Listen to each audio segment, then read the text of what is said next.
India, with over 1.4 billion people, thousands of languages, untapped potential, is on the cusp of a new technological era. How do we look at deciphering the India story through the prism of greater usage of AI? Artificial intelligence. Artificial intelligence. Artificial intelligence. Artificial intelligence. There is one large society in the world that seems most enthusiastic to transform with AI. Right now, it's India. India has successfully built a digital public infrastructure for over 1.4 billion people. India leads in AI adoption.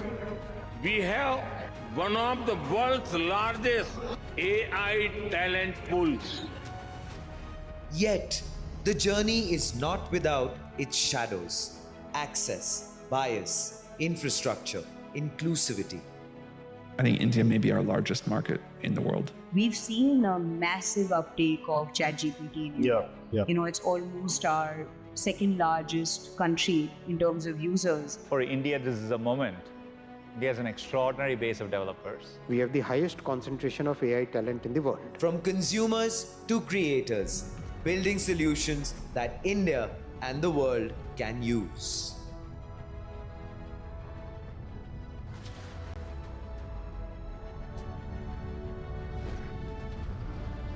This is Cipher.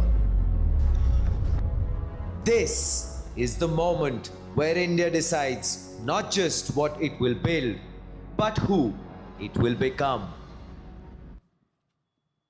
Good morning, everyone. This is the part where I say hello to you and you say hello back to me. Hello? Super. People are paying attention once again. Hi. Good morning and welcome. Just in case you have people who are still making their way inside, give them a quick call, send them a message, ask them to come in as quickly as they can. We have a little bit of a surprise that's going to kick off in a little while. Welcome, people of the audience, enthusiasts of the extraordinary world of artificial intelligence. A very warm welcome to Cipher 2025, India's biggest AI summit and expo. My name is Vineet Vincent, and I have the honor of being your MC and entertainer over the next 3 days. Cipher 2025, the flagship conference of AIM Media House, has arrived with its 9th edition, themed around generative AI, and we couldn't be more thrilled to have each and every one of you here with us today. It's time for us to get things rolling, and over the next 3 days, we will come together for a defining moment in India's AI journey. Cipher 2025 has grown to become the largest AI conference in the country, a platform like no other, where no conference has ever grown this large or this fast. So this year's theme, Make AI in India, is more than just a call to action. Cipher 2025 is where together, researchers, practitioners, policymakers, and entrepreneurs, all of us coming together, working together to build solutions that will shape the future, not just for India, but also for the world. Here, you will experience groundbreaking insights, unmatched networking opportunities, and the collective energy of a community that's driving the AI transformation in India. It's time for us to get ready. Requesting all of you all to pull your phones out of your pockets, of your bags. Just make sure that your phones are on silent, just in case you have more than one phone. Double check that all of your phones are on silent, giving you a few moments to do that.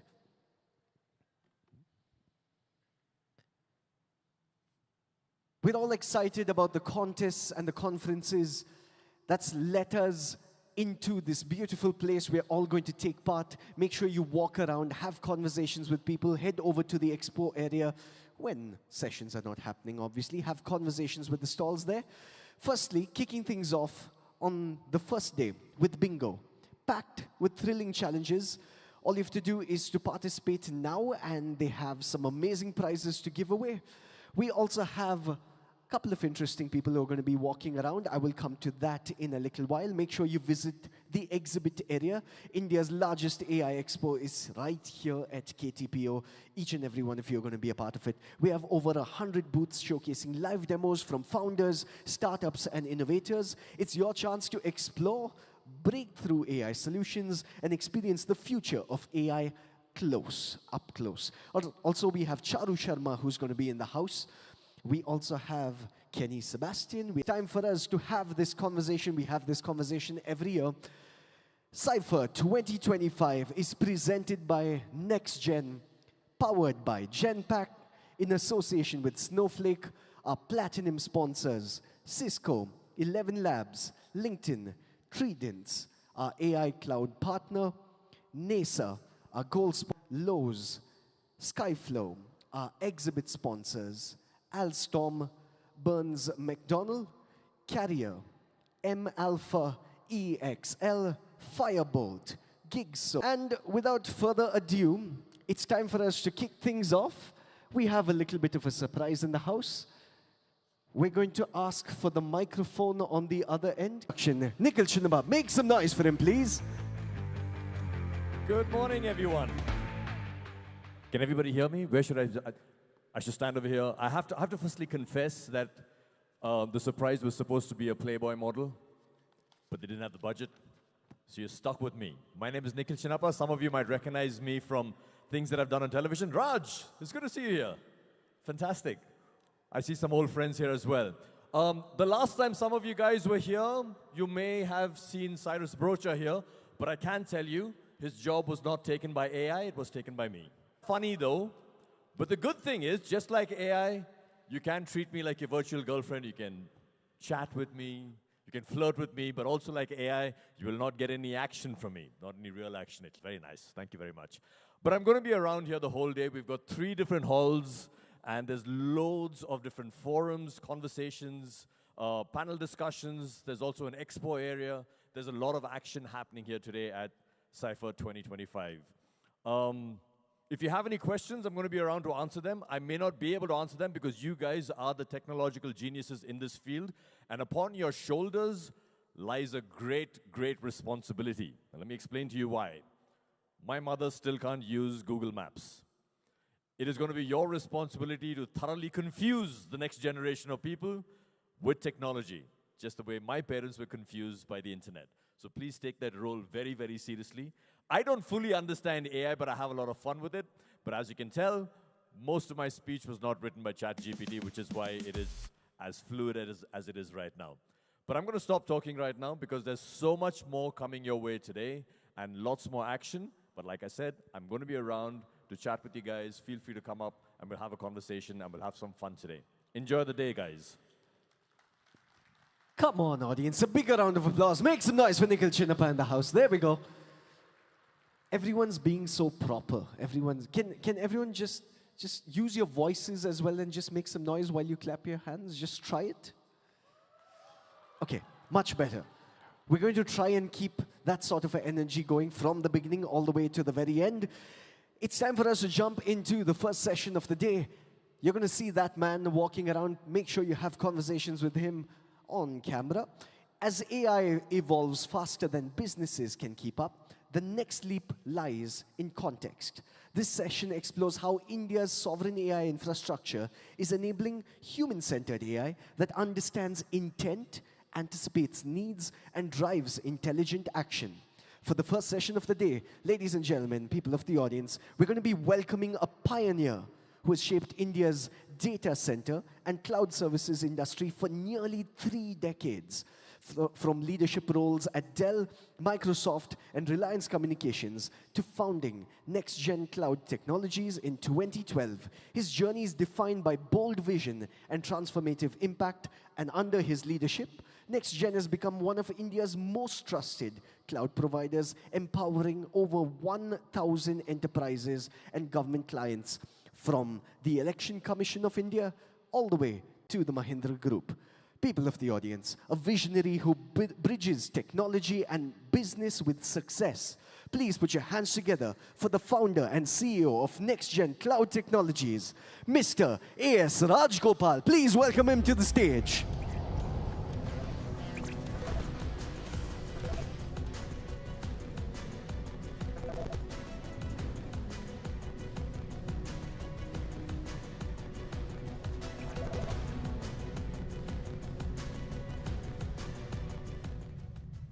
morning, everybody.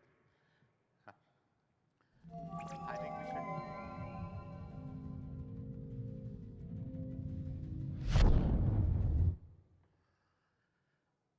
A big thank you to the team at AIM for this opportunity. I think more than what I will tell you today, I will learn quite a lot from these sessions here.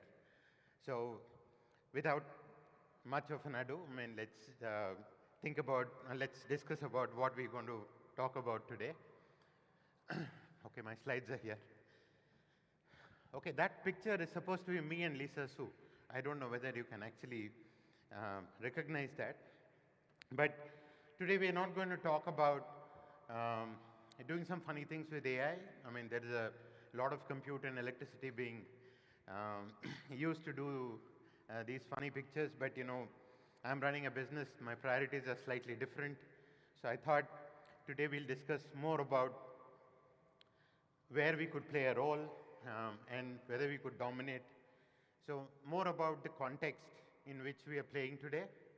And so this is more about my perspective. This has got nothing to do with trying to give you a direction about what will happen in the next 10 years. But this is how I'm thinking, and this is how I'm going to shape my company, and that's why I thought I'll share that thought process with you. And over the next few days, I will learn more, maybe fine-tune my strategy. Few things are driving. If you see what's happening globally, one of the biggest problems that we have is that we don't have so much capital to play with. Over the last 10 years, big tech companies have actually doubled their operating profit. They were operating at about 34%. Now they operate at about 63%. This is big companies playing with big money. So when you make so much of profit at such large scale, you have very large budgets to play with when you're doing the R&D or development of your next level of products and services. But this is nearly 3 lakh crores going to be spent on what we will play with over the next few years. The other perspective that goes on in my mind is about, we say that there are about 24 countries who have some access to compute infrastructure which can actually build frontier models. But the reality is that it is just access. I mean, we still don't have so much infrastructure to actually build a frontier model. Infrastructure providers, the accelerators we use, what we call GPUs, that comes from companies like NVIDIA. Like 95% of it is coming from NVIDIA. So what puts this as a context to my business is we had something called Diffusion Act just about, it's got abolished in January or so this year. Diffusion Act said that, US has 3 levels of friends. There are friends who are close to them, and they would get unlimited access to GPU compute. There are so-called friends, which is India and China, which is anything else. So there was like 3-tier thought process of actually making GPUs available to countries and how they will be enabled or restricted in terms of what they can do with AI.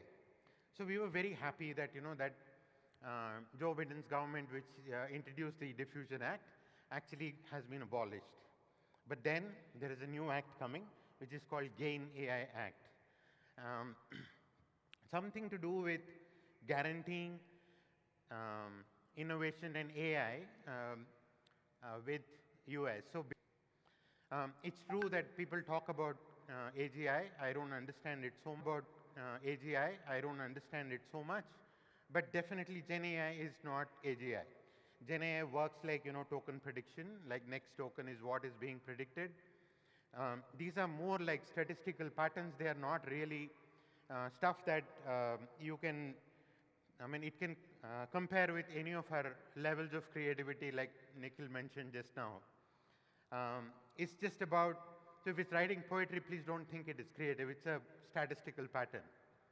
But when it comes to AGI, we expect the models to do much more, model to be more conscious in itself, and we ourselves, humans, are still trying to understand consciousness. So perhaps AGI is far away. But what I saw is that OpenAI said that they are one step closer to AGI. They launched a product called Deep Research Agent, and this agent has got ability to do a whole lot of research, and it's helping companies like Bain, who are in research business, to do research. So, so we have a thought process around technology that's working. About 2-3 months back, or 4-5 months back, we went to US, very close to New York. There is IBM Watson Research Center. Me and my team had an opportunity to go and see what we can do with the quantum computer. So that's a picture of us with the System 2, which is IBM's newer quantum computer. After that, they have announced another quantum computer which actually works together with other quantum computers.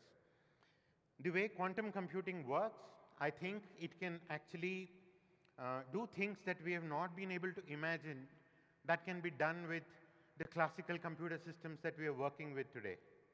So perhaps GPUs will not be required. Now, this is another aspect that we need to be cognizant of, that there is one technology which is maturing still, and on the other side, right on the horizon, we can see quantum computing and a lot of states actually announcing quantum initiatives, and people are thinking about it. And my customers are asking whether I can do post-quantum encryption and things like that.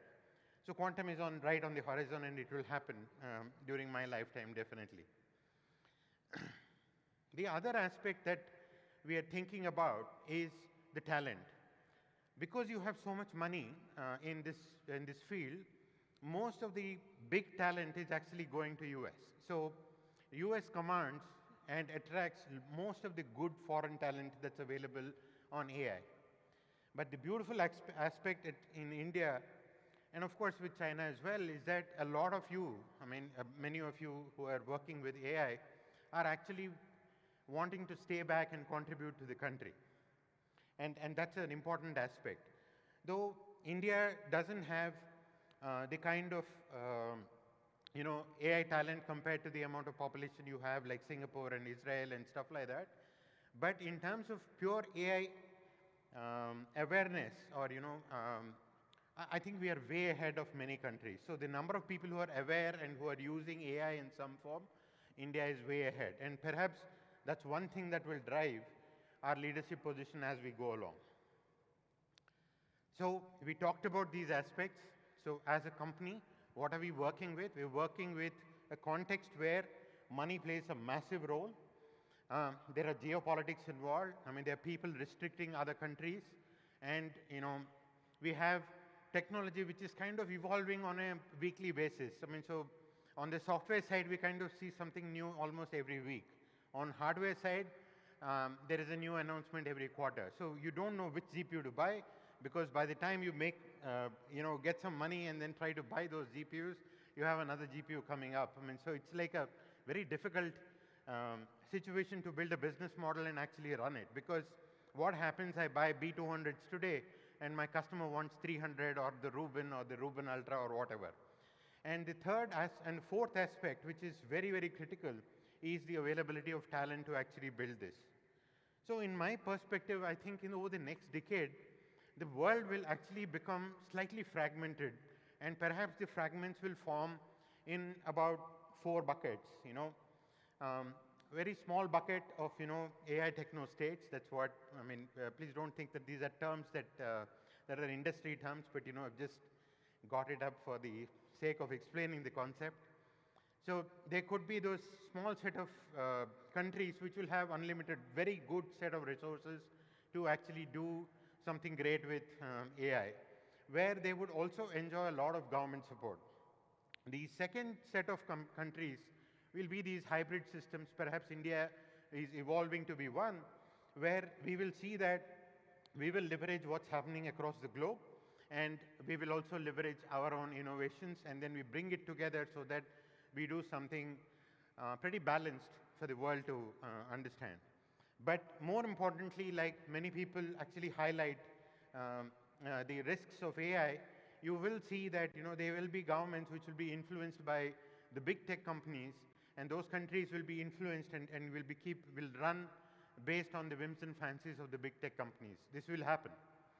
And there will be the fourth set of companies which are fully deprived, and you could actually think of them as neo-colonies.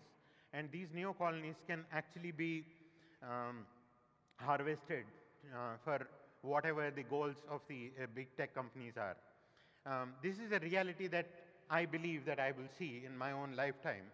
And I thought I will share that perspective. And we should play our game considering this global context that we're playing with. So with that thought process, when I go and look at what India is doing, I think the massive initiative that government has taken, it's a very well thought out 7 pillars, right from application development to making GPUs available, startup financing, making data sets available. They've made a very good start. It doesn't mean that you go and compare with the big resources that people are putting into it, and then you think we are falling behind. I don't think that's right, because I think what is happening in India is that we are aware of the context that we are playing with, and we are trying to create a niche for ourselves. So I'll give you an example. I think India AI itself, the number of projects it's haggling with, perhaps needs some 50,000-60,000 GPUs, and those GPUs don't exist in the country. We are waiting for industry. We are waiting for companies like us to actually, pull in that money and then bring those infrastructure in place so that we can actually build that out. And next gen, of course, we are one of the 3 GPU providers today. There are 11 empaneled, but all of them don't have GPUs yet to offer. But yeah, we are getting there. The other important aspect that we want to work with, at NextGen especially, is the fact that the gap that is closing between the frontier models developed by these big tech companies and what's available in the open source domain. If you see the performance, I think we now have very, very good models available to us to do stuff that is very, very comparable to what a frontier model from a closed source, from a big tech company is available. Of course, Meta has outsourced, open sourced some of its models, or open weighted is a better answer, better term to use, but that's another thing that actually is helping us to innovate. So what are we doing at NextGen? We want to try and see whether we can take this component of talent, which is a lot of it available in this room. We want to take our GPUs that we have, and we leverage the talent in the country and build something that can be aspirationally taken globally, but definitely make a difference to the country. With this, may I ask one of my partners, Mr. Anil Porter, to join me on the stage to discuss a little bit of what we will do with M.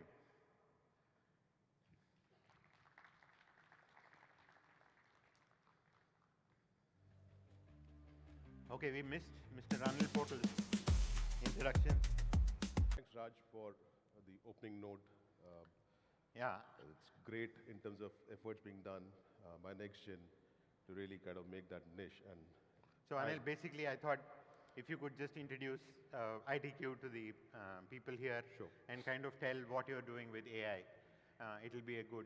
In SAARC countries. We specialize into primarily on travel tech, and we power all the travel transaction that happens. So there are just 3 companies worldwide into this line of business: Travelport, Ambidex, and Cipher.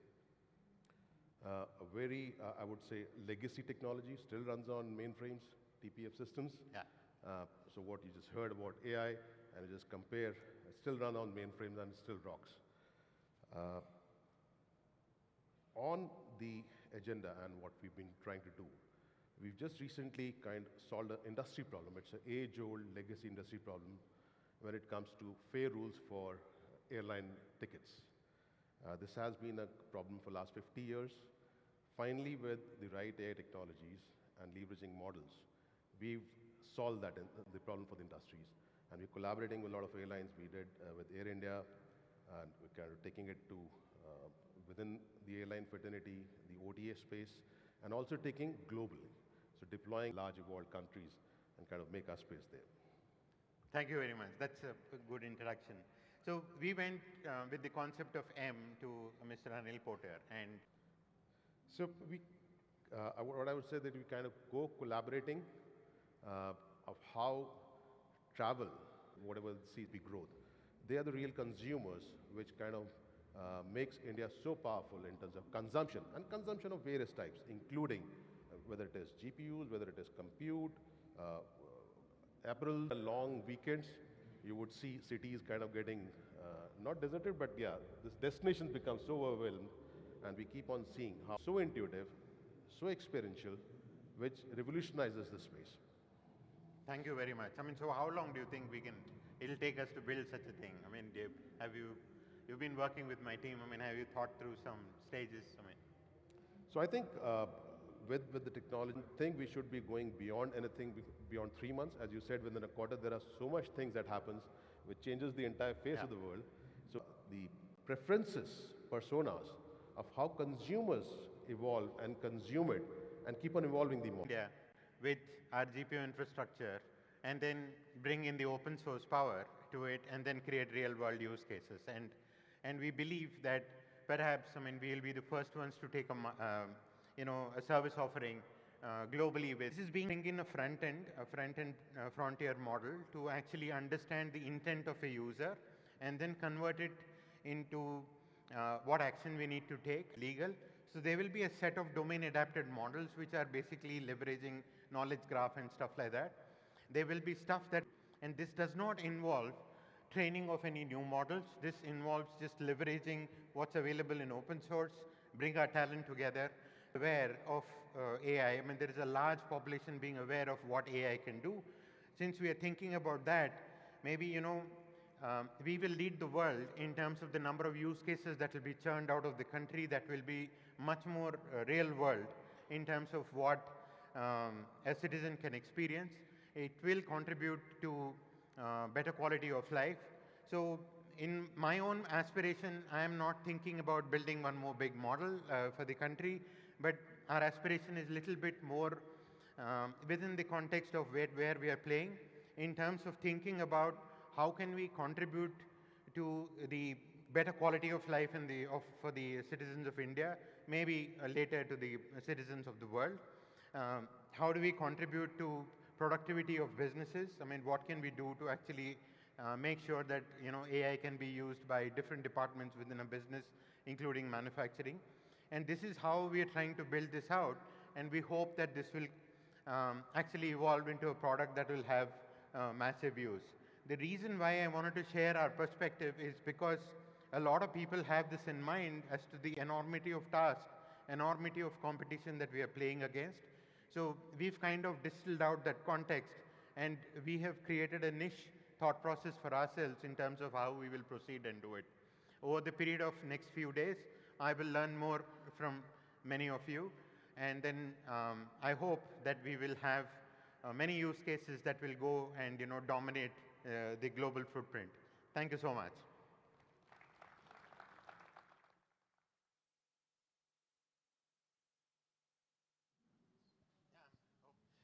So we can do a few questions with the audience. We have a few mics going around.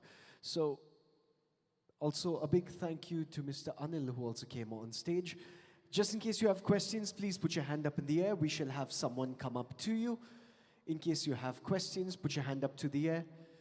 And I don't know if you're clicking a picture. Okay, there's a gentleman in the white T-shirt, glasses. Can you stand up, please? So we have a mic come up to you. Yes, please. Hello. Hello, sir. My name is Akshit Yadav. First of all, thank you for giving such an insightful session. So my question is a hypothetical one. Suppose you were appointed as the next IT and Electronics Minister of India.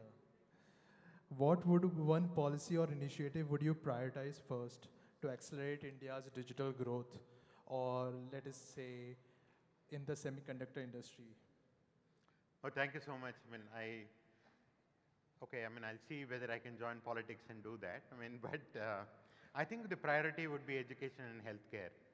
I would look at how can we leverage this technology to actually impact the education, because we need to have this talent gap filled up very, very fast. So at all levels, right from the schools to the colleges and to the professionals. I mean, I think we can use this technology to really impact and create that, reduce the gap between the talent that is required versus what is talent available. The second thing that I would do is that I think we can do quite a lot in terms of healthcare space. It can start with simple things like diagnostics, so that people are aware what they have to solve. And once you know what you are aware that once you know what the issue is, you can solve it better. So I think we can use AI to actually impact healthcare and education in India. That's the first thing that I would do if I am the minister. Thank you for that question. Great question, by the way. Anyone else, please put your hand up in the air. I'm just looking around one last time.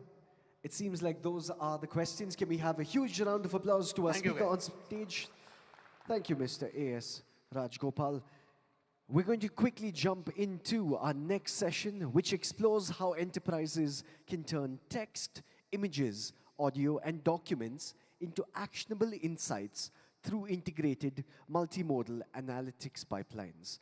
This session will show practical techniques to orchestrate complex analysis and empower teams to deploy AI at speed and scale. For this session, we have Sumit Tandure, Senior Manager, Sales, Engineering at Snowflake, who brings deep expertise in helping enterprises build scalable, efficient, and future-ready data platforms. People of the audience, can we hear a huge round of applause for him while he makes his way to the stage?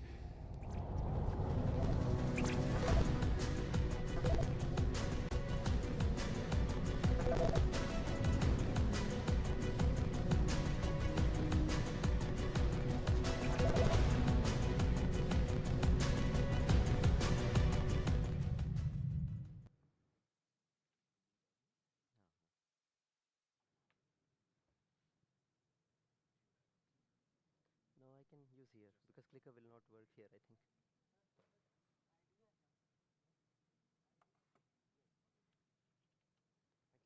Right. Very good morning. Welcome for this talk, and thank you all for being here. Really wonderful to see you all here.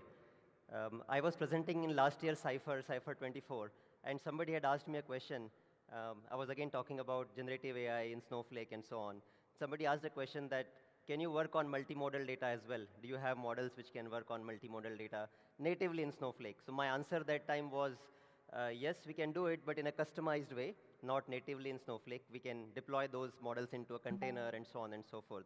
I'm very happy that the very topic this time is on multimodal data and how we can work on it natively within Snowflake platform, right?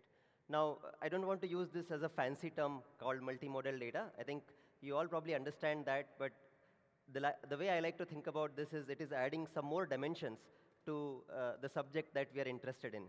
Just like we have modalities in hospital, X-ray, MRI, so on and so forth, we're basically adding more dimensions to the data. Let's say customer 360 or a patient 360 or maybe a particular workflow, so on and so forth. So far, we have been very focused on the structured data. We've all been focused on structured data a lot for many years. What generative AI suddenly did is allowed us to tap into this unstructured data. Right? We have been saying that 80% of the world's data is unstructured for a very long time, right? The problem was it was not easy to tap into that unstructured data. It was really difficult. We did have some machine learning capabilities in the past, like NLP, computer vision, and so on, but it was very hard. What generative AI did is expose those models as API endpoints that we can suddenly talk to and then operate on this audio, text, video data and get more insights from there. At the same time, when enterprises started to deploy these GenAI models, they had to struggle with different kind of challenges, like their security and governance boundary, creating these pipelines between the data and the AI platforms. You do want to bring all this data in a single place, right? Just to make sure that you know what you're working with, it is consolidated, you're able to combine that with structured data. And then you need to take it to the AI models, which are sitting behind maybe an API endpoint or deployed in a separate place. Now, how do you build these pipelines end to end? That still requires some bit of expertise and knowledge of how to work with these. You still need to whip up a Python code and then make all of this work. What Snowflake has really done is, even if you are a SQL data analyst, even if you are a data engineer, you can operate on this data as if it is just a structured data. That makes it really, really simple and easy to operate on this multimodal data and add these insights to the never-ending quest for 360-degree view of something, be it a customer, patient, or a company, and so on. Yeah? So we are adding more and more dimensions to the same data with these multimodal data analysis. Can I know in this room how many of you are data engineers? Oh, quite a few at the back of the room here as well. How many of you are AI engineers who like more focused on AI, ML? Okay, wonderful, wonderful. Any SQL analyst here in the room who operate purely on SQL? There are a few as well. Wonderful, wonderful. So what this does is basically combines all of them together. Whether you are a data engineer, whether you are a SQL analyst, or whether you are a data scientist or AI engineer, you all can make use of this capability in a very simple and easy way. So the boundaries are kind of merging because all these disciplines are overlapping with each other, right? So the multimodal data analysis in Snowflake really makes it easier to merge those boundaries. And thanks to Mr. Rajgopal, he talked about how sovereign data centers can really help build these capabilities within the country. Now, that is all abstracted from the users, right? They really don't care about what's behind the scenes, the models, the infrastructure, and all of that is very important to make sure that we have control on that as an infrastructure layer. But as a user, you want to know how to make use of all these capabilities. And then we create transformational impact on the business with those capabilities. So just to cite some examples, how can you really make use of this multimodal data, right? So you can use this to do things like A/B testing of ad creatives. So when you're coming up with a visual imagery and coming up a particular marketing campaign, you want to know, hey, what kind of imagery is having more impact? What kind of advertisements are having less impact? Correlate that with the footprints and then do a quick testing over there. Now, it wasn't very easy so far. You would probably be doing a lot of manual tagging and then associating the outcome. Now, with multimodal data analysis, you can look at the images, then find out what's the image like. What's the color style? Is there a human in the ad? And then correlate immediately with the rest of the ad marketing campaign impressions and so on. It's not full screen? It is full screen. OK.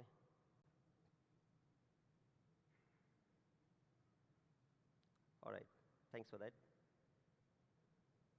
I'm just going to minimize a few of my windows.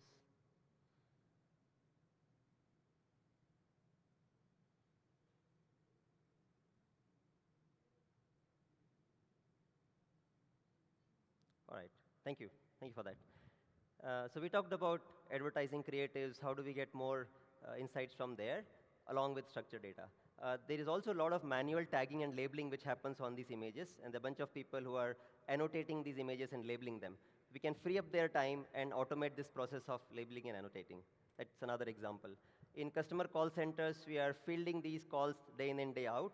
How do we get sentiments out of that? And not just the customer sentiments, but also things like agent professionalism, how long the customer had to wait, and so on and so forth, in a much easier and simpler way. So that's on the voice data. And then you may also want to look at the complex structured documents, like balance sheets of a company, quality inspection reports, manufacturing SOPs, and then from there want to extract advisory. I can look at all of this unstructured data, populate that as tables in my database, and then run queries on top to get easier insights. So these are some of the examples. Let's also look at how some of these customers who are using multimodal data with Snowflake have created impact with that. So let's take healthcare, different verticals.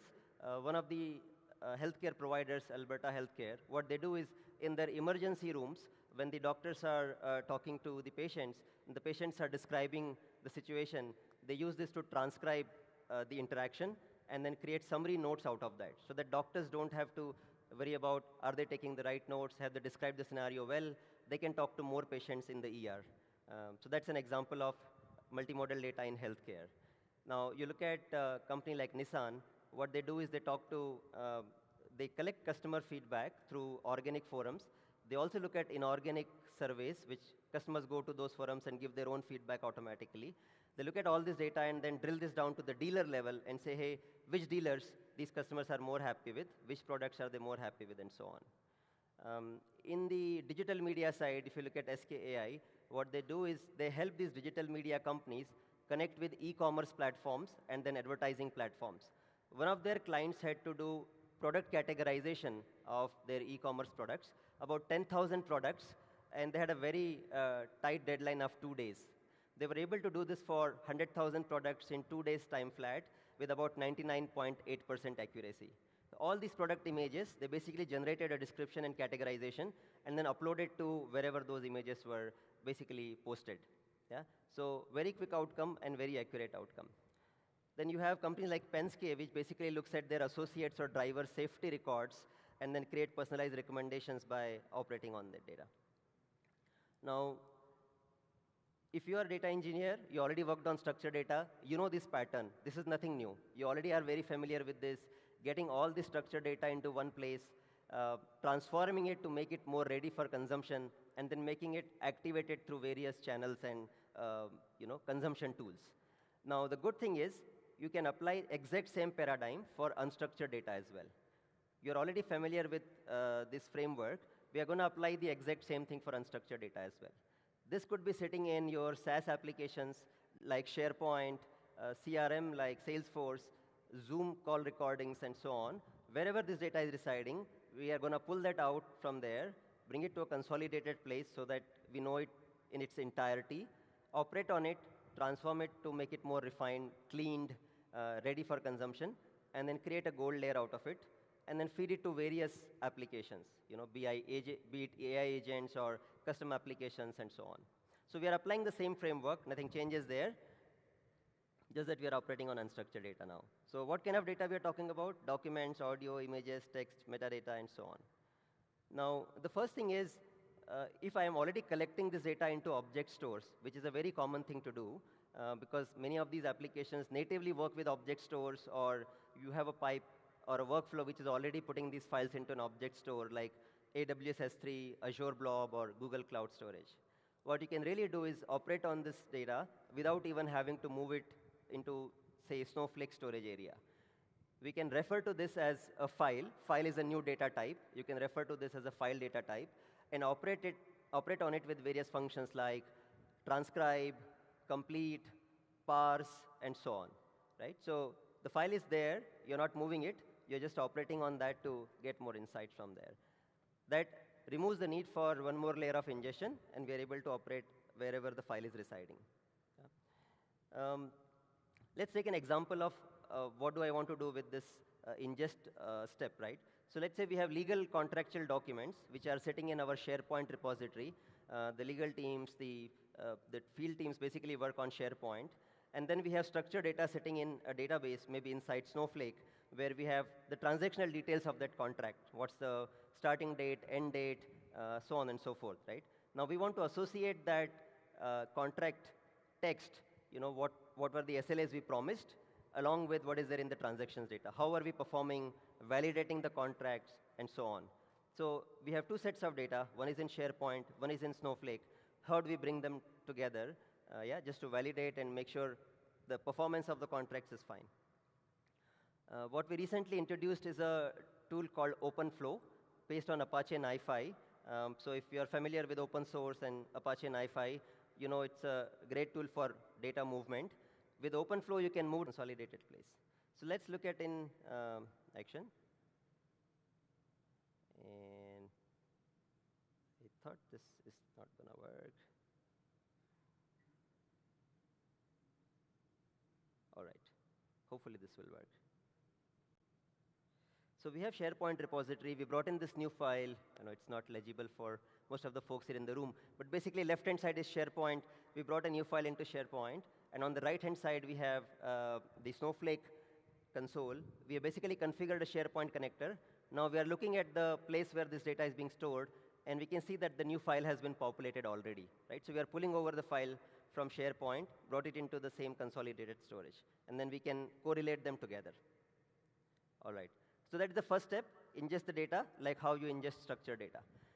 Let's look at the transform steps now, what we want to do in terms of things like classification, inferring the classes, extracting certain key fields, sentiments, classify that content, and make it ready for use. Yeah?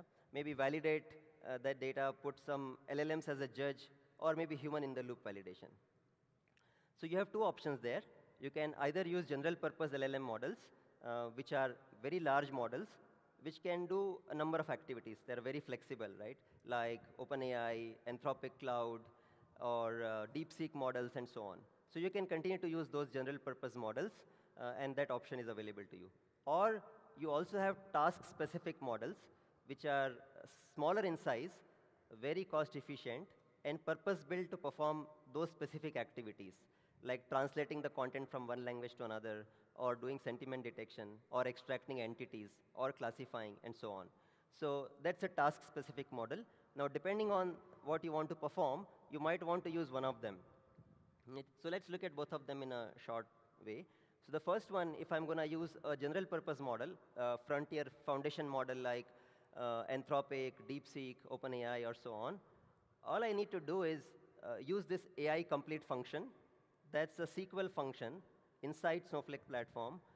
I'm going to specify the model name. So if any of you who can read the text, it says Cloud Opus 4. Right? So that's a model I'm calling. And then I'm passing a prompt within the same SQL, a natural language text saying, hey, please summarize this customer feedback in less than 100 words. Yeah? And then you are saying, hey, this is the content. The content is coming from one of the sources in Snowflake. Like we pulled SharePoint data. This could be a content sitting in a table column. We are passing that content in the same SQL, and then we are specifying the table name. That's all we need to do. Choose the foundation model, add the prompt, and point it to the table where the data is residing. And that's it. That's all we need to do. Now, just like this AI complete, which can work on general-purpose foundation models, you also have functions which operate on these task-specific models. So there are a bunch of them here. There are more, but just to take few out of there, AI transcribe, it basically works on audio files. So if I want to operate on service center data and those .wav or .mp3 files, we can operate with AI transcribe, which can create transcript out of that. And then we can perform various type of analysis, like extracting entities, sentiments, what do we need to do in terms of the call center agents and so on. Now, AI classify, same way, I'm looking at insurance claim document and seeing if this particular accident has had what kind of a damage. Or if I'm returning a shipment, how damaged is that shipment, right? Things like that. So there are a bunch of these SQL functions which we can make use of. And some of the use cases, again, you can categorize customer feedback, you can route the tickets to a right support forum, you can bucket loss opportunities into a particular area, and so on, right? So a number of things which you can do by automatically categorizing the data with these kind of functions. So this is one example. There is a damage in this particular image, and then all we are going to say is, hey, do AI classify, look at this image, and then say, is there a damage or no damage?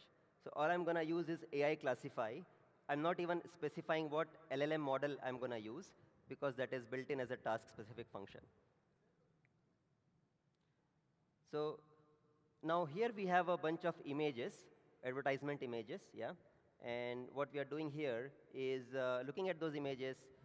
We are looking at what kind of image type it is, what kind of color type it is, and then classifying them, whether there's a human detected in that or not, yeah? So these are all the images sitting inside the object storage. We are looking at this particular table created on top of that stage, and you can see the different definitions there, monochromous, complementary, neutral, and so on. And we want to compare that with what the ad impressions look like. All right. Now we can continue on this track with multiple things like extracting entities like brand images, extracting key themes from the documents. So if there is a particular economic document, we want to look at the GDP growth, so on and so forth, yeah? Again, a bunch of things here in terms of extracting the brand names from these images. Just rushing it a little bit. But you can see here, it tells us the particular brand name from these images. All right. Let's look at the audio now. So there's a particular audio which the call center receives, and they want to then do entity sentiment out of this. What was the agent professionalism, the cost? Was the cost a concern? How much was the waiting time, and so on? So when we use this entity sentiment function, it basically looks at various entities which are there in the audio transcription and then takes it out. Yeah. So again, here we are doing this AI transcribe on top of support call tables. You can see .wav file. On the .wav file, we basically have AI transcribe running. And then after that function completes, it will basically extract various entities like agent professionalism, waiting time, cost, and resolution. At the end of the conversation, it appears that it was not a great conversation because the agent said, you do need a vacation. Now, needing a vacation is not necessarily a bad thing, right? But it appears that the conversation went in a slightly negative way because it ended up in that direction, right? So it basically says sentiment is negative, the agent professionalism was negative, and so on and so forth. Now, you can combine this with structured data. So for example, if I'm working on images, like in our campaign, we have the image of burgers, and we want to then see what kind of clicks and impressions it received. The clicks and impressions data is sitting in a structured table. The images data is sitting in a, on a stage, which is in S3, and we have created a directory table on that.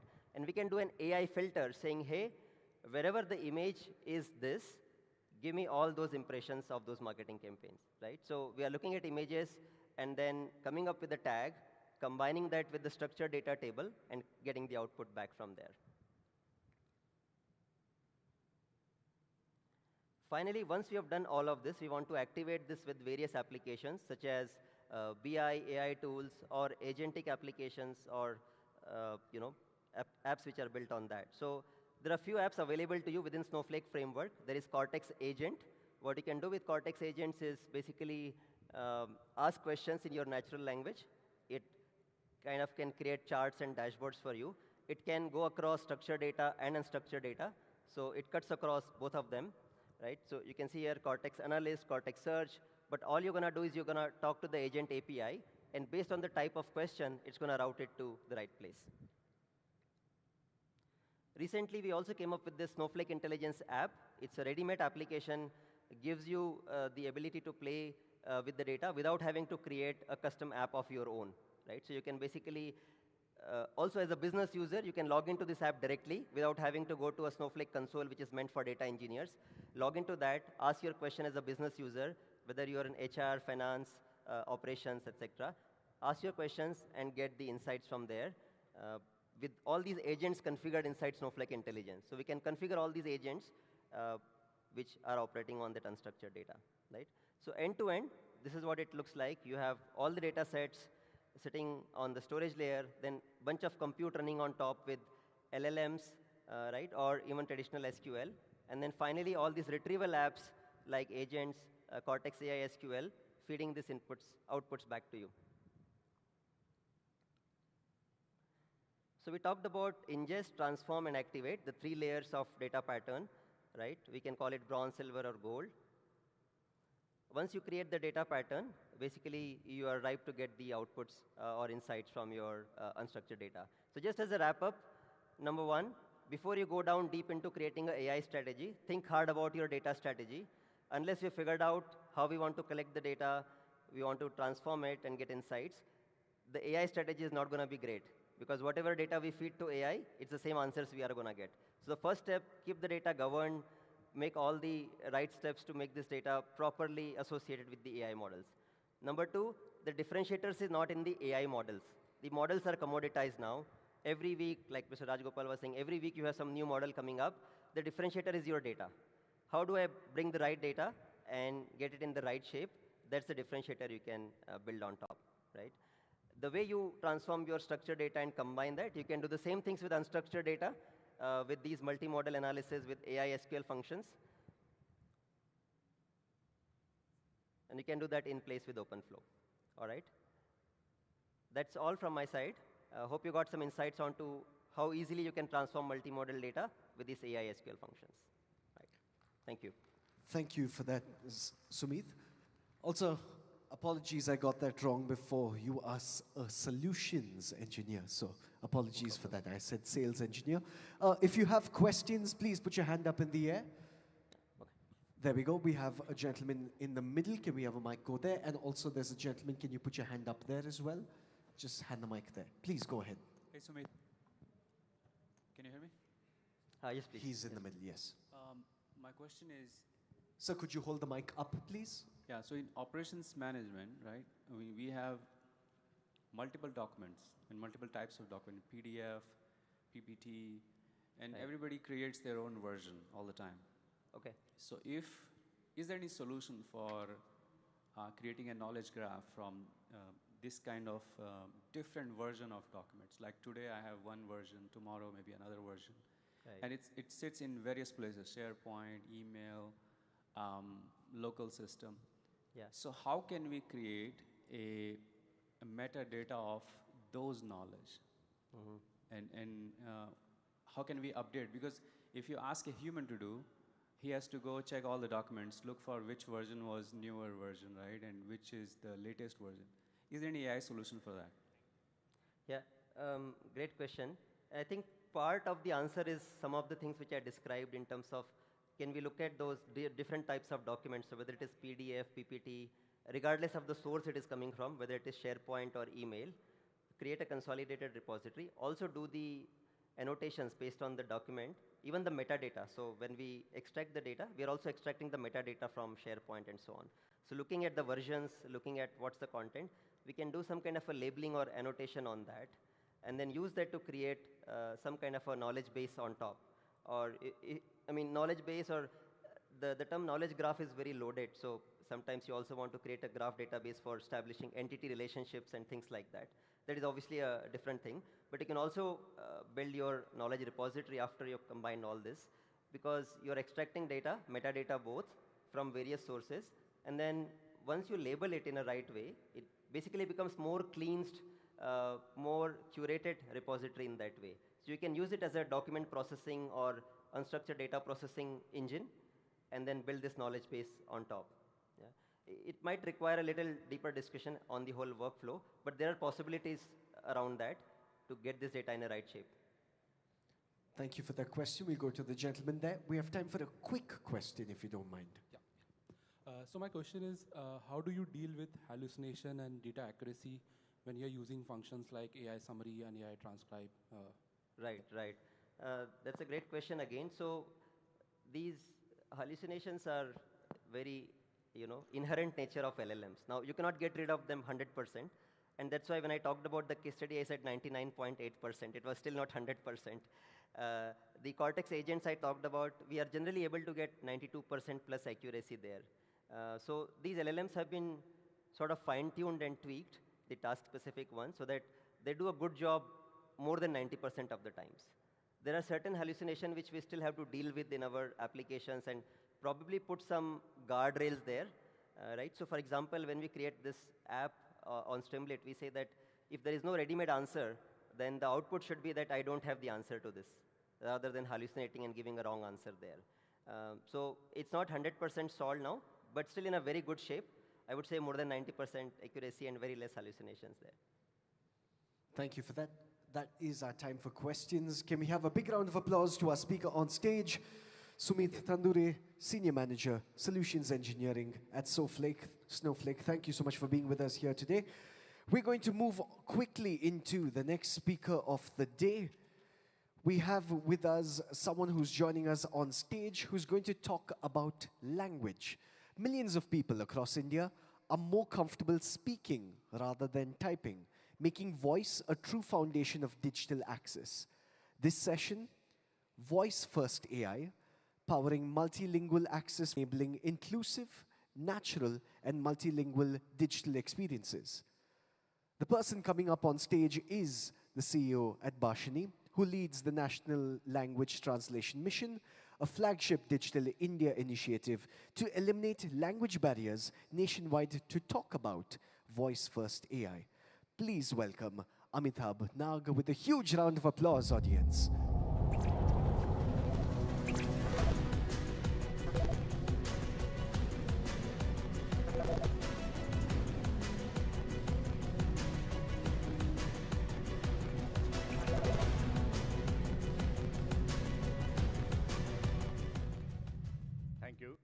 Thank you all for coming here to listen to me, and thank you, Cipher, for having me here.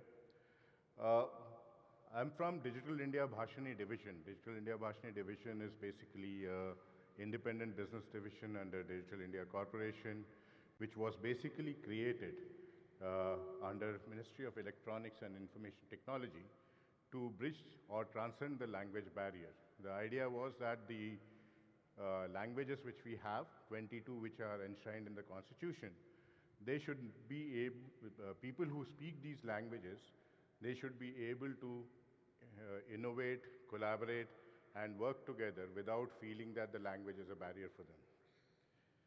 So what do we do actually? We have built AI models for 5 basic problems. First is automatic speech recognition. So that means 22 languages you speak. You should be in a position, the digital system should be in a position to understand those 22 languages and encode it within the system so that there's a digital inclusivity which can be enabled.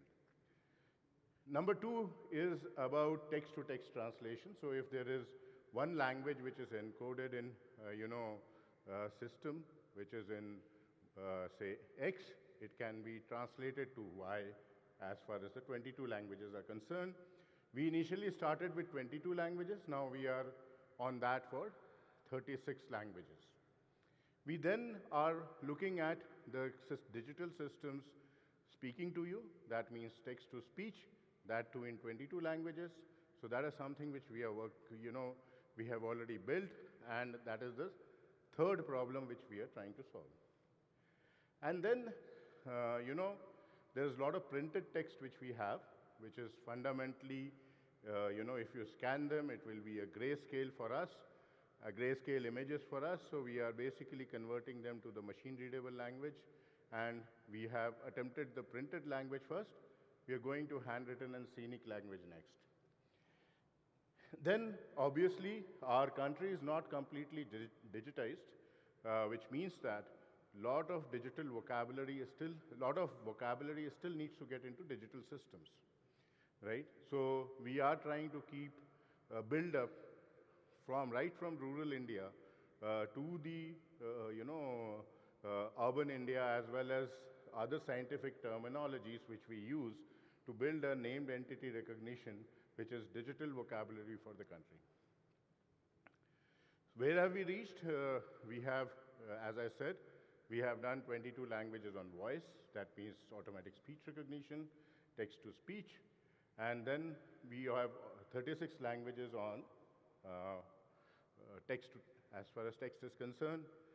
And we are progressing to build more languages. So our idea which is there is that once we have built up these models, then we are going forward to, next set of languages. So, last week we launched a hackathon at Mizoram to build the language model for Mizo.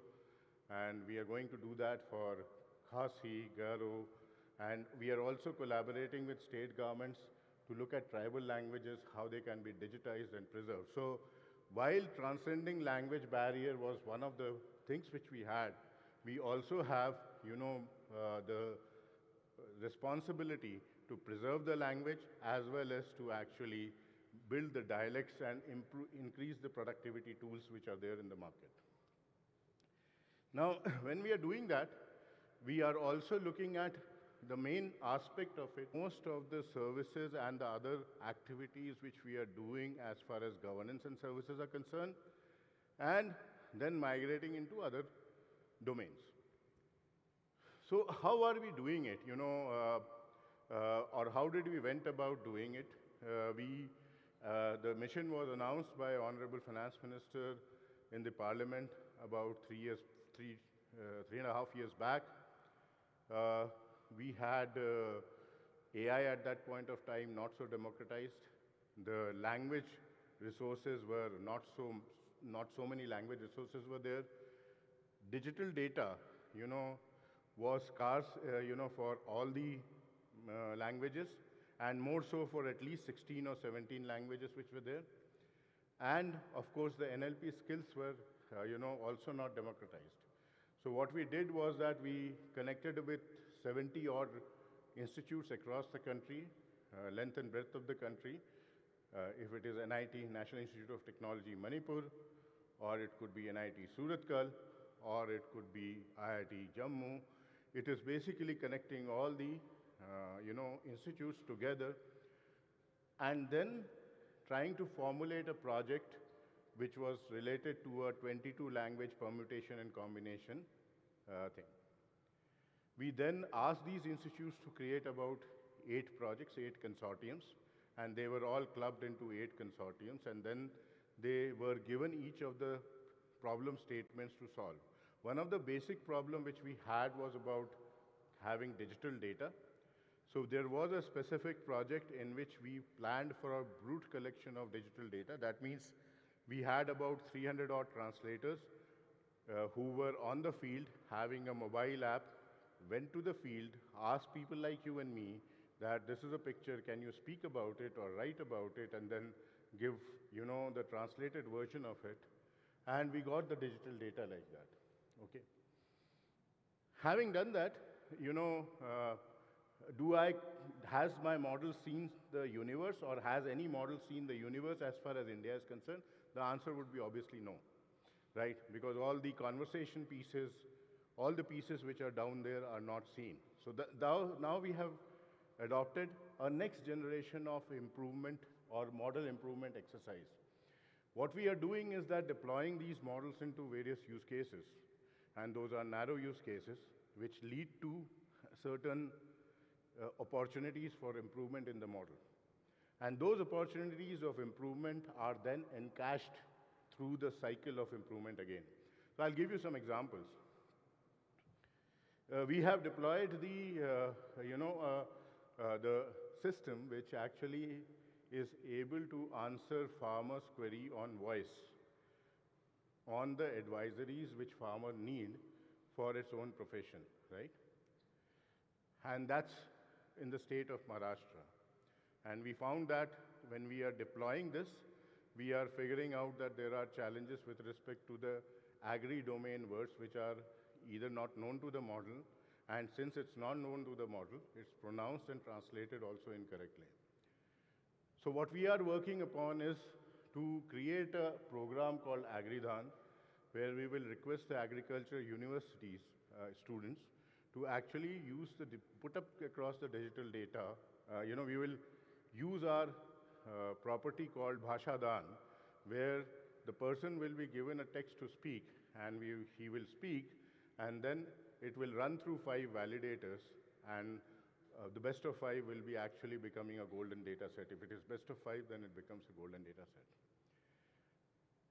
There are other things which we are doing from a use case deployment. There is also, there are states which are, we have a MOU with about 19 states now, and we are working on a situation by which we will be wanting to digitize each one of the states so that digital content on the specific language is created if it is not there. And for that, there are multiple ways. You can use the automatic speech recognition to actually, digitize the thing and then get it error corrected through manual vetting and then use it for the model to have the digital content. So there are various mechanisms which we are working upon, and there is work in progress. Another mechanism which we have adopted is, using innovation challenges and hackathons. So we are looking at, we are currently running about 7 innovation challenges. One of the innovation challenges actually looks at how do I submit my grievance to the government, and that is specifically to Central Information Commission, and how do I do it through a voice journey, and how we are able to actually capture that particular voice journey into the system, right? And once we are trying to do that, we are obviously looking into second or third level of action, which is basically whatever grievances are coming would be for the subject area and domain which the systems wouldn't have seen in their language, right? And when they are doing that, we will be again going back to collect the data and tune the model accordingly. The second use case which we are running is that can an in-person who is basically on the other side of digital divide, and as well as at the worker level where he is not a software developer, but he is looking at a resume building system. So can his resume be as good as our resume as such? So there again, we are working with My Bharat portal to ensure that you speak and you are able to categorize the entire system so that there is a resume which has got built up. That is the second one which we are running, second problem statement which we are running. The third problem statement which we are working upon is that the way I am speaking to you right now, can this be converted into a minutes of meeting, especially in a governance scenario, and then it can be presented. Obviously, there are certain tools available which do that currently, but the idea is to get into perfection. The third one, the fourth one which we are working upon is, can a patient-doctor communication in bilingual or a multilingual format be converted into a prescription and the EHR gets automatically populated? And the other one which we are working upon is, can there be an airline counter or a railway inquiry or a ticketing window in a metro where a multilingual inquiry system can work? Now, all of these are fundamentally, when you're looking at, they are fundamentally deployment of ASR as well as TTS in some fashion or the other, excepting that the surround system and the customization and the data which has to be seen will be very different, right? And it requires, like when we deployed the system for Kumbh Mela, where we created a chatbot which was basically answering the people in 13 languages on their queries, we had approximately 440 words in Kumbh, which were Kumbh-specific words, and that was the basic glossary which went into the system when we went into the ground and started collecting that. Having done that, these are about hackathons which we are running. We intend to run more of them so that narrow use cases are digitized to perfection. Our idea of staying with the system and working with the system is to promote digital and literacy, inclusion, as well as look at how do we achieve the accuracy which is guaranteed. It is not that you use it at your own risk. It is about, can I basically get a use case with a guaranteed success rate which is going to be there, and obviously it requires hard work to be put in, both in terms of data collection, in terms of model tuning, and also in terms of new areas of work which actually requires a lot of encoding. So we are also working on projects which requires digital encoding standards for Indian languages. So if there are issues which are coming up with that, we are working on that to rectify it, and one of such consultation papers are already there on the web. All of you can look at it and provide your comments on it. Having done all of this, which I talked about, there are use cases which have been deployed all across in various terms. So I'll pick up one by one, and then you will be in a position to appreciate what is being done at a very ground level on, to ensure that India becomes voice-enabled, voice-first, or voice-first country remains a barrier. So look at the policing part of it. We are working currently on a system by which, if you have ever gone through investigation officers, police investigation officers' day routine, there is sudden call which comes and he goes to the crime scene and he actually watches the crime scene, and then he's supposed to create a report out of it, which gets onto the first level report for any further prosecution or investigation to happen. We have done the pilots to actually inflict voice there. So now a police officer, investigation officer goes on the field with a mobile, and he would be in a position to actually transcribe what he is doing. This gets integrated to crime and criminal network tracking system, which will then be able to file the routine. The second example, when there are court systems which are there, court systems on a local district court work on local language. When it moves to the higher courts, it gets translated to, it gets moved to English, and Supreme Court, of course, works on English. So the case diary translation is another use case on which we are working upon. Zero FIR is another use case. Voice-based FIR filing is another use case which we are working upon. These are systems which you will see soon in this particular country getting deployed, right? That is what is the idea. Then we are looking at agriculture. One of the agriculture use case I talked about, which was fundamentally talking about advisory to the farmers. We are working on the second or third use case, which also reads to the one of the things which we have experimented today is that in about 10 languages, we had 100,000 calls going to various farmers about their feedback on the schemes. It was targeted call going through on the AI systems, and we have been able to actually, that was quite successful arrangement where we have completed the calls, decoded the intent, and then went on ground to actually do the actionables here. So that is a system under deployment. You will perhaps see a complete rollout of these systems, both in the area of ration card as well as in the area of agriculture for this particular call base which is happening, right? Then we are working with NCERT to create audio books for the student, and that is something which is, again, many of these things are having the complexities which we haven't heard of. Obviously, from a perspective, like in NCERT books, the fonts are absolutely different, right? There is fonts which are of age-old areas which are being put in, and those books are to be read out. So we are also creating font converters or, font readers, which are not actually going through the Unicode domain as such. So that's another area where we are working. We are working with, NPCI. NPCI, we have worked to create a voice-based chatbot, voice-based payment system. So we have imagined a persona of a person coming from a village to the city, right? And he wants to send the 100 rupees which he has earned during the day through the voice command. So he dials a number, completes the voice journey. The only thing which he needs to do is to enter the PIN. So, that is the complete thing which we have worked upon. We worked with Reserve Bank Innovation Hub to deploy a system by which the loans, which Kisan credit loans, can be given on a frictionless fashion. The Kisan credit is given on land parcels. Land parcels are in local language in various state databases. That needs to be pulled in, and then it has to be translated because banks understand English, and the loan documents are in English. So we are basically have actually created a system which can do this all automatically and transliterate the entire thing.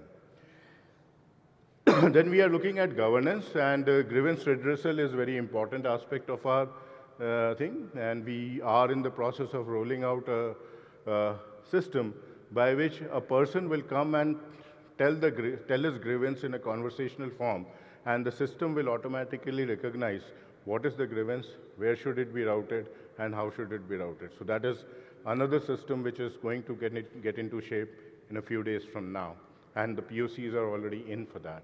We have integrated this to e-office, so when you are speaking to e-office, you can dictate the note. So e-office is basically for those of you who do not know, are integral part of governance system, right? So when you send something to government, there is a file created, and various people actually give the noting, express their opinion, and then a decision is taken. The notings can now be done in vernacular and voice-based systems. So that is another integration which has been taken up, and there are obviously issues which are around. We rolled out, digital branding for Indian government websites called DBIM. Bhashini is an integral part of it. You can get 22 languages there. The translation plugin is adapted to the Indian conditions and Indian systems there, and it will actually work through in that particular fashion. Most of the current union government websites are getting done that way, and also the state government websites are following that. So one of the ideas of website,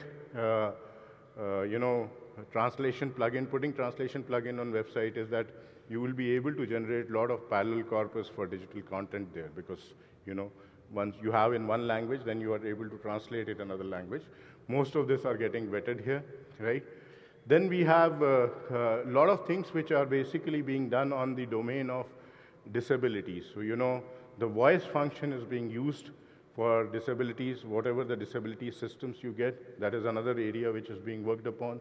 Culture and tourism, of course, we created a chatbot for UNESCO where you can answer the queries. We working also with Lok Sabha. Last session, we were transcribing the entire session which was going there in the floor language, and then, creating the reports which were going in that system.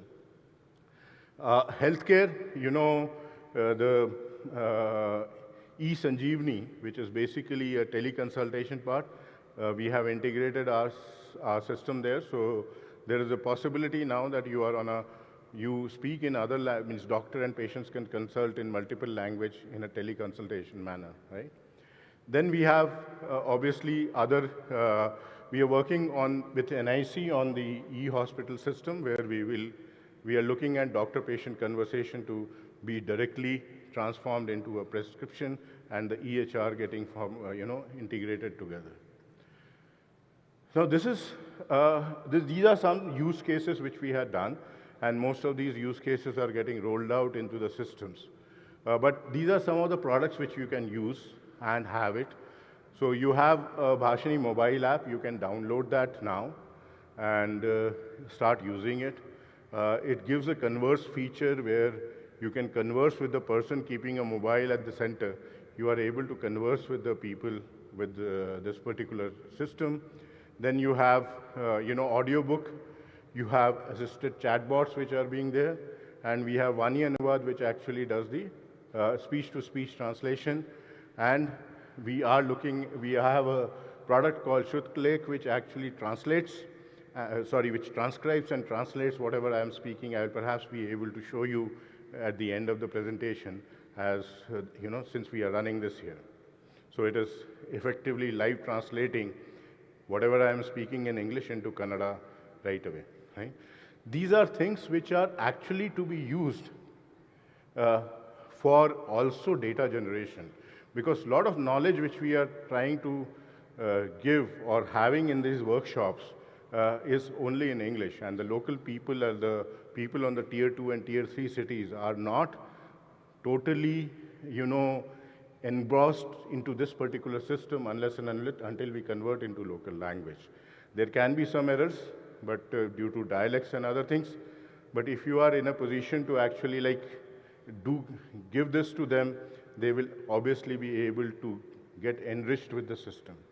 The other thing which we are trying to do is that can we actually look at taking this system, putting it into a knowledgeable workshop like this, what is happening, and then giving it to a local college and say that, Kannada college, and say that, correct it.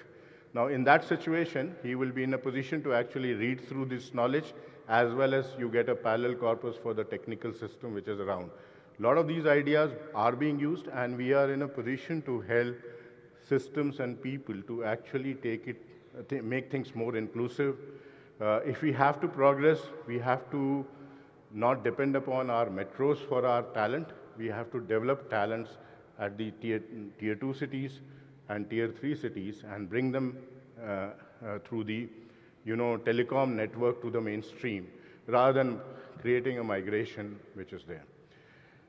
Now, having these products and these systems with us, it is very important for not to forget that these systems and these products will only work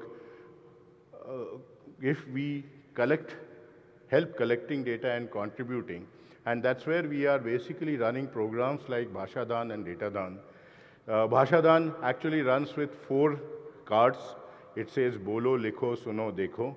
That means it is basically looking at capturing your dialect, capturing your specific words which you see. Suno is basically trying to improve the TTS. Likho is trying to improve the text-to-text translation. And your Dekho is trying to improve the OCR. So, all of these are some things which are where we are looking for contributions. We are looking for a long journey. We are perhaps running a marathon in Indian languages because of the lack of digital data. And we have to digitize very fast, very well, so that we are in a position to actually deliver in the artificial intelligence domain what we want to deliver and where we want to be. And hence, we would base the choice or the evaluation of models this is not the right time to do that, but it is right time to use it and help these models develop further, digitize whatever you have, and help run programs which will digitize the effective knowledge which is there in Tier 2, Tier 3 cities, and we have our culture and values which are embedded in those cities as such in multiple languages and dialects.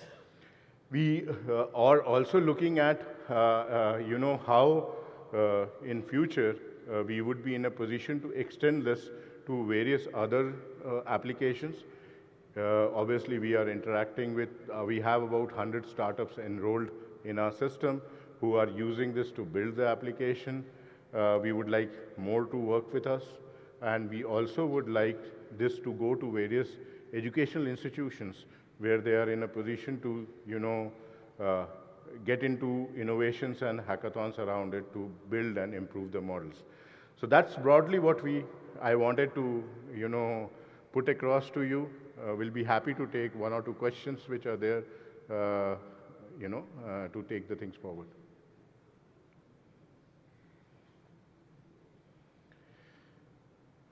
Yeah. Can we have a mic move up to the front, please, quickly? Anyone else with questions? Okay, lots of questions. Okay, we'll see how many of these we can do.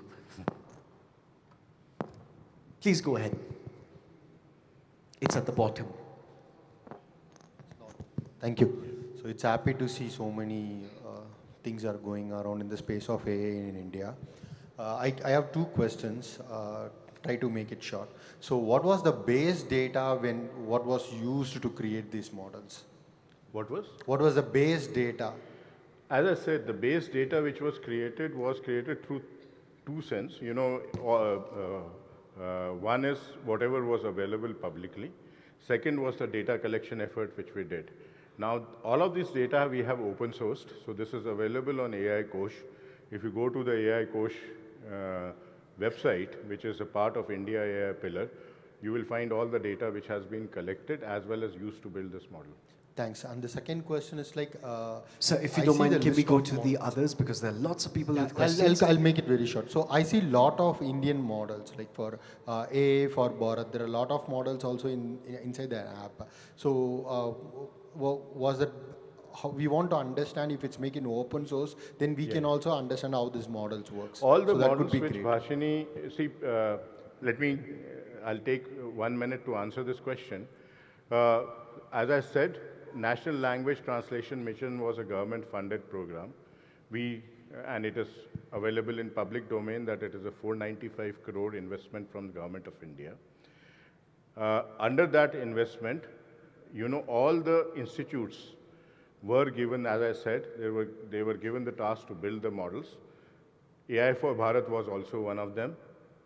NIT Suratkal was one of them. IIIT Hyderabad was. A lot of open source people or teams which are there have also come back and said that why don't we load the models into our system. So we have also uploaded them.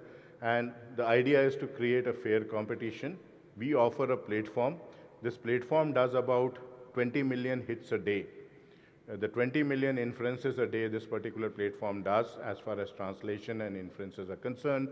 So this is something which is being used widely now, and these models will have a fair place to compete and improve among themselves. We also have a feedback loop in our system, so you can actually give a feedback on a particular model and say, hey, this is not working fine.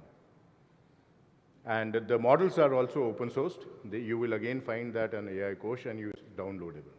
Unfortunately, we have run out of time for questions, as you can see. Would you make yourself available offline to take some of these questions? Sure. May I request where would you be available? Towards the outside? Yeah. So those of you all with questions, please do meet the gentlemen outside. Can we hear a round of applause for the fantastic work they're doing at Bhashini? Thank you very much. Apologies for those of you all who had questions, we could not get them. We're going to jump into the next introduction in interest of time. Generative AI and agentic workflows are transforming enterprise operations. This session explores how multi-turn agentic workflows and individual ambidexterity balance efficiency with creativity, automation with human judgment, and routine with innovation. Everyone talks about AI innovation. This next gentleman and his team are the ones that bring it to life. Please welcome our next speaker, Soumendra Mohanty, Chief Strategy Officer at Trident Sync. Give him a big round of applause while he makes his way to the stage.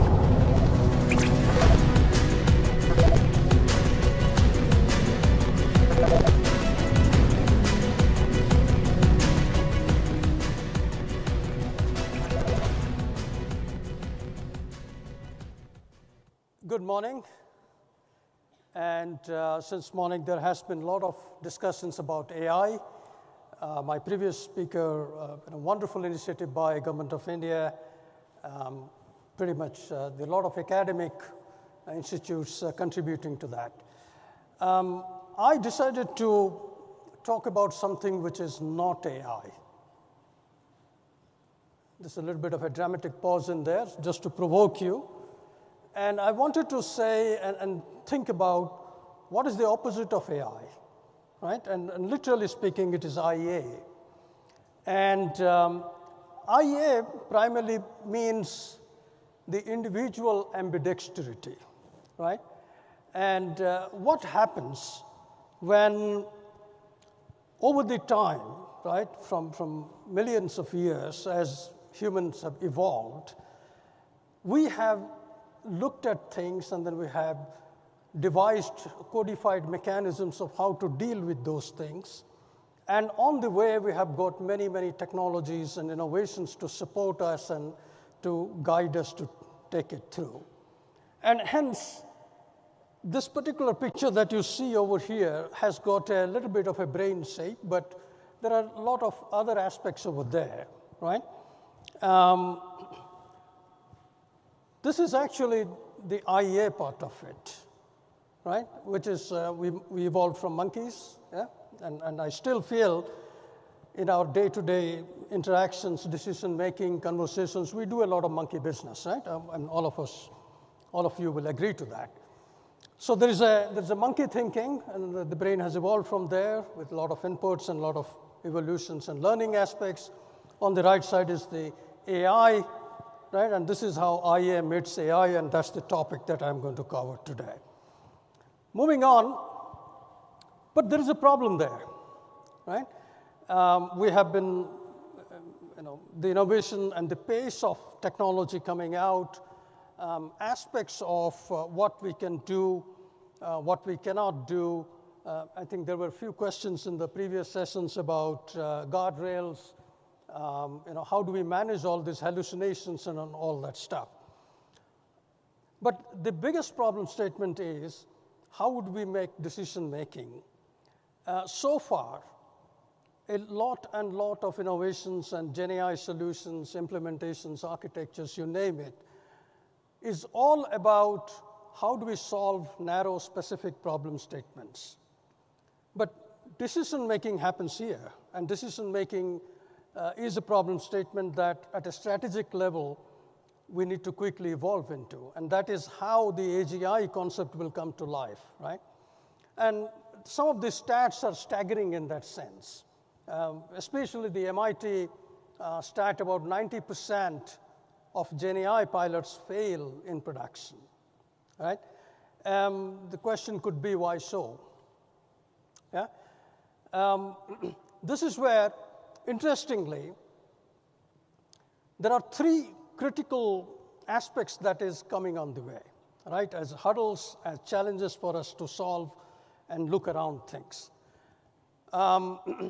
Managing paradoxes on day-to-day life, that whether this option versus that option, anything that has got a value-based aspect of it, which is more than one option, because we are very good at dealing with one option, right? But if it is more than one, then we start debating around, we take a longer time to arrive at things, and either options you choose has got implications, right?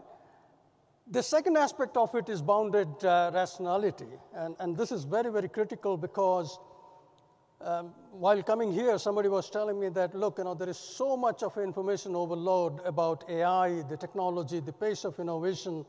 Whatever we are working on today as the cutting edge, we really don't know what is going to happen next week or the following day or following month. So we are always doing a catch-up game. This bounded rationality is also a part of that. That means, and there is a term you can look up to, which is called satisficing. Humans make decisions based on available information and choices, not to find an optimal solution, but rather what is satisfactory and sufficient enough, right? And if you all really, deep down, if you think about it, that's what we do. But we have an expectation from AI that it will always point out the right thing all the time.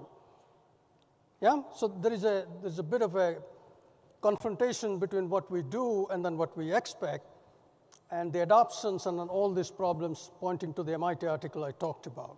The last one is human cognition. Daniel Kahneman, if you recall, wrote something about systems thinking. There is a system 1 and system 2, meaning, based on the way we have evolved, we have codified a whole lot of things. Our brain, our memory, muscles, everything is oriented towards that, and we are very good at fast thinking because it is survival instinct, right? Your manager, in the morning you walk into office and you're thinking something, manager says, look, you didn't arrive on time, and we have got a good enough explanation that, oh, this is Bangalore traffic, yeah?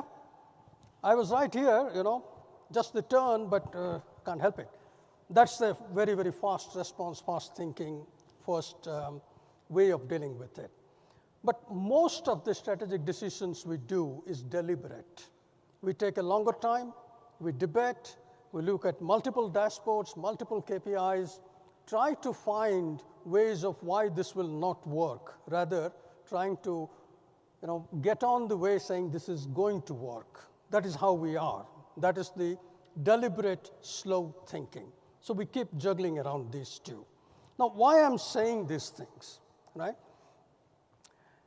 There are, if you put it in a quadrant, right, we all know, our decision making and the latest imaginative and innovative thing that we are all talking about is agentic workflows. And the first thing comes into mind is, okay, what kind of problem statements should fit into what kind of workflows? Is it going to be human in the loop all the time? Is it going to be semi-autonomous, meaning human above the loop, right, which is observing what's going on and nudging it in the right direction?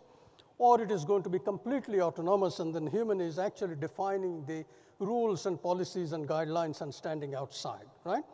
But there is no such perspective around, is there a method to the madness? As we all working in different problem statement areas and priorities and investments that are happening around this, the ROI question keeps coming back all the time. Is there a method to the madness? And I hope that these 4 quadrants will give you that perspective, right?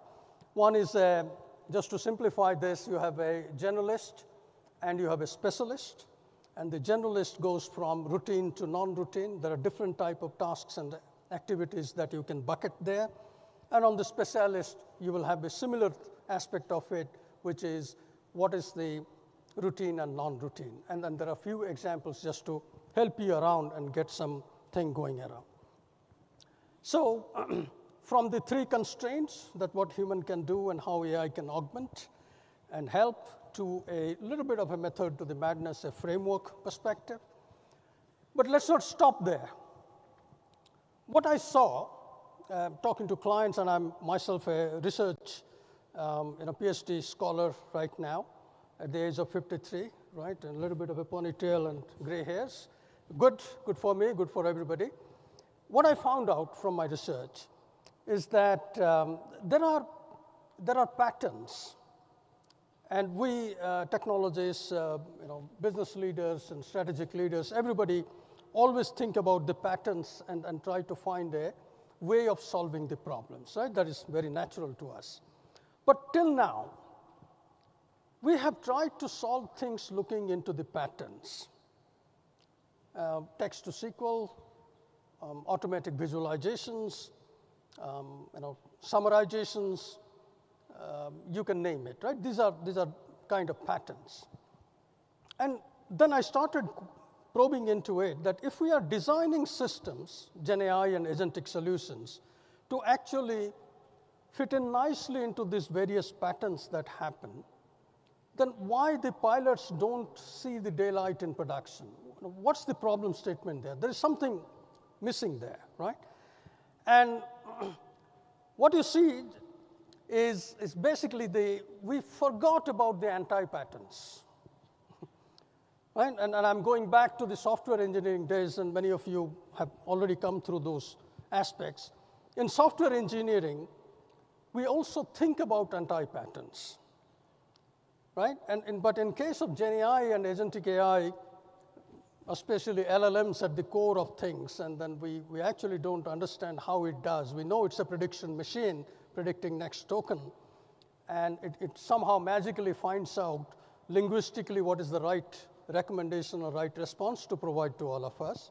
All of that is great, but they're all designed for the patterns.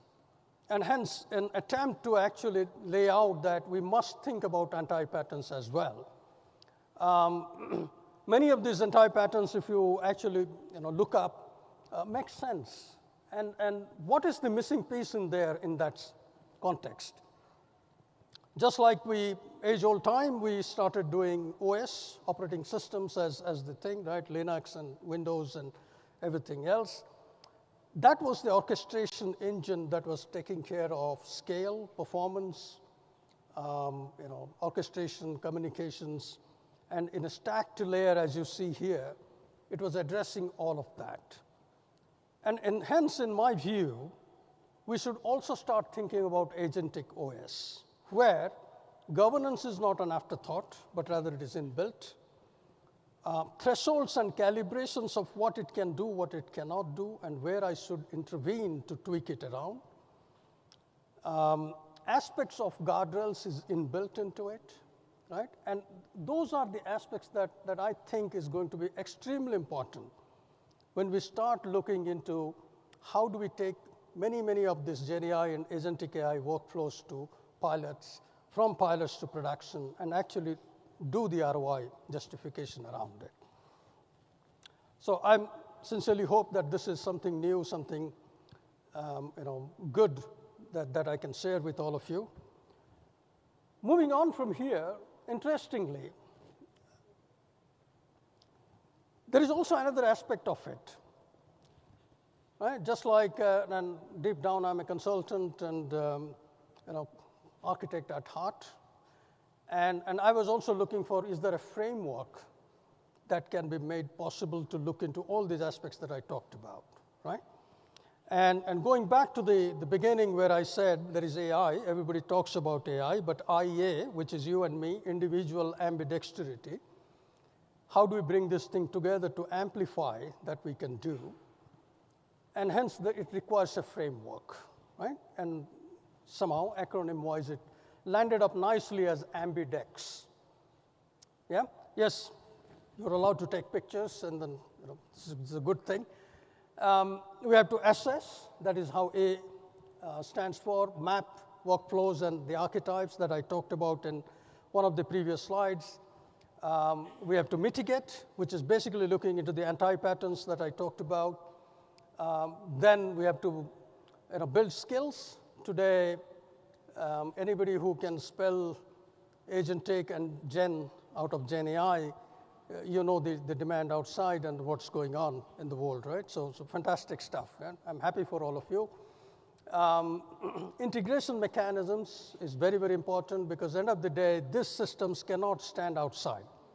They have to become an integral part of the ecosystem in which we operate. Yeah? And obviously, design for ambiguity.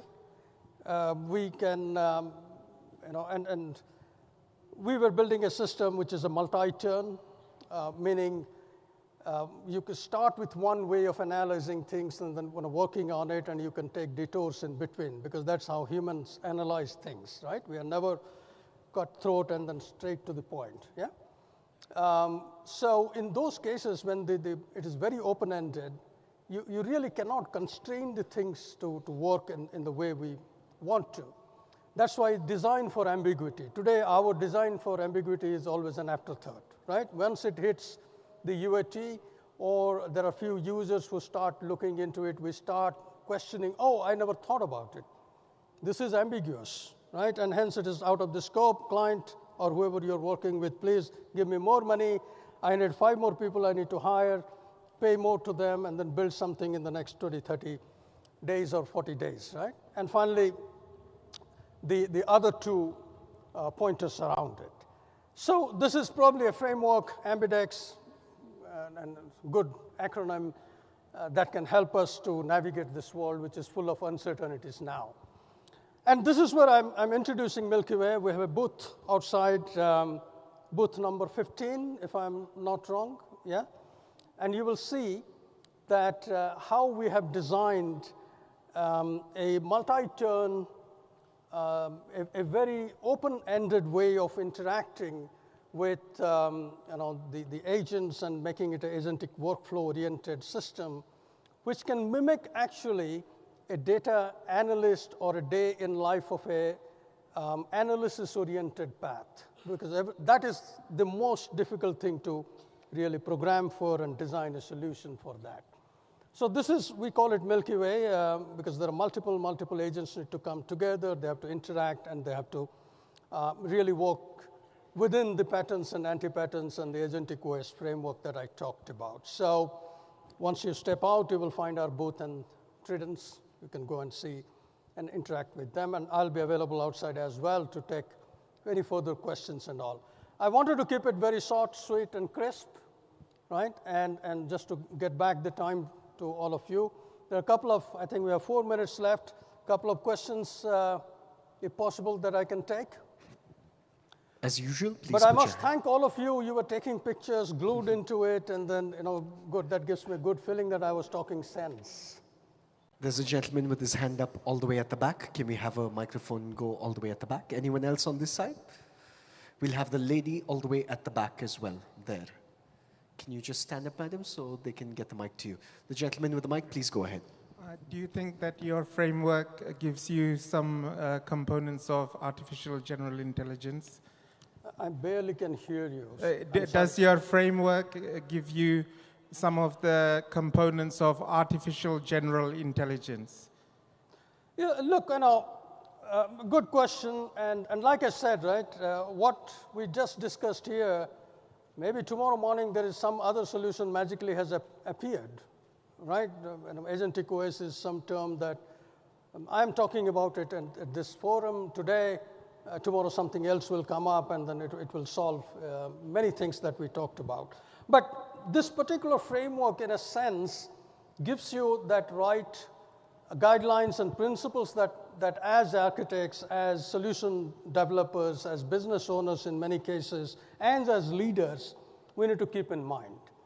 A larger part of those individual components can actually become software-oriented, can become codified in a sense, and in some other cases it will stay outside as a governance framework or design principles and thoughts around it. So it's a combination of code, design thinking, and certain amount of a framework and guidelines that one needs to keep in mind. Thank you. Yes, please go ahead. It was a nice session, sir. My question is, when you have so many agents, like when you are basically defining the persona of all of these agents, I mean, any which ways you are defining the persona, so why we need so many agents? Because it increases the basically how you validate, and then there is a layer of governance comes in and so on. So why we need that many agents? So again, look, there's a fine balance that needs to happen, right? If we just zoom in into one persona, and as you step out, you will see many of our solutions being showcased. One of them is people who are working in retail industry and marketing side of it. There is a campaign manager. That's a persona, right? And this campaign manager has got multiple tasks on hand that, what is this campaign all about? And if I launch this, do I have the right inventory to support it? Because you launched a very wonderful campaign, people go to the store and then it's out of stock or things didn't arrive, right? So there is an inventory planning around it. There is a pricing planning around it and like that. So you need that many agents, and these are specialized agents which will connect to the right data sources with the right kind of rules embedded within it to do the task. That is one part of the story, and this is just one example. There could be many such examples where you may have to deal with functional, smaller number of agents which are versatile enough to deliver the tasks that you want to. But then there is this other part of the world, which is you and me and then everybody in this room. How do you mimic how I think? And how do I approach the problem and solving those problem statements around? This is unbounded. This is very open-ended, right? Why my sales are down? This is a very open-ended question, but this is a valid business question. And how do I break it down? And I will need what is the intent classification agent. From there, I will need what exactly you're looking for. Is it product? Is it region? Is it a particular geography? Is it a particular time frame? How do I craft it together? Because that is how humans break it down. So you need a reasoning agent over there, which is breaking it down. Then what are the tasks that I need to do? How do I do a data exploration around it? How do I do a hypothesis generation around it? How do I go about solving this hypothesis? And what kind of tests I need to do for the hypothesis? Finally, how do I produce a report that actually tells me what is going right, wrong, ugly? So in some of these kind of extreme scenarios, which is very open-ended, unbounded, trying to mimic how a human goes about solving the problem will need probably many, many more agents. And this is where the complexity arises, that how do they interact with each other, how do they pass the baton to each other, and finally arrive at the solution that you want or the output that we want. Yeah? And that's why I keep saying we need to have that fine balance between these two. Can we hear a round of applause for our speaker, please? Chief Strategy Officer, Trident Inc., Soumendra Mohanty. Thank you very much for being with us today. Thank you, folks. From one speaker, we move into the next. We're here to talk about building scalable generative AI products often forces trade-offs between speed, control, and innovation. This session that we're about to watch challenges that notion and introduces the sovereign full-stack AI neocloud, combining public cloud agility with dedicated environmental control and performance. To talk more on this, we have with us the Chief Product Officer at NESA Networks. Please welcome to the stage, Karan Kirpalani. Give him a big round of applause, please, while he makes his way to the stage.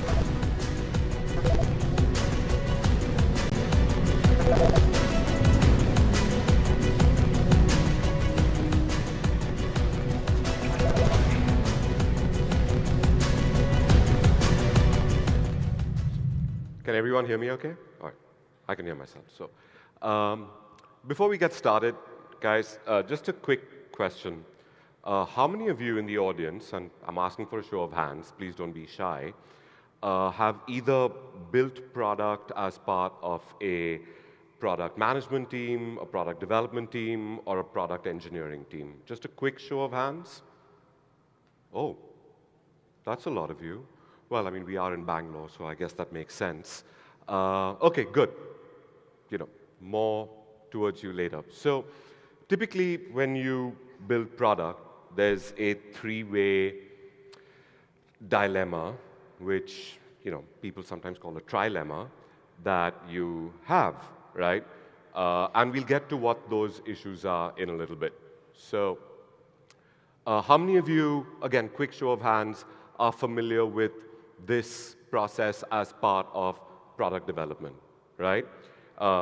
You need to be able to, first you gather your requirements, do a design, throw that design in the dustbin, do fresh requirement gathering, design again, develop multiple changes in the development cycle, and then you're testing QA.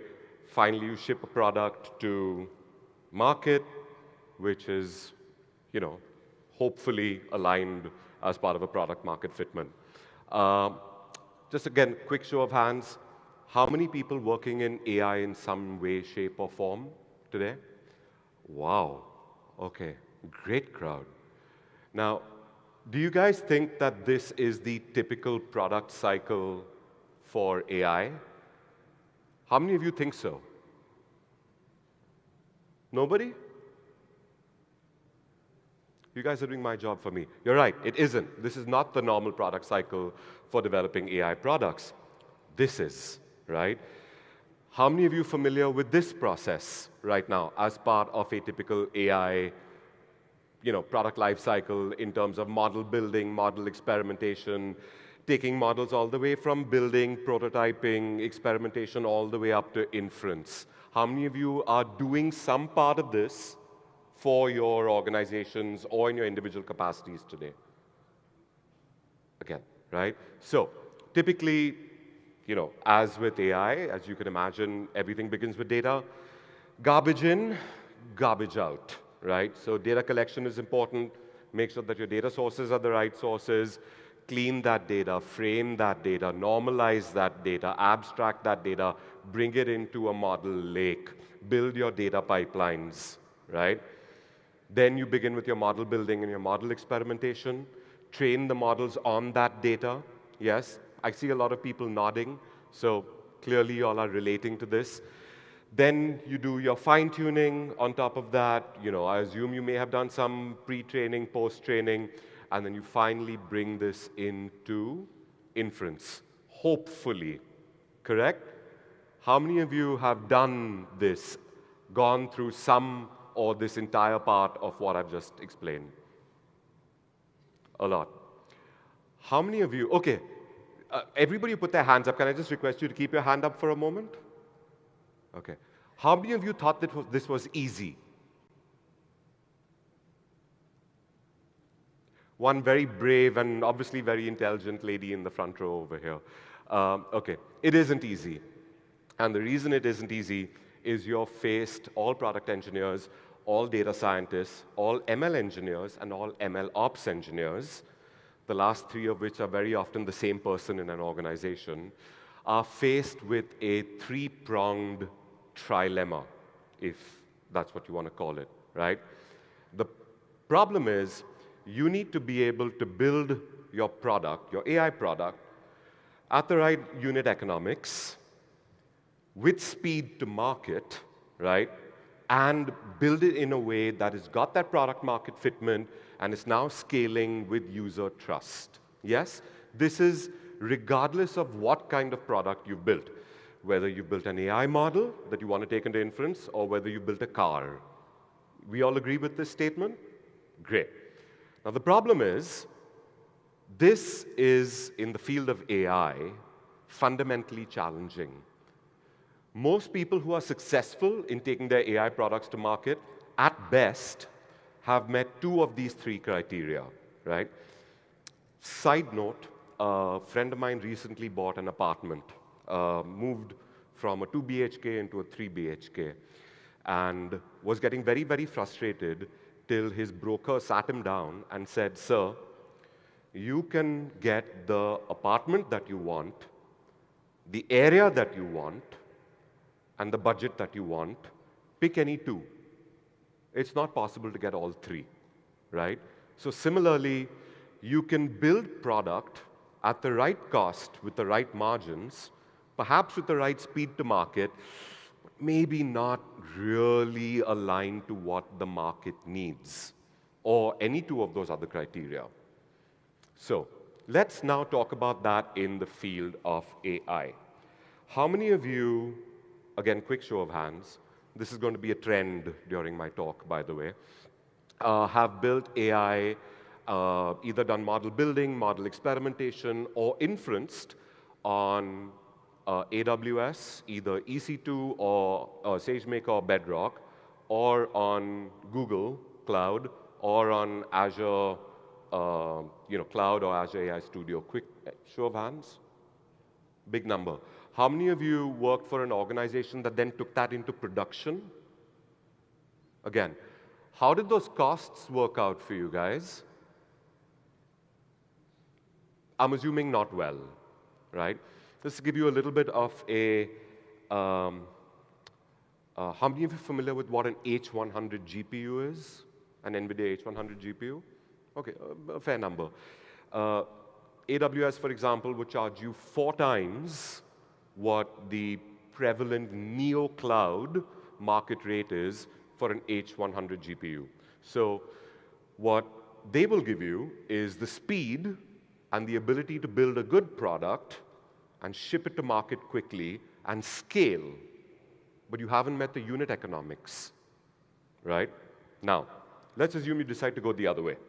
Let's assume you decide, okay, I've burnt my fingers, I've consumed my cloud credits on AWS or GCP or Azure or whatever it is, and now in scale, we're burning through cash to take this model into production and to be able to, offer it at scale. So forget it, let's get out of that, we'll pivot completely in the opposite direction, and what we're going to do is buy a bunch of GPUs and put it in-house, right? Or put it as co-location in someone's data center. Quick show of hands for people whose organizations may have done that. A few, and that's actually what I expected, is because the capital costs of GPUs are high, right? Most people prefer to use GPUs in a cloud environment so that they don't have to spend hundreds of thousands of dollars or millions of dollars buying the GPUs, but there are a few who do, especially large organizations. Now, they're in control of their unit economics, but where they've compromised is speed and scale both. Because some of the biggest organizations that we talk to aren't able to actually present or offer the infrastructure that they've bought to their lines of business for the use case that they're looking for, and to have it scale as the business grows without significant bottlenecks, right?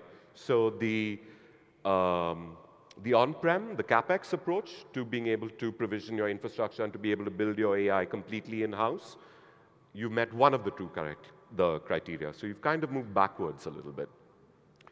The third option is, of course, being able to scale and build user trust, right? So that, again, is challenging. How do you maintain your unit economics, get speed to market, and build user trust? This is a very, very sticky problem that us as product managers tend to face on a day-to-day basis, right?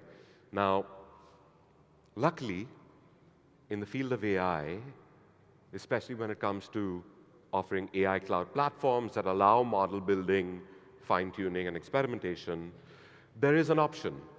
And at NISA, we call it Velocis.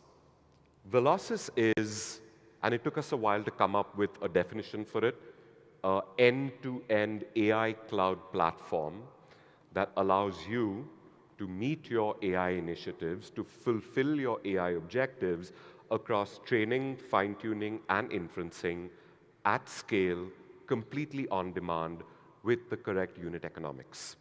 Bit of a mouthful, I know, but what it is a sovereign AI cloud, but we don't stop just at the infrastructure as a layer. The Velocis cloud is not, here's a GPU, now go have fun with it, do what you want. You can do that if you so choose, but at the end of the day, the problem when it comes for us as AI builders, as product creators, as data scientists, as MLOps engineers, as ML engineers, or as product managers, the problem isn't just the access to the GPU on demand at the right price. The problem is, how do you help me with the right tools, frameworks, libraries, and pipelines to be able to do all of that completely on demand with a click? Do you give me a PaaS platform sitting on top of the infrastructure, natively integrated into the the GPUs, the storage, and the compute? Yes, absolutely, right? Do you give me, say, how many people experimented with Jupyter notebooks? Wow, okay. How many people are managing LLMs or any other GenAI models in production for inference? Again, a lot. So the ability to be able to click to create a Jupyter notebook, have it run on the correct compute environment, CPUs, GPUs, what have you, do your model building, do your experimentation, and then push that into production. Let's assume you've done it on an open weights model, and now your organization says, okay, great, we've built this conversational user interface, we've built a knowledge extraction tool, we've built this application for decision intelligence. You want to be able to not just have access to a GPU, you want all of the tools sitting on top of that to be able to take all of those use cases into production very, very quickly. At NISA, we built the Velocis AI Cloud to be able to cater to exactly that. So it is a full-stack acceleration cloud system, purpose-built to meet and scale and deliver your AI workloads across training, fine-tuning, and inference. So in a nutshell, this is what it is. So your bottom layer over there is your infrastructure, right? Can't have AI without the GPUs, the high-performance network, the high-performance storage, everything that you need over there, all front-ended by a very, very powerful orchestration layer, right? So, but let's assume that the infrastructure is a given right now, table stakes. What you need above that is that entire platform that caters to the data scientist, the ML engineer, and the ML ops engineer, right? These are the guys, these are the probably unsung heroes in any organization that are doing all of the hard work in terms of building an AI or meeting the organization's AI objectives, right? So if you want to be able to natively integrate into any of the most commonly used open source frameworks, tools, libraries, PyTorch, TensorFlow, Keras, Theanos, Scikit-learn. You want to be able to fetch models with a single click, say, from Hugging Face. You want to be able to do your model building and experimentation in Jupyter. All of that is just click to create. But at the same time, it's very, very natively integrated into the hardware, but with complete transparency. So everything isn't an API call. Funny story, one of the clients that we're working with, medium to large enterprise in the manufacturing space. They paint. So they wanted to take an internal use case into production about 6 months ago. Simple use case, internal knowledge repository for all of the documents and all of the knowledge sitting within their organization, which, as most of us will know, finding the right information within your organization's SharePoint is probably one of the toughest things in the world, right? So they wanted to be able to create a simple chat interface. I'm looking for a spec sheet or a data sheet on XYZ product and any and all literature surrounding that. Seems like an easy enough use case to be able to deploy. You're going to probably have something like Llama Index, LangChain, fetch a bunch of PDFs, extract it from there, sitting with an LLM to be able to serve the responses. Sound about right? Yeah? So they were on AWS. So they call AWS into the room. AWS comes with a partner. They sat down with their AI practitioners. How long do you think it's going to take this model into production? About 3 months of model building and experimentation. You can do it on SageMaker. OK, fantastic. How much do you think our budget should be? They said, sir, about $4,000 to $5,000 per month for the model building and experimentation phase. So why don't you benchmark about $12,000 for the quarter? You probably won't even spend that. So they turn it on. He turns on Bedrock. Beg your pardon, SageMaker, hands it over to his team. 36 hours later, checks his AWS dashboard. How much do you think he'd spent? Any guesses? 6,000, sir? Not that much, because that guy would have then been fired. But they had spent their entire quarter's budget in 36 hours. They had spent $12,000 in 36 hours. So now, obviously, everyone's running around in a blind panic. How did you spend so much? The CFO is screaming. The CIO is screaming. The data scientist is sobbing uncontrollably in a corner somewhere. How did you do this? Can you show us what does the dashboard say? Where did this get used? We don't know. Everything is just a bunch of API calls, right? It's going to take us at least a week to decipher what these API calls were. What services got spun up in the back end? Were they GPUs? Were they VMs? Was it EBS? Was it ELB? Was it S3? Was it Route 53? We don't know. Everything just seems like a bunch of API calls. We need to go figure this out. So that's the problem. Now, when you want to turn on things like Jupyter Notebooks and take models into inference and have native calls to Hugging Face, it's great that you're able to do that. But you have to be able to do that with very clear and visible costs. If everything is going to be an API call that your teams are sitting at the end of the month for 3 days to try to figure out exactly what those API calls were for, that's not really going to work in an enterprise environment, is it? Because then there's no predictability in the cost. And we all know what enterprise finance teams and CFOs and budgets are like. So what you need is a system where when you create a Jupyter Notebook, clearly says that Jupyter Notebook is going to sit on X particular CPU or K8s cluster or compute virtual machine or a GPU virtual machine, and this is what it's going to cost you. You want to take Llama 3.370B into production. You want to put it on a dedicated GPU and have it as a dedicated inference endpoint for your organization where you don't want any sticker shock for your inference costs at the end of the month. Here's what it's going to cost you, and that's going to be a flat monthly fee. Please infer it until the cows come home, right?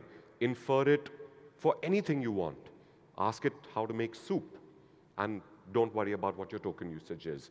So typically what enterprises need to be able to do all of those use cases that you see on the top of there, model building, model experimentation, is you need the infrastructure, you need the platform, but you need it delivered to you in a very, very granularly visible and a granularly controllable way. So you don't get even a rupees or a dollar's worth of sticker shock when the invoice comes due, right? And that is what Velocis gives you. So coming back to the question that we had, right? You can scale, you can create for unit economics, you can create for time to market, or you can create for scale and trust, right? Velocis will allow you to do all three. So please come to the booth that we've got on the Expo floor. We'd love to be able to talk to you in terms of how we do this, how we've deployed use cases for some of the most well-known names in the country, guys who are building model gardens for their organization, people who are, building very, very interesting GenAI use cases for their organizations. We do a lot of work for manufacturing. We do a lot of work for fintech and financial services, healthcare, education, ISVs, AI native developers. So we'd love to be able to share some of those use cases with you and see if there's any way we can help you achieve the same objectives. Yeah, that's kind of, I'm at the bottom of my session, but this is just a quick run through of what the Velocis portal looks like and how you can spin up infrastructure really, really quickly.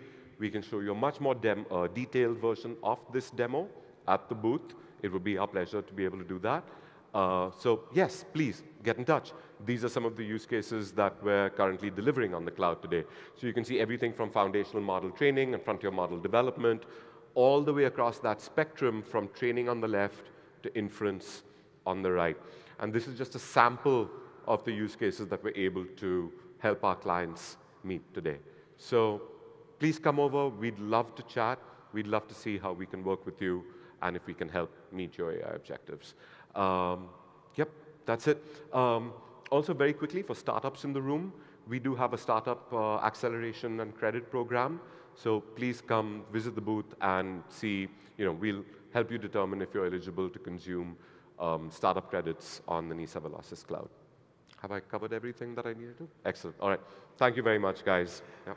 Thank you very much. We have time for questions, though. Okay, we do. So just in case you'll have questions, you can put your hand up in the air.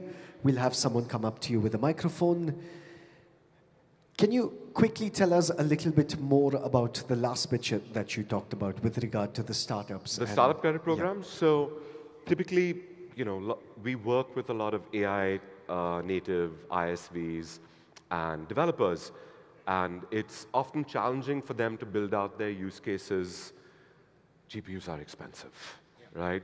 All of them have this fear that once that sugar rush of the free credits run out from the hyperscalers, then that first bill that comes in is potentially project killing. So we've actually conceptualized and created a startup credits program that solves for that problem and doesn't give you that massive shock of type 2 diabetes once the sugar rush ends. Yeah. Yes, please, go ahead. Hi. Hi. My name is Ayush. I have a question. So you talked about observability and granularity. So is it like you're checking every metric to understand the API usage or like platform usage, or how are you, like, is it like observability based, or how? Yes, yes, it is. So there are detailed observability dashboards which show you every metric of what you're consuming. Excuse me. The interesting thing though is, as the way Velocis is structured, is it can be a bunch of API calls if you want, with a lot of observability around that. But at least in the organizational context, medium and large enterprises, or even AI native ISVs who've created a SaaS offering, or AI native developers who've created an offering for a client, they want a certain amount of predictability. So for example, we had a client who was basically consuming OpenAI 4.0. Started out with $1,200 a month in terms of their total token utilization. And in 4 months, that was about $3,700, $3,800. How? No idea. Is there a commensurate increase in business that we can see? No, there isn't. So how did our token utilization triple in about 4 months? We have no idea. So what we did for them is figure out a model that was the equivalent from the open weights ecosystem. OpenAI's GPT OSS 120B, Llama 3.370B, the Quen, which is phenomenal. Most people rave about the Quen family of models. Mistral is great for certain use cases. And provided to them as a dedicated endpoint, so now you don't need to worry about your token costs. Your fees are flat. You guys tweak the models as per customer? Yes. So what kind of quantization do you need? What's your token window size? What kind of token throughput do you need? What's your, what are your demands for time to first token, token latency, all of that, and build out a solution which came in at the original price that he was paying to OpenAI. And then the new thing like token budgets and all, whatever is coming. Precisely. Thank you for that question. Anyone else with a question, please put your hand up in the air. Just looking around one last time. I think there's a gentleman over there in the back. Yes, all the way at the back, please. May we have a microphone go at the back? Thank you. Hi. Hi. In this conference, we're seeing many full-stack platforms for doing agentic AI using LLMs. So compared to all the platforms, what is the unique selling point of yours? So I think I can't speak to what is unique because I don't know what those platforms are. But I think a lot of the agentic platforms that are available today, they don't necessarily have the underlying infrastructure. So Velocis is that end-to-end stack that is the infrastructure, the networking, the storage, so you can consume it as bare metal scale-out GPU clusters, as GPU virtual machines, containers, parallel file systems, create your DBs, vector DBs, create your Jupyter notebooks, build that model pipeline all the way from training to fine-tuning to inference, all within that single pane of glass across multiple workloads. The deck's offline, but if you come by the booth, I'll be happy to talk about what makes this unique and is a little different from what you've talked about in terms of some of those typical orchestration and LLM platforms, because this is truly an end-to-end stack that encompasses the entire cloud IaaS component as well. So you can actually spin up GPU virtual machines at a quarter of the cost of what you would pay on, say, a typical hyperscaler. If that doesn't answer your question. Sure, it does. Thank you. Perfect. But if you want to know more, please visit us at the NISA booth. Yeah? Thank you very much. That is our time for questions. Can we Thank have a you, big round of applause Yeah, to Karan Kirpalani, Chief Product Officer at NISA Networks. From one fantastic orator, we're going to jump into another fantastic orator who's about to take stage. Her name is Megha Sinha. She is the Vice President at Genpact, who has 16 years of experience in technology, strategy, and scaling AI transformations, where she leads the AI engineering and responsible AI practice at Genpact. The conversation, or the focus of this session, presents a behavioral blueprint for adoption, covering trust by design, emotionally intelligent interfaces, and change strategies that align AI with human behavior. People of the audience, Cipher 2025, the biggest one so far. Are you all awake? Are you sure? If yes, can you all just make a little bit of noise and clap your hands and just say something a little loudly, yeah? Okay, fantastic. This is good. I know it's just before lunch, but please put your hands together and make a massive round of applause and welcome Megha Sinha to the stage. Come on.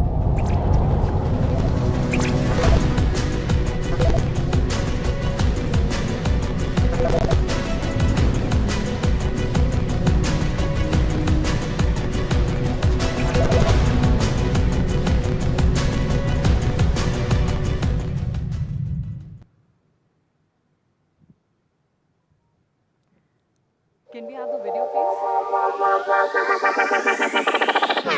So should we make an attempt to break that monotony and talk about the other side of the coin?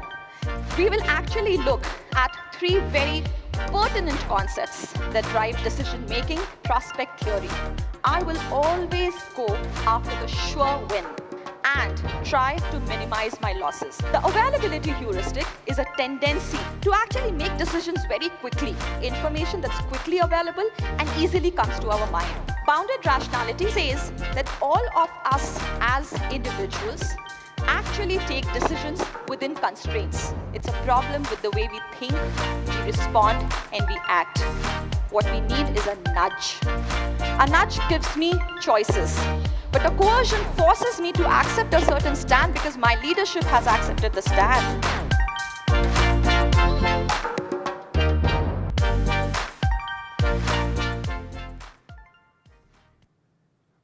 Our irrational behaviors are neither random nor are they just about a point in time. They are systematic and predictable. These are the words of Dan Ariely, the famous behavioral economist and psychologist, who is widely known for his work on irrationality in human decision-making. Good afternoon, everyone. It's wonderful to be back here at Cipher, and what a great spectacle Cipher 2025 is. That video that you just saw was a reminder. On the Cipher stage 2 years ago, we talked about why AI adoption most often lags. It is not because the models are weak, but because human decision-making is messy, it's biased, and beautifully irrational. But the story has actually not changed much in the last 2 years, despite all the great innovations that we have seen, despite the generative AI wave that came, and now we are sitting in agentic AI, and I'm sure there's a lot more going to come in. In fact, just a few months ago, a Fortune 500 bank scrapped a multi-million-dollar AI program, not because of technical reasons, but because the frontline employees could not trust the recommendations. So despite billions being poured into AI, the hard truth is this. Most AI projects do not scale beyond pilots. And as I said, it is because of the way human behavior and human decision-making happens. It's irrational, it's biased, it's full of fear, there is cultural inertia. These are the bottlenecks. Yet we keep throwing GPUs at a problem that is fundamentally human. Gartner calls it the last mile problem. I call it the first mile mistake. The the failure to embed adoption into the design from day one. Now, if we were to actually understand how behavior works and therefore be able to identify what should be done in order to make adoption scale, we need certain models, we need certain frameworks, and a deep understanding of human thinking itself per se. So today, I am not here to spin doomsday scenarios or to tell you narratives about AI ethics. I'm here to give you an AI blueprint that will tell us how AI has to work with human nature and not against it. So what you see here on the screen right now is the famous Fogg model developed by Dr. B.J. Fogg, a Stanford academician and researcher. Dr. Fogg says that for any human behavior to actually happen and occur, motivation, ability, and prompts need to come together at the same time. And mind you, prompts are not the prompts the way we are conditioned to think about it. These are not the generative AI prompts. These are sparks that help human beings move along the curve that you see here. So let's contextualize this for AI adoption. On the horizontal axis, you see AI motivation. So this is basically openness at the bottom, where individuals in an organization are just willing to try AI. Then they move towards satisfaction because they see quick successes. And then finally, they go to ownership. Now, it is at this stage where they're not just using AI, but they're also championing it. On the vertical axis, we begin from literacy. So everybody in the organization is gung-ho about AI, and they want to understand how AI works. Then they move to proficiency in being able to apply it. And then finally, mastery, where you are co-creating solutions together and you are transforming processes. If you look at the curve here on this screen, at the bottom left, you have AI pilots and experiments, where different individuals from different teams in an organization are beginning to build AI in small bits and pieces. You move up the curve and you see there are co-created AI solutions, and that's where I think most of us in our journeys would be today, where multiple cross-functional teams are coming together and building solutions. And then finally, you reach sustained AI transformation, where ownership and mastery collide. Now, what's important to understand here is the movement along this curve does not happen on its own. There have to be prompts injected into the system in order to make this real. Sparks that will help move along the curve. In the case of an enterprise context, those sparks are not just notification that we receive from our leaderships. They are actual signaling that have to be done by the organization at a structural level. Look at executive sponsorship, OKRs and rewards tied to individuals and to teams. Funding for the right projects, dedicated time and space for me to be able to experiment, without which I might not be able to adopt AI at all. And finally, obviously, training. There is a lot that can be talked about training as such in itself, and it can be a completely whole session for itself.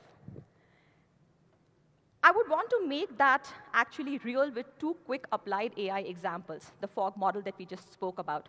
Think about a healthcare setup. There's a hospital that has implemented an AI triage solution. Initially, adoption is low. Doctors resist the usage of that because their motivation is low. They cannot trust the recommendations. Also, ability is low because there is not much nuanced training that has been given to them. Now, a turning point in that journey comes when the leadership steps in and says, OK, we're going to give you protected time to do these experiments. I'm going to embed the outputs of these systems into the actual enterprise system that you have today. This is where the motivation, the ability, and the prompt all comes together, and the magic happens. So one thing is clear. Behaviors drive adoption, and behaviors are not going to happen automatically. We need motivation, we need ability, and we need prompts. That's a theoretical concept. How do we actually embed it into the system design and make it real when we are working on the AI development lifecycle? What you see here on the screen is a behavioral blueprint for AI adoption. Just as Dr. Fogg says B is equals to MAP, I say A is equals to TEC. That is trust, empathy, and change, which needs to come together. Now, this is a model that has been built by years of curated research, practical experience, and successes that have been seen in dozens of AI projects. And I will not use the word hundreds because I have not seen hundreds of scaled AI deployments that might have happened. Let's break this down one by one. We begin with trust. Believe me, trust is the single biggest determinant of whether an AI system will be accepted or it will be rejected. But the nuance is that most often when we think about trust, we think about it as endless dashboards and technical explainability thrown onto screens. That's actually an overload. Research says that when you actually give trust with transparency, not overload, with progressive disclosure, where you're giving out information at the right time, at the right stage, in a language and manner that I can understand, and couple that with default choices that can nudge usage over a period of time, trust compounds. The second element that you see here is empathy. You know, human relationships work in a manner where if my concerns are addressed, I might want to forge a friendship with you. If my concerns are not addressed, I will get alienated. And that's exactly what happens when humans forge a relationship with technology products. Most often, we have seen that when AI products and systems are rolled out in organizations, there are questions that come to the mind of people. Will this replace me? What if I begin to use this system every now and then and my boss begins to think that I am dumb? What if the output that is given by this system is not correct and I am held accountable for it? Empathy means identifying and acknowledging each of these concerns openly and designing for reassurance in the system. Who plays a critical role in this journey? The UX team, the UI team, who most often, I would say, are not the most critical elements when we think about data science as such. But they have a large part and role to play in defining and designing AI adoption. The third element here, which we talk about change, and before we move about change, there is an element there that we're talking about anthropomorphic cues in empathy. What are anthropomorphic cues? These are cues in a system that make the AI feel like human. So a human-like touch or a human-like attributes to the AI system. But again, a careful balance is required there. Small amount of human-like touch makes us comfortable. Research says that you overdo it, and then the system quickly begins to feel very uncanny and manipulative. So careful balance needs to be done when we are nudging people through the anthropomorphic cues. And finally, we talk about change here. AI adoption is not a one-shot journey. It has to be done over a sustained period of time. And therefore, we need to have small wins that compound into big trust. Top that up with social proof and champions in the organization who model adoption. And then cultural training. What works in Bangalore will not work in Berlin. And that is very important for us to understand when we are building cultural training. If you look at the adoption surface graph out here, you will understand that if trust and empathy are the foundation, change is actually the multiplier. If either of these two things are missing, the curve is going to flatten. And therefore, you need all of these three together at the right time to actually increase your adoption. Now, talking about trust, it should be understood that most often, like I mentioned, trust is assumed to be building dashboards. It's assumed to be throwing transparency values onto people in a manner that they just don't understand. And therefore, what we actually need is a change in our thinking of how we build transparency. Look at the screen. On your left, you see example of a bad transparency. And why do I say it's a bad transparency? We have a whole lot of tensor values, weight matrices, and technical details in the form of loss functions thrown on the screen. Let me ask you a question. How many of you here actually are able to make sense of this? Wow. Nobody at all?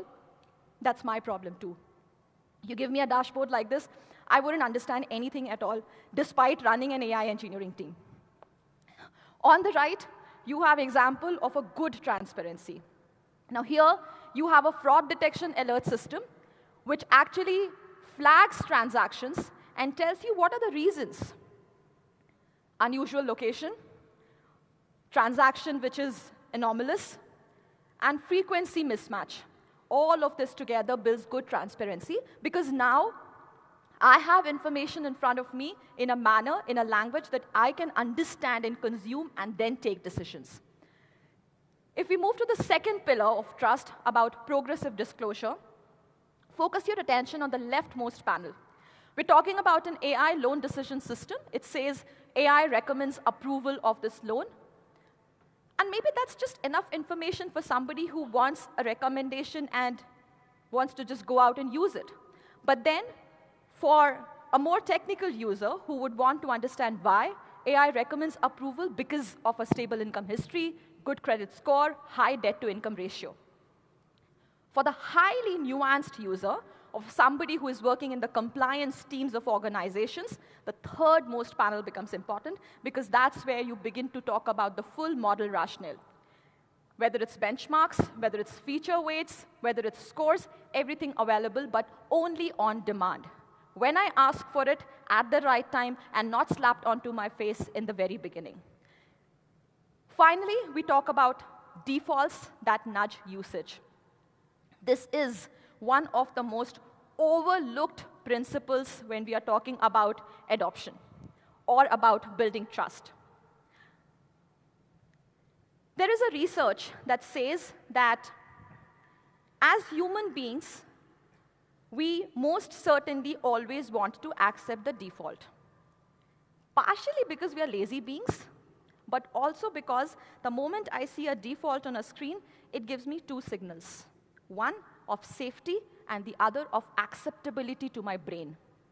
And think about this. What a powerful design concept this could be when you want to embed adoption of AI at scale. There is a completely separate branch of architecture discipline that talks about defaults in choice architecture when you are building any kind of technology products, not just AI. Out here again, you would see on the screen two panels. On the left, you have an AI assistant system, which is actually a performance review form. Not much detail, not much information provided as a default. It actually creates overload for the manager who has to act upon it. On the right, now you have AI-suggested defaults with rating, with recommendations, and that makes it easier for the person to either accept, reject, edit, or do whatever they might want to do with the system. Having closed the trust with three principles, we talked about progressive disclosure, we talked about transparency without overwhelm, and we talked about defaults that nudge usage. Quick three principles, each of them a discipline by themselves when you're talking about design theory and design principles. We then next move to empathy. Most often than not, when we're talking about AI systems, we begin to think about cold, robotic interfaces that are built. Out here also, if you see on the screen, on the left panel, you have scenario A, which is of a cold interface. It actually says diagnosis is pneumonia, and confidence is 94%. It's sterile. It has absolutely no acknowledgement of uncertainty. It does not keep the human who has to act upon this along with it in the game. On the right, you see an emotionally intelligent interface. It actually talks about the decision and says, based on the chest X-ray and clinical symptoms, pneumonia appears likely. I am 94% confident in this assessment. And then it does something very critical. It says, however, I notice some overlapping signs with bronchitis that warrant your clinical judgment. So it tells the user that there is an uncertainty. Remember, we are working with AI. There's nothing absolutely deterministic. So it gives that nudge. And then finally, it also talks about strong areas of indication, areas of uncertainty, there is just one shift that has happened. It has changed its tone from that of being directive to a tone of collaboration. The doctor now feels part of the decision process. In the first panel, it's as if the AI system is saying, you know what, I know this better than you. But in the second part, the AI system is saying, I'm here to support you. I am not bossy, but I'm going to be able to help you understand and think, and then you are the decision maker. You can take the decisions. Finally, we move to the third pillar of A is equals to TEC, which is about the change multiplier. I mentioned earlier, trust and empathy are the foundation. Change is the multiplier. If trust and empathy, T and E, are missing, no amount of change programs are going to help you.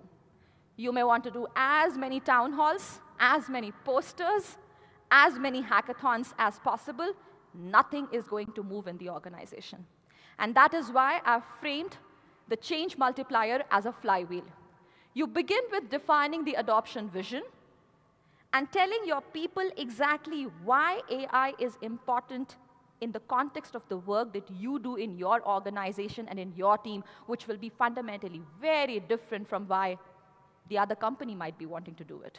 So that vision has to very carefully be translated to everybody in the organization. That moves to early wins. Like I mentioned, small projects, early wins, but not really MVPs and pilots. In my experience, and I may be wrong, but in my experience, I have seen with AI, the moment you build the first MVP, people begin to think of that MVP as the final platform which they have to trust. If you have not been able to build trust with the first MVP, it becomes very difficult to have the trust built into people in your next releases. Adoption will not grow. This becomes a very big problem. And so therefore, even when you are trying to do your first set of MVPs, think about the scale, think about the adoption for the long run.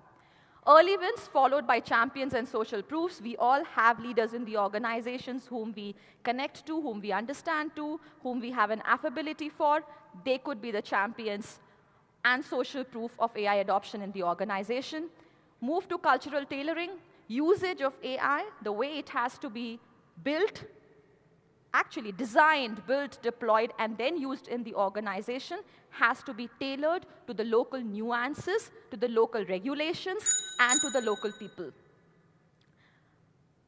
Then you go to the training as enablement, take feedback from employees in the organization so that you can make changes to this flywheel, and then finally reinforce and institutionalize. This is a flywheel. Once it spins, it accelerates on its own. I would like to leave you all with a thought that I want you to go and ponder about. Bias is not a math problem. It's about representation. Transparency is not about dashboards. It's about interpretability. And traceability is not just a log in the system. It is building accountability into every layer of the AI system. If you can think about that and build your AI systems with the human as the center stage and center focus, adoption will follow. Thank you, everyone. Megha Sinha, people of the audience. Once again, if you have a question, just put your hand up in the air.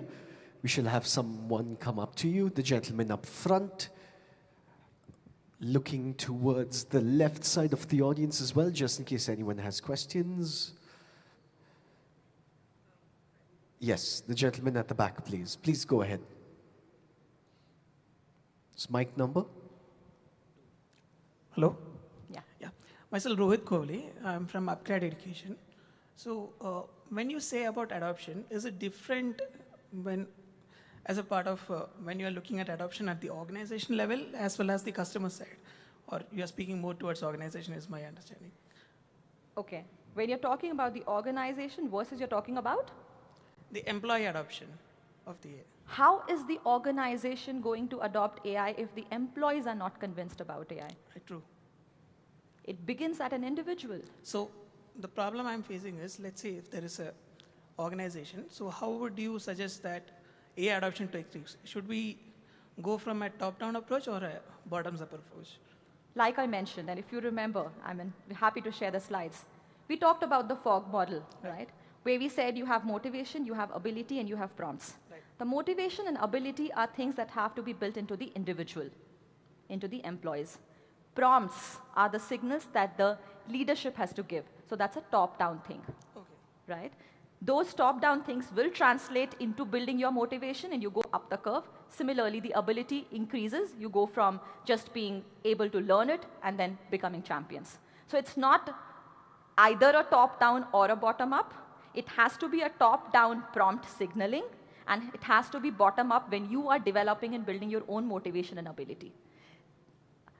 I have always believed in this. If an individual is highly self-motivated and is given the right nudge by the leadership, by the organizational heads, there is always an acceptance for newer technologies, newer products, and obviously adoption will scale, right? So it's actually, Rohit, not either of the two. It has to be both built in together into a model. So if I may elaborate on that. So if you don't mind, I'm going to cut you off if you don't mind. We're running out of time. We have like 30 seconds for a question if you can do that. So you've presented a system which connects the behavior of the development team with the adoption behavior of the users. Do you suggest that this should be quantified into metrics and those should be tracked during the development and testing process of the application? I'm sorry, sir. Can you please repeat your question? Are you suggesting that we should measure these metrics, such as MAP and TEC and so on, during the development and adoption and testing process of AI application? I am saying you need to think about this even before you decide what you want to build.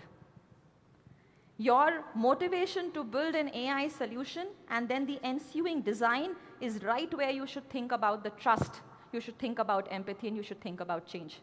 And obviously, that follows and flows throughout the AI development lifecycle.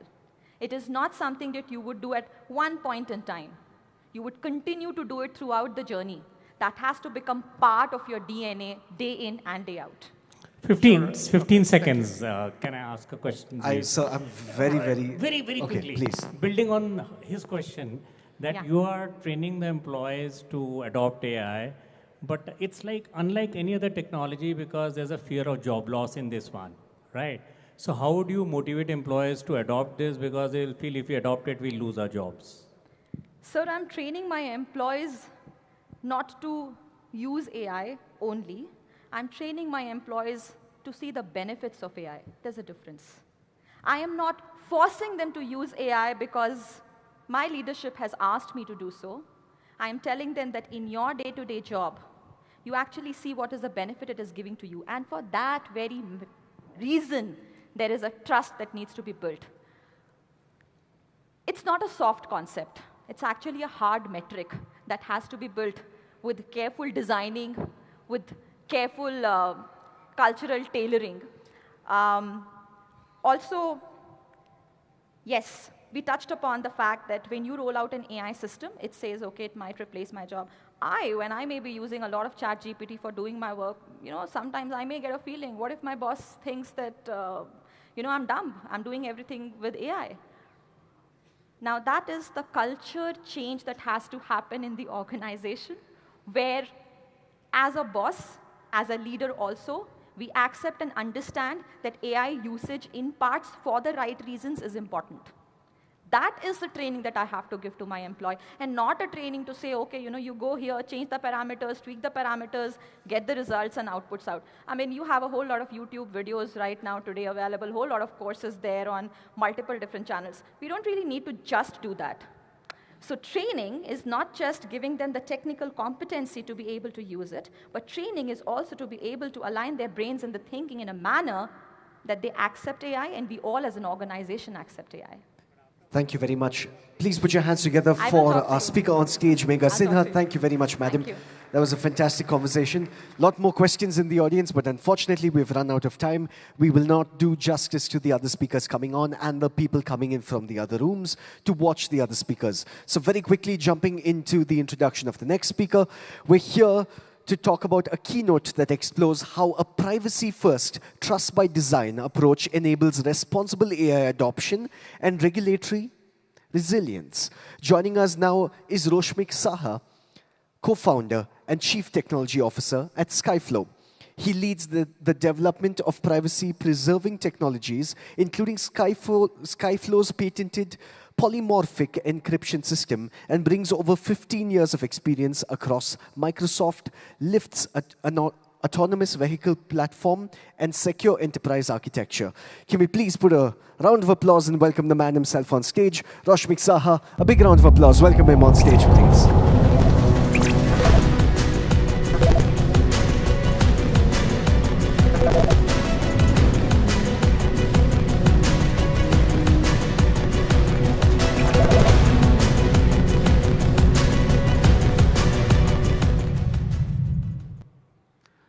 Hello everyone, welcome to Cipher 2025.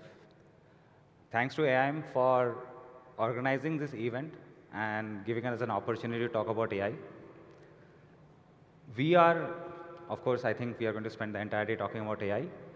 We are going to discuss trust by design, and specifically, we are going to talk about data privacy and data security. How do we use the AI models in a responsible way, where we can trust it with our data and more importantly, our customers' data. So, as I was hearing the other presentations, I think the first few slides have been repeated by everybody, that it all started from building the models, the generative AI models. And I think everybody has used ChatGPT at this point and probably using it in their daily lives. So after the foundational models are built, we started building applications on top of it. After that, we realized that maybe the smaller agentic workflows are better suited for building verticals and not directly using the foundational models. And now we are building MCP servers. We are enabling more and more use cases by opening up the data that we have to our customers, to our collaborators, and we see adoption. But the story is that the number of pilots that happen are a lot more than what you actually see in production. And I think throughout the day, we are talking about various reasons why AI models are not getting adopted, or sometimes where the AI models are not used in production, even though they have a lot of potential to add value. One of the reasons is that we have to make sure that the sensitive data, the PII data that these models are using is actually not getting leaked.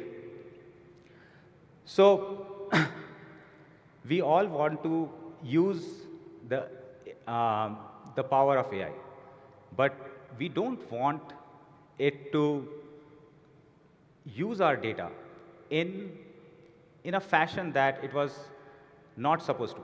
Like, if you take out PII data, any sensitive data from your prompts, from your interactions with AI, then it will not really solve your problem. So we are going to talk about how to enable the use cases without losing control over the data. Unfortunately, a lot of companies have made the headlines for the wrong reasons, where the data has leaked, where the data has been exposed, which was behind an AI system. And there are also, so as the data usage increases, the risk of exposure increases, the number of breaches that are happening is still on the rise. And we will see more and more regulations that are coming in that are trying to curb this problem or force us to use the models in a responsible way. So what if you could solve this problem fundamentally so that all the AI models that you are building, your teams are building, can actually make it to production? The architecture is there, the value is there, the AI models are getting better, but let's see them in production. So this is a note from Gartner, where it says that data protection and application security is something that the enterprises are responsible for. It has to be solved. Without that, none of the AI workflows and the AI systems that we are building will be adopted or should really go to production.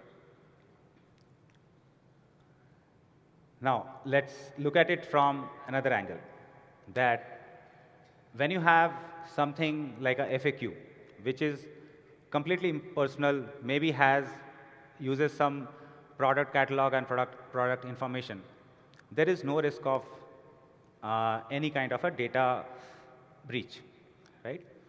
As you go up the curve, as you are looking at generative AI, it starts mattering what data was used to train the models.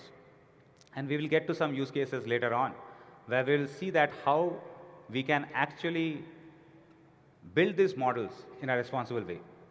As we go to summarization, and especially when we get to interactive use cases, where you want to share your PII, your information about yourself, or you are expecting your customers to share their information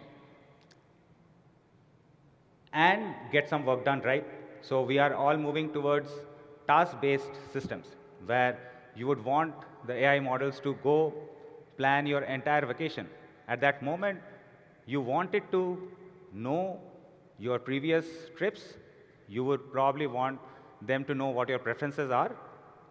And you still want to trust it, that data is not used out of context. So privacy becomes really important when we are sharing data with these AI systems. And the risk and the exposure becomes paramount at this point. So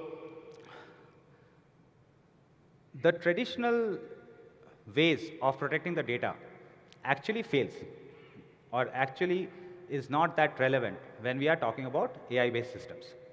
So if you think about your relational databases, your user table, you had a user, you had a row of data that talked about their address and phone number, and maybe their transactional history. So the relationship was in your control. Now fast forward to AI systems. The builder of the AI systems also don't know where the data is stored or how the data is captured inside the models. So we definitely need a new way to think about data privacy and data security when it comes to AI systems. There is no delete button in an AI system. And I think Sam Altman, the founder for OpenAI, has mentioned it multiple times, that do not trust the AI systems, the models they have built with your PII data, and not just once. So that is what we are going to talk about, that how do we still trust it? So, so here we dive into a use case. So Deepak Annamalai is our head of sales, and he wants to keep track of his loyalty points all the time. So with all his visits, he's very careful of where he stays and what he eats. And he wants to track it, right? And we have a customer app which he can use. But if we redact all the data, if we pass the data through a firewall where all PII is redacted, it becomes completely useless, right? Now, what we are saying is, instead, the system doesn't really need to know that it is Deepak. If we just tokenize the data, the sensitive data, then you still have the context. The tokens that preserve the context, the entity type, you still can use the model and get the actual answer that you are looking for. And this might be a customer app related to rewards point. It might be a banking app where you want to know your sensitive financial information. You might even want to track kind of where you have spent your money and what you did last, right? Or has there been a fraud? So, and now we have been talking about how to design these AI systems keeping human behavior or the way our brain works, how to model that into the AI systems, right? So, how many of you have watched Reservoir Dogs or the inspired version, the Kaante in Bollywood? So, if you look at history, right, all we have to do is actually study human behavior and human patterns. So, it was a movie about a bank robbery, and for criminals, it is very important to anonymize themselves. All they did was, instead of using their real names, they used essentially tokens. All the participants were called Mr. Brown and Mr. Pink. Those were tokens. And human beings had, or movies and maybe in real life, I don't know, had figured out that anonymizing works, and you still don't lose the context. And that is actually at the core what we are saying. Going into the technical part of it, how do we actually, so when you think about the tokens, right, you will have to, at some point, you might need to go back to the original data, which means that there has to be a mapping somewhere. And that is what a data privacy vault can do for you. The relationship is maintained. So when you are actually sending the data to the model, you are sending like Mr. Pink or name underscore 123. When you are getting it back, you are actually able to see the data, right? So inside the vault, what happens is we developed some patented technology which protects the data. So some people might have heard about homomorphic encryption, where you can actually compute all kinds of operations in the encrypted space. But you might have also heard that it doesn't really work in real life because of performance reasons. The interesting thing about PII data is that you don't need to solve quadratic equations on top of your name and phone number. The operations that you need to do on your PII data is very limited. So that is the heart of polymorphic encryption, where we have created a highly performant algorithm to protect the data when it is even in use. So encryption at rest is hopefully by default. Encryption at runtime is what this technology provides. And you can see some of the PII data here, that name, phone number, date of birth. There are many use cases where you just need to know the year of birth, not really the date and month. And in some cases, you just need to know the month so that you as an enterprise can send a gift card on their birthday month. So this is what this technology does for you, and it does it in a very performant way. So another thing about AI systems or LLMs, generative AI, it doesn't have any inbuilt governance. It has no access control. So once you put the data into a model, there is no way you can control. So we already looked at that you cannot delete the data unless you throw away the model, which can be potentially a lot of money. You don't have any way to govern that who has access to what kind of data. What we are doing is we are actually adding a layer of governance on top of these models, where you can actually say that if I'm the customer, I should have full access to my data because you own the data. If you are, say, a customer support representative, you might just need access to the last 4 of your Aadhaar or last 4 of the customer's SSN. You still don't need to look at the full data, right? You just need to verify the identity. If you are just an employee at the company, you probably have no good reason to look at your customer's PI data. But you still are able to expose that model to your employees, to your customers, and actually use the AI models. So if you, we covered this in the previous slide, that the use cases are start from building the model, training the model, and then it goes on to your chatbots, your customer-facing chatbots, and today we are building agents, and we'll probably have a lot more use cases. So we'll just go over a few of the use cases and kind of show you the architecture diagrams of how this thing works. So here what is happening is your sensitive data is kind of passing through the Skyflow data vault system. And what is coming out is kind of that Mr. Pink and Mr. Brown or XYZ123. One important aspect of these tokens are they are in no way related to the actual data. So it is not an encryption algorithm.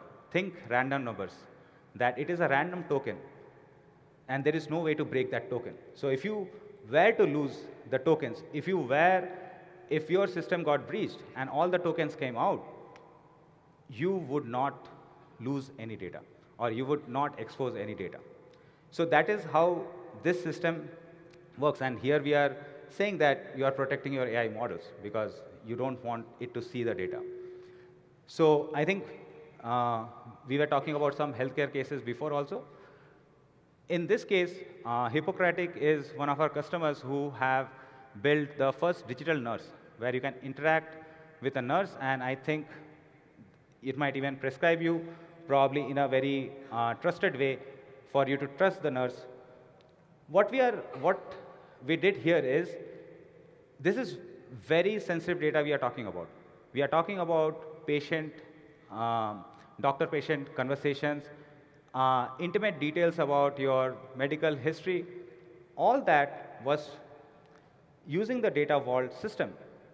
We were able to ensure that the millions of dollars that Hippocratic spent on building these models are future-proof.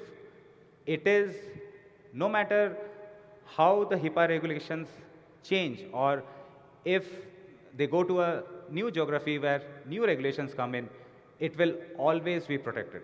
The models we can prove that the model is not aware of any sensitive data. So I'll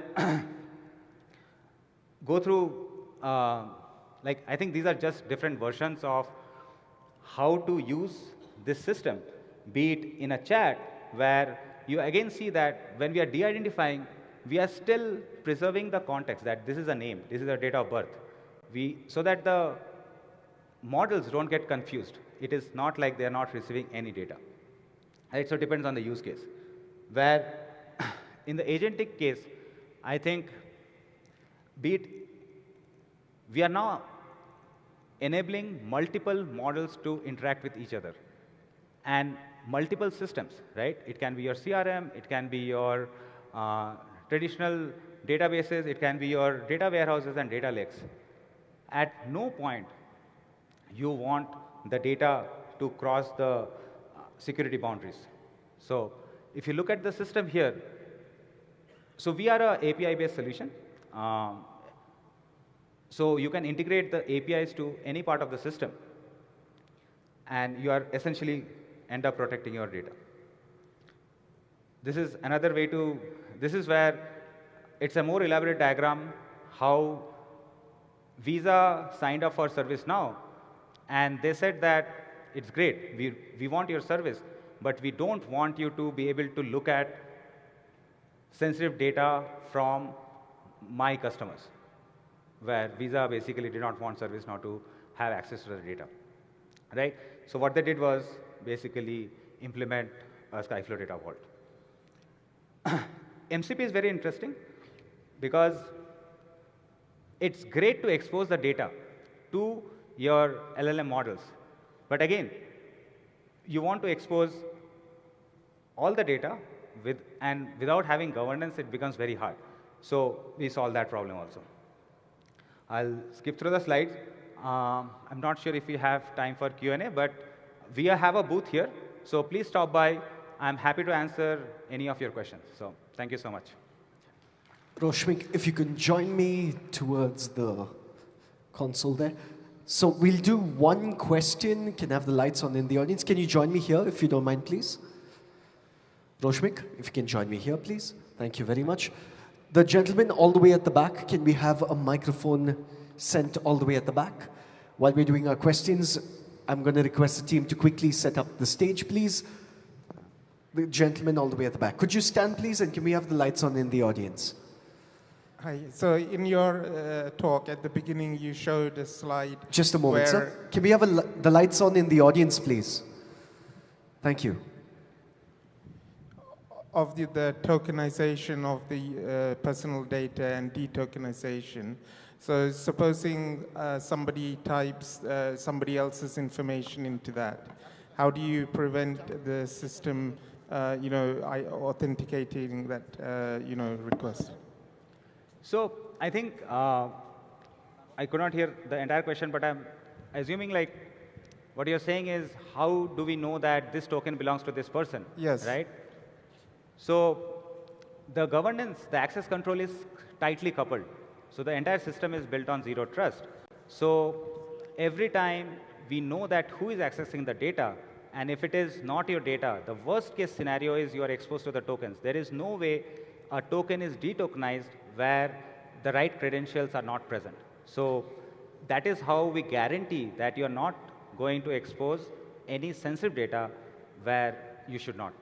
So you're saying you use a password or some kind of security protocol in addition to just the query? Yes. So the user context of how zero trust is built, that the user context is always preserved throughout the entire system.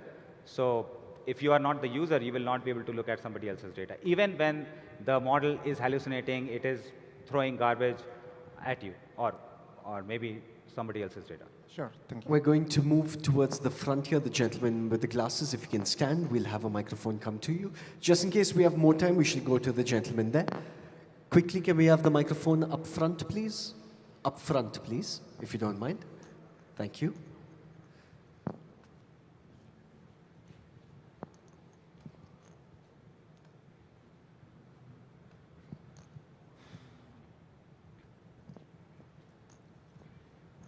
Hi, you talked about masking and... Sir, can you lift the mic? Yeah. Thank you. Is it audible? Yes. Yeah. It is now. You talked about tokenizing and de-tokenizing the PII data, but how are you even identifying PII in the first place? So, good question. We are able to process both structured and unstructured data. So, if you can imagine when you are training the model or even in prompt engineering, we identify all the sensitive data. It is configurable. So, based on the use case, we actually make sure that, so sometimes for an example, your date of birth might be something you want to pass it along, right? And sometimes you don't want to. Sometimes you want to add a random date on top of it. We are identifying, we are not using only LLMs. We are using traditional approaches, entity recognition, regex. So it's a whole suite of algorithms that we deploy to make sure that we are not passing through any sensitive data. For use cases that we covered, right, for like the Hippocratic use case, we actually go through another layer of audit to make sure that the system is actually behaving the way it should. And unfortunately, it's not the detection part is not 100%. If you have very complex, like we have Indian customers like Flipkart, where the address fields are very convoluted and it's very hard to guess, but we still tune the system to be able to identify that. One last question, the gentleman in the middle, please. Hi, can you hear me? Yeah. Yeah. Hi, thanks Rosmik for this knowledge sharing. It was an interesting session. My question is like, now we are passing the PA data to Skyflow system. There you are making all kind of encryptions and zero trust protocols, right? So how can we convince organization to share this PA data to Skyflow system? Because again, organization has, they have their own conditions, like we should not share the PA data to any other system. Yes. And in addition to that, like when you are making the encryption in the agentic AI system, okay? So how again, when it is calling the tool calling, how the decryption happens? Because the token has to know for this name only I am making a call to LLM and get some information. How that happens again? Yes. So I think it's a two-part question. How do you trust the data privacy vault? And then how do you ensure that?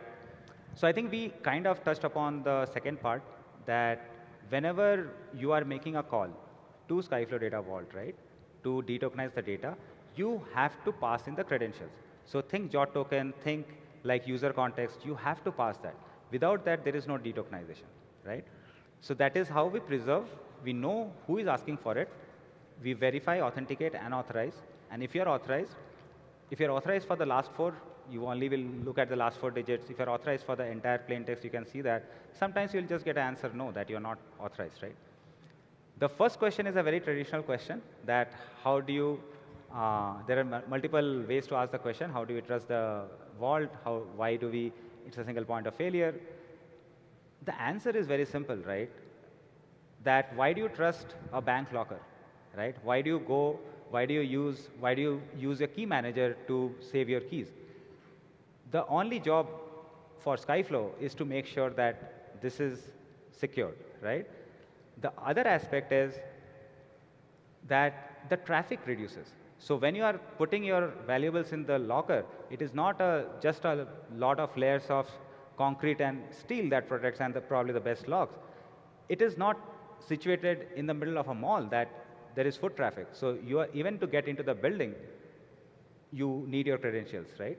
So there are multiple ways why this system works much better than where you just spread across your PI data in all your databases, in all your data lakes.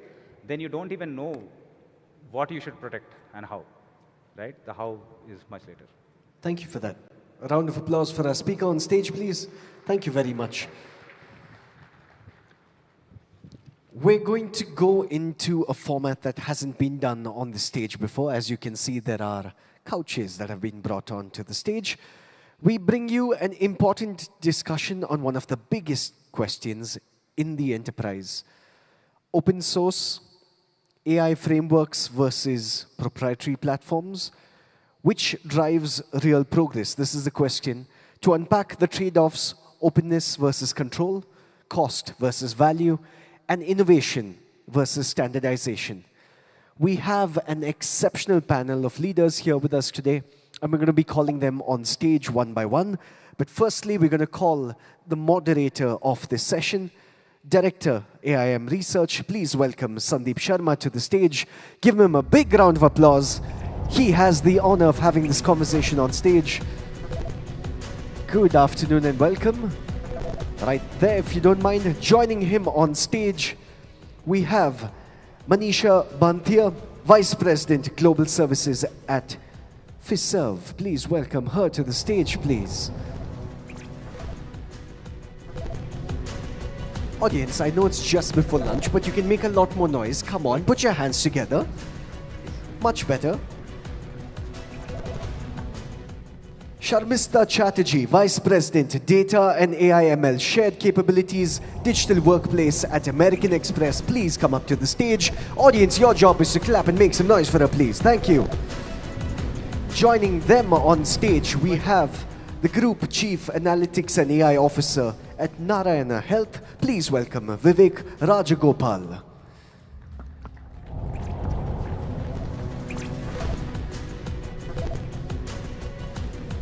Audience, please put your hands together and welcome him to the stage. Thank you very much.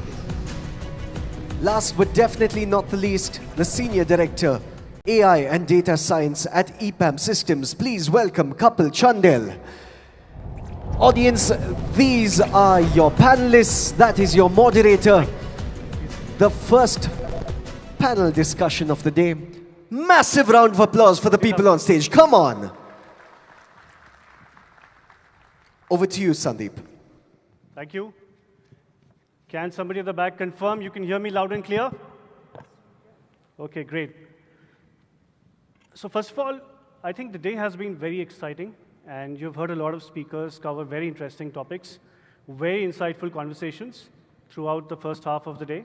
And I think you have all been a very, very wonderful audience. So let's have a big round of applause for the audience first. I know that this is the session just before lunch. Can we have a little bit more energy, please? Okay, great. So thank you so much for joining this panel conversation. Rapid innovation and experimentation combined with cost, control, trust, and cybersecurity. All of these are top considerations at the heart of the enterprise AI strategy. And if you look at what has happened over the last few quarters, there have been recent geopolitical developments which have actually sharpened the calls for sovereign open ecosystems in technology in general and in AI in particular. So this has actually stirred the debate, the classic debate of open source versus proprietary platforms. And to discuss this particular topic, we have a stellar panel today. You've all heard the introductions of my fellow panelists. So today, we are really going to ask each of the panelists very, very important questions on what are they seeing on the ground as far as real innovation, experimentation is concerned. What drives real progress? Is it more open source? Is it proprietary? Or is the future going to be hybrid? So let's get started. And we will reserve a few minutes at the end of this particular panel conversation for questions from the audience. I know I've actually been following all the other sessions as well. You have asked a lot of very interesting, very important questions. So please wear your thinking hats, and I will expect and welcome questions at the end of the panel conversation. So let's get started. So Kapil, my first question is to you. So you, having worked, you're working in APAM, and you have worked with a lot of enterprises globally. And right now, you're working with some Indian enterprises and GCCs as well. So what has been your experience? What have you seen that enterprises are looking, whenever they're working with AI systems? Are they leaning more towards open source versus proprietary, or is this a mix? Yeah, thanks, Sandeep, for asking that question and giving me an opportunity to start this conversation. I think, yeah, so we at EPAM, get an opportunity to work with a lot of clients. So as a part of that, I will give a perspective of what we see, when it comes to open source versus platform adoption in terms of our clients. So let me start, with the open source first. So open source, there are a lot of clients that we have, who definitely reach out to us, for some help, in implementing some MVPs or some POCs. And when it comes to open source, what we are seeing is there's a rapid, rapid engagement that we see when it comes to adoption or when it comes to doing some, quick POCs, just testing out the technologies. So we have a lot of clients like, from retail or, from some telecom sector who want to use these open source platforms like Hugging Face, wherein there's no lock-in as such in terms of the licensing cost, and they can quickly prototype. So rapid prototyping is what we see, when it comes to open source, which is helping our customers a lot. And second point that I see here is more from, the global community support that we get in the open source. For example, the way, RAG adoption has happened in the industry, there's a lot of multiple open source projects. They have converged and they have, helped the enterprise to build the advanced RAG systems. It has been possible because of the open source communities. And third traction that we see in open source is, around when it comes to building something very proprietary. So we have some very large clients who want to build or fine-tune the LLMs based on their own data sets. So their open source is definitely the way to go. So open source does bring a lot of benefits to our client, but at the same time, there is the flip side to that as well. So we get a lot of customers reaching out to us where they say like there are a lot of tools available for doing a similar task, like say for orchestration, for monitoring, for governance. So the way open source ecosystem has evolved, there are competing tools for almost everything. So our clients reach out to us, like say they are getting confused, they need a lot of consultancy help. It's good for EPAM as a vendor, but when we see from clients' perspective, they get confused, like what to implement. And when it comes to complexity of integration, that complexity itself is increased when you have multiple tools and then a scalable solution that you want to deploy. So that's what creates some problem when it comes to deploying these solutions to production. So what we are seeing, at EPAM, what we are seeing when it comes to give our point of view, it's going in a direction where it's a mix. It's a mix of both open source and proprietary platforms. Open source to be used more for quick experimentation and maybe where you want to do a very large workload deployments. Platforms is the way to go. So it's not really open source versus proprietary. I would say it's open source plus proprietary when it comes to enterprise implementations, Sandeep. Sure. Actually, that's a very, very balanced approach that you have actually mentioned. So let me just quickly take your view on the vendor lock-in. Very briefly, if you could just mention, I think there is a concern that many enterprises face with the issue of vendor lock-in in case of proprietary platforms. Yes. Let me give a picture like what exactly vendor lock-in means for our clients. For example, if you are logged in with a particular vendor and all these major providers, they have a very smart way of getting clients logged into the system in terms of the APIs, in terms of the data storage, in terms of the cloud computing. So once you are logged into that that particular platform, there's no scope for your own independent work that you want to do or you want to carry out. So there's a lot of dependencies that comes for that particular system or platform that you are engaged in. And what we see is there are a lot of regulations coming up, like the way geopolitical situations are changing. Even for the Indian government, if you see there's regulations coming in where we want to push more of your customer sensitive data related implementations to be in-house in your own premises. There are a lot of regulations when it comes particularly to banking and financial services sector, wherein what we see is the clients who want to build applications more for customer sensitive data, they are moving towards an open source one. And wherever they want to do some deployments on a mass scale use cases like chatbots, they normally go for platforms like Azure AI, and they just integrate it on that. Okay. So I think in a lot of regulated industry verticals, for example, for financial services and healthcare, a lot of the discussion is also driven by compliance and regulatory activities, right? Yes. So I think let me just turn the conversation to Sharmishta. You come from a financial services background. So from that lens, where regulations, IP protection, and vendor accountability are very, very important, how does the word proprietary provide the control that the enterprises need? And do you think that open source can still deliver quick prototyping, innovation, experimentation that Kapil was mentioning about? Yeah. Thank you, Sandeep. So as you rightly said that financial or any organizations more to healthcare, they have a lot of compliance and we have to do due diligence in every single line of code. Lot of governance and lot of risk approvals are needed. In that respect, open source is definitely one way to understand and quickly get the innovations, what are they doing, what the entire landscape or the ecosystem on data, AI or whatever technology you are choosing, how the external world is looking at. And if you have talent in-house, then it is, of course, you can study those and quickly build the POCs based on your specific organization's risk policies and governance and build a quick POC in-house. It again depends upon the nurture of the talent, whether they are encouraged to build or they are encouraged to buy. And of course, if you have the talent and if you can afford the cost, you can, of course, build your IPs and core differentiators as not only your reusable solution, but also it can be reused through APIs to any vendor platform. So by that way, you can also prevent the vendor lock-in. So vendors come with their own proprietary solutions, but if you have a reusable solution built in-house and you have a quick framework of integration, either through APIs or messaging, then it serves both the purpose. So some of the BUs can go ahead and use those proprietary homegrown solutions, and some of the BUs who wants vendor solution can still go with the vendor solutions, but to prevent the vendor lock-in, you give them some kind of accessible APIs to quickly integrate on top of that. By that, you also foster development and IP creator innovative system within your organization, and you use and re-leverage your core IPs. Of course, it also prevents your cost, because every time if you are innovating a new algorithm, you have the talent and you have done it for some of your in-house solution, then you don't have to buy the same kind of IP from a vendor, and you can re-leverage and reuse those across your other solutions or your other differentiating market products. Interesting. You're talking about a modular API-first architecture to be integrated with proprietary tech platforms to avoid vendor lock-in. Actually, very interesting. I think one of the important considerations is also cost.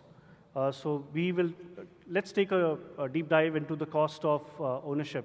So Manisha, this question is for you. So when you look at both open source as well as proprietary platforms, one of the most important considerations for enterprises is TCO, the overall cost of ownership, right? And the strategic value that these frameworks and platforms provide to enterprises. So in your experience, having worked with financial services firms for a very, very long period of time, can you throw some more light on what are some of the real hidden costs while working with both open source and proprietary platforms? Thank you, Sandeep. So this is working? You can hear me? Okay. Yes. So, you talked about hidden costs. Normally in banking and payments, right, where I've spent most of my time, we are very risk averse, right? And while there is a technology cost of buying a proprietary system, there is also a cost associated with regulatory fines. There is a reputational, a disruption in terms of reputation. If one transaction on your card today is rejected because of a false positive, in case it was not actually a fraud, but we stopped your transaction, it is a big loss of reputation for us. So when it comes to high availability systems, you have to take a decision then and there. The cost of reputation is very high. The open source side also has hidden costs. Like Sharmishta talked, there is cost of having an engineering team. There is a cost of having a compliance team, a team that watches out for vulnerabilities, in the open source. So there is like an ecosystem around open source as well. While the initial cost of procuring open source could be very low, over a period of time it does come with risks. So you have to have a team that watches out for the risks. So from a proprietary perspective, while the cost is high, the TCO is high upfront, but it does come with, out-of-the-box rules. It comes with proprietary data. The models are built on proprietary data that we may not have.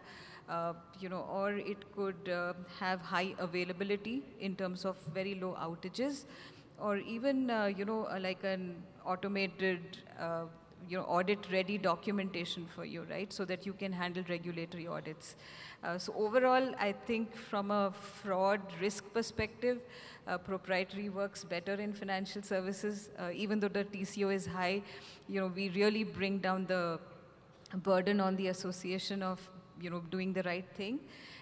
But open source is always great for, for innovation, for marketing programs, for text analytics, for sentiment analytics, where a little bit of downtime would not actually, affect the decision. So for us at Pfizer, it's a mix of both. We have, high availability fraud-related transactions. We buy proprietary data models where we, for example, certain models have IP addresses that we don't have to detect fraud. So it's a mix. And we also do a lot of custom on top of proprietary. So that's how the TCO is really tilted a little in favor of proprietary for risk models, and more innovation on the marketing models, etc., on the open source side. Interesting. So I think when you look at the TCO, the scenario is slightly different in maybe regulated industry verticals, which places enough emphasis on a lot of, let's say, regulations, compliance, customer experience, high availability that you talked about. Let me also take Vivek's view on this. Vivek also comes from a sort of regulated industry vertical. So what are your views, Vivek, on this? Thanks, Sandeep. First of all, very happy to be speaking in this forum. Very motivated gathering just before lunch, so many people intently listening. I hope the session is interesting. If it's not, don't worry, you'll appreciate your lunch more at least. So to this question, I also come from a highly regulated industry, which is healthcare, where trust is critical, at least in theory. I'm not sure how many of us trust our hospitals. We always feel that they're prescribing unnecessary tests.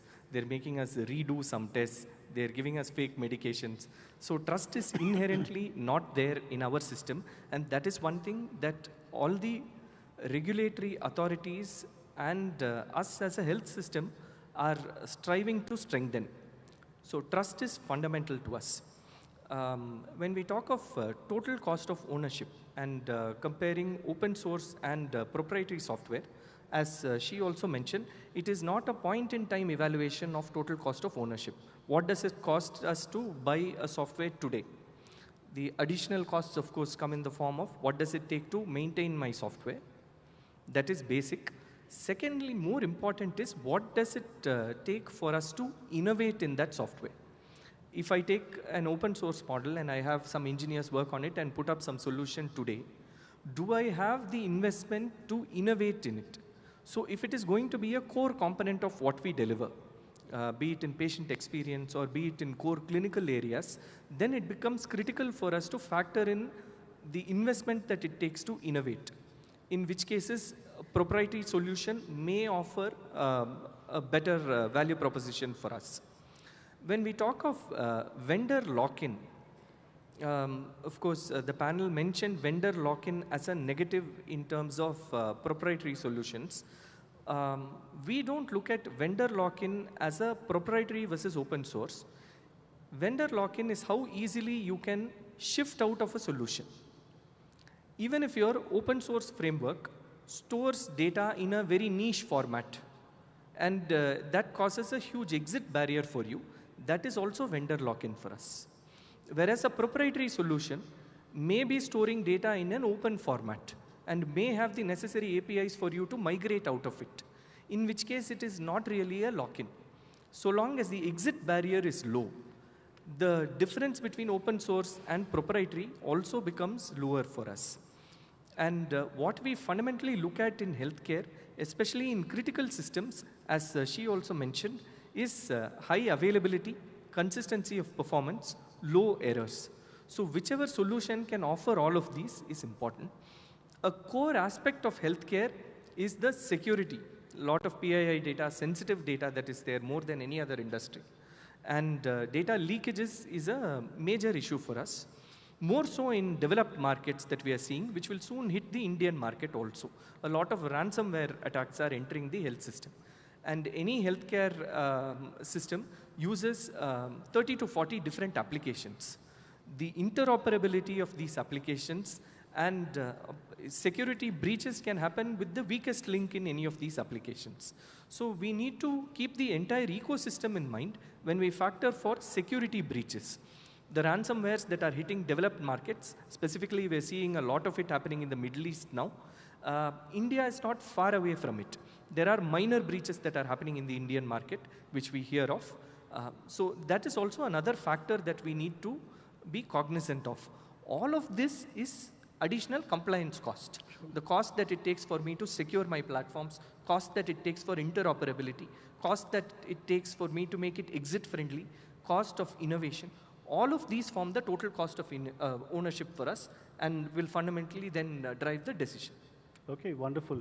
I think we have a very, very broad framework as to what should be included in a TCO conversation. So Vivek, you talked a lot about security, trust, and Manisha, you also talked about compliance. I will first get your views on this, Vivek, and then I'll come to you, Sharmishta.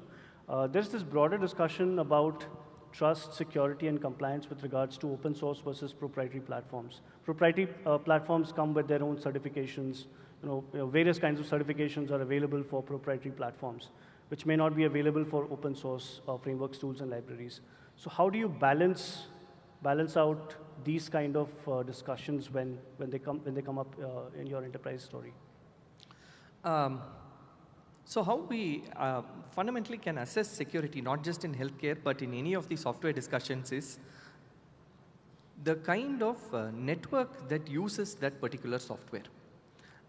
Be it proprietary or open source, if there is a large user base that is there, that will give you comfort. Because if a large user base is using it, they would have factored in the investments or the innovations to factor in security. That is one fundamental indicator. Proprietary platforms also give you guarantees that they comply with certain security norms and certifications. But again, without a wide user base, there is no value to that word. Sure. That is critical in healthcare, and that is why you see healthcare being a slow adopter of technology in general. The final impact that you can see in healthcare is something that can impact a patient's life. Okay. A wrong decision that can directly show you massive impact in terms of a patient's life, which is why healthcare is very, very circumspect in looking at all of these. So a wide user base is what will give us comfort, especially in peripheral software. When it comes to core applications, it will entail a thorough inspection by internal teams. Running open source for core applications will require massive investments because it will require a huge team to be there on top of the application 24/7 to ensure that there are no compromises in availability. So even if transparency is there, even if the security code is validated, you will still need to have a huge team that manages all of this. Okay. A proprietary solution backed by a huge user base is what gives us comfort. Sure. So as far as trust, cybersecurity, compliance are concerned, do you see similar trends in the financial services space?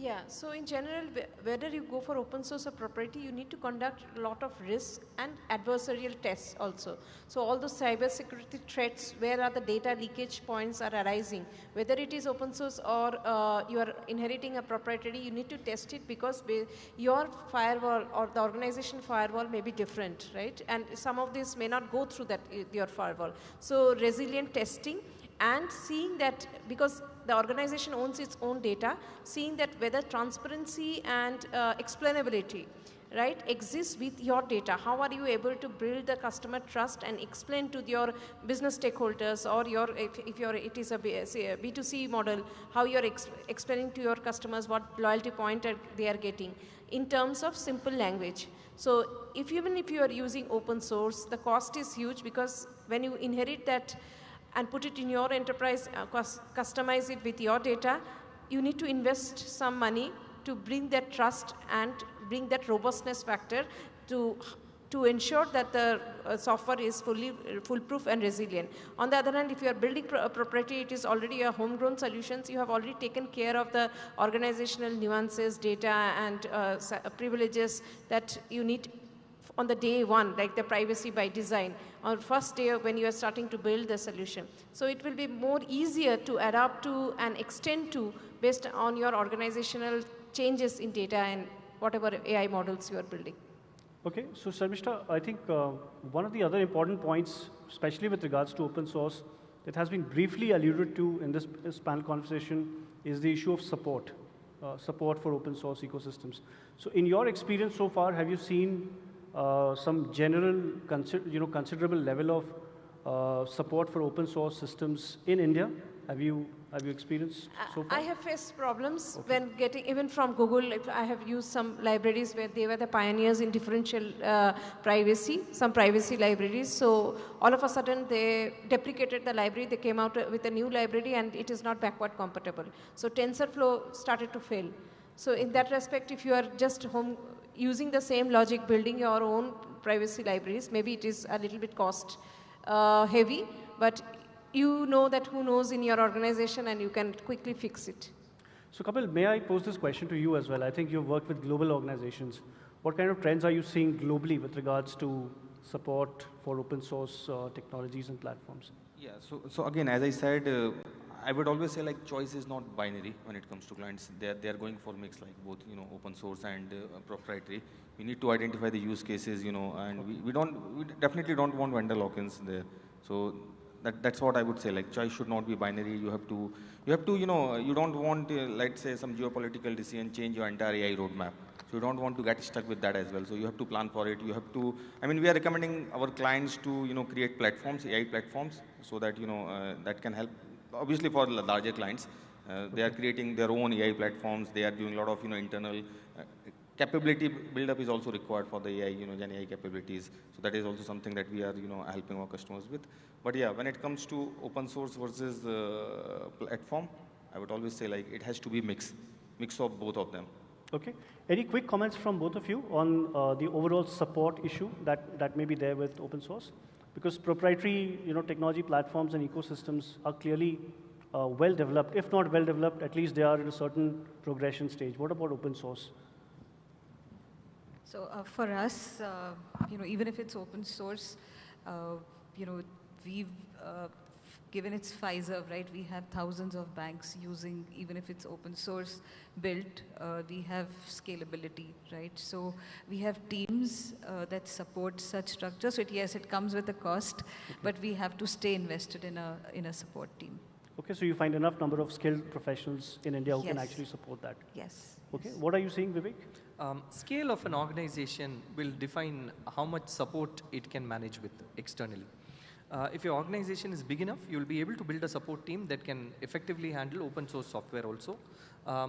My earlier point, a wide user network will indicate that the platform has enough support if necessary.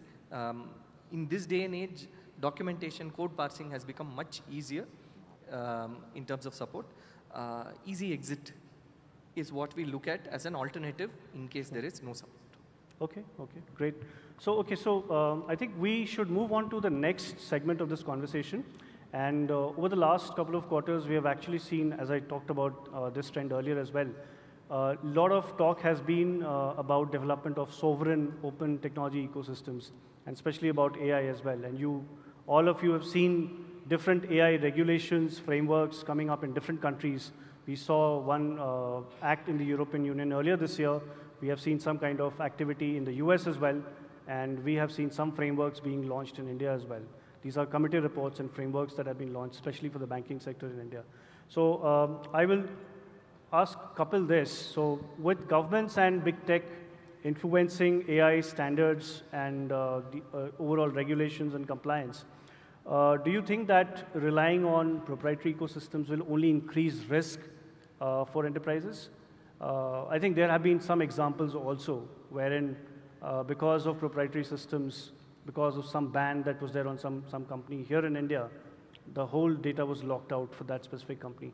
So do you feel that enterprises in India should actually take the more open source way as one step towards progressing towards, let's say, open technology or AI ecosystem?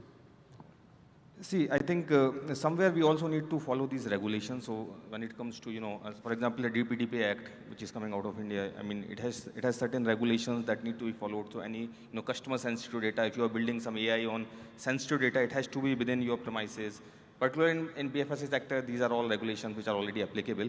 But in general, the DPA Act will let you, build any sensitive information. It has to be within your premises. So the choices of platforms will also be driven by regulations. For that matter, you see, like you are talking about the EU AI regulation law, the thing that recently happened. So there are a lot of directions which enterprises are taking, where they are again going on a hybrid strategy, where they are building the sensitive use cases, the customer data sensitive use cases within open source ecosystem and on their own premises. And when it comes to large scale mass deployment of use cases, they happen on your cloud or on the platforms. But one thing that I also want to point out, like we need to follow these regulations. So regulations will drive, what kind of, technology that you need to adapt there. And also, there has to be some, interoperability standards that needs to be set up. That's where, leaders need to come up with, common standards, so that, as you're talking about the exits. So exits become easy from one platform to other platform, and that becomes easier. So I think we'll see more regulations in this area, and, more standards coming up. That will shape up, in a proper direction. I think alongside regulations, we also need to have standards, as you said, because without this, actually, regulations can stifle innovation, AI innovation. Okay, so Manisha, this is a question to you. With multinationals such as yours, and given all of these geopolitical trends that you're seeing globally right now, so what kind of, where do you see the use of open source? Are you actually seeing the advocacy of open source internally, or are you seeing a greater preference towards proprietary platforms? Because the overall discussion is about creating open, sovereign AI ecosystems or technology ecosystems. So in multinationals, what are you seeing, especially with your company as the context? There is, of course, we as a global organization, we end up working with global vendors, right? And they come with their own proprietary models, specific to each jurisdiction, let's say. But we do see a space because, like you talked about, there's a vendor lock-in. Each country has its own regulations, and each country understands its data best, right? And they don't want to be bound by a standard model sometimes. So what we've done in some cases, for example, in the area of financial crime, again, it is, let's say, a proprietary model, but we do have our own open source, if I may say, analysis that we do at our end, and then we can go back and change an algorithm in the proprietary model. We have understanding with such vendors where we could go and change a rule, right? So I think open source still has a role to play in it. We are learning from our data every day. We are experiencing it every day. So, but a combination of proprietary and open source works great in those regulatory scenarios. Okay, so a combination of open source and proprietary, depending on enterprise requirements, depending on specific use cases, that's the way to go. I think you've clearly shared this view. Any other quick comments from each of the other panelists on this? What is the future? Is it more hybrid, as we see right now? Is it more leaning towards open, or is it more hybrid? Kapil?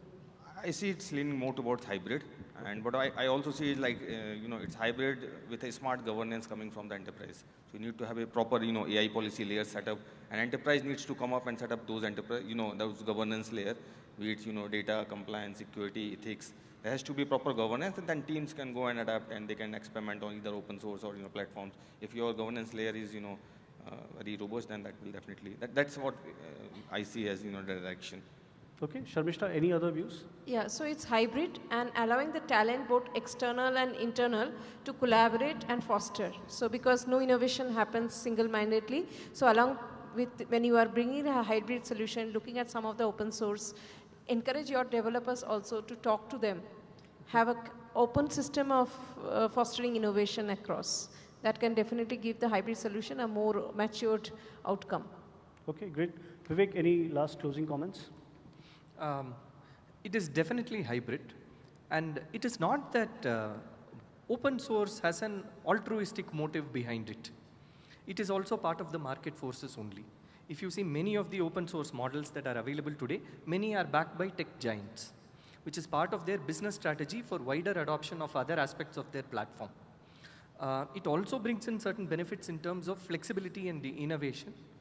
Proprietary platforms will be forced to match that in terms of customizations and configurability options that they offer. So it is definitely hybrid, but fundamentally as a business strategy and the market forces. Okay, wonderful. So I think this has been a lovely panel conversation. Let me just open the floor for Q&A from the audience. So yes, please. Can we have the mic given to the gentleman here in the front row? Or I can be loud? Sure. Okay, I'll wait this question. No, I can't hear you.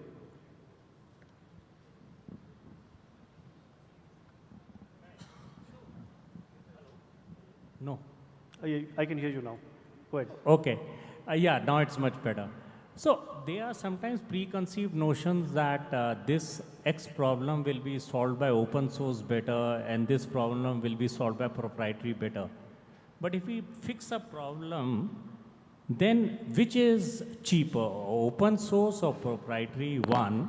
If somebody has done a TCO analysis that, okay, this is the problem, let's try both the methods.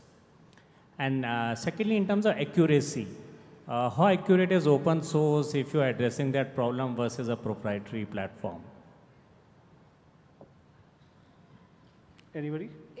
If you have engineering talent who can build the solution in-house and they are very smart, it will be definitely less cost if you are bringing a vendor solution outside and then the cost of running that in your in-house. Versus open source, no open source will fit into exactly to your use case within the organization. So that also needs to be customized and configured. So if for a long time, if you look across reusability, if you're a big enterprise across different BUs, definitely proprietary homegrown solutions, not even vendor. Definitely it will be cheaper, but there will be maintenance cost. Accuracy? So you get the data from day one. You're not experimenting on any synthetic data or some external data. You have your data from day one. Okay, so we have time for one more question. I think lady at the back. Yeah. Go ahead. Fantastic panel discussion. My question is to Vivek. Vivek, I come from a healthcare background, and healthcare is undergoing a crisis, especially in terms of the burnout which is happening with the administrative staff, right? I want to know, how do we maneuver the build versus buy versus partner, right, in this landscape of proprietary and open source, right? Because these are some of the early wins where there is not much of a clinical, trust which you reflected on. But we would get a lot of automation and AI come to bring in the ROIs where industry is going through a burnout. Could you reflect on that? Yeah. I'll speak about it in the Indian context specifically. The answer to this question lies in who pays for healthcare.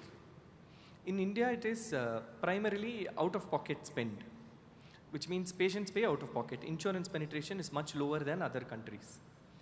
So is there an incentive for hospital systems to adopt technology and AI in the first place? If I pay a lot for an AI solution, now I'll have to collect the money from somewhere, which means that will have to reflect as increased bills for patients. Can they pay for it? That is the question. If there is a promise of efficiency and additional throughput, which will then translate into ROI, if that path is clear, then maybe the hospital institution can fund it. But that path is most often not clear in Indian health systems. That is why you see poor digitization in the Indian health systems, poor adoption of AI and technology in general.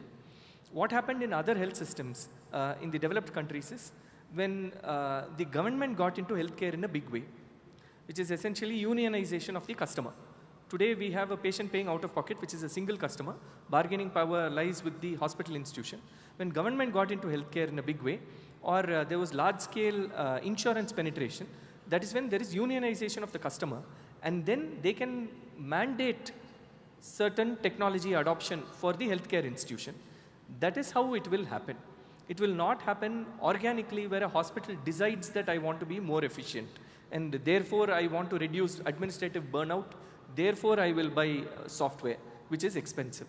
So the path to ROI is not clear, and we can't afford to increase prices in a market like India. So there will have to come some external force which then forces all of this on the system. Wonderful. So thank you so much, Vivek, for that answer. We just have a very, very quick question. Yeah. I just have a question to the panel.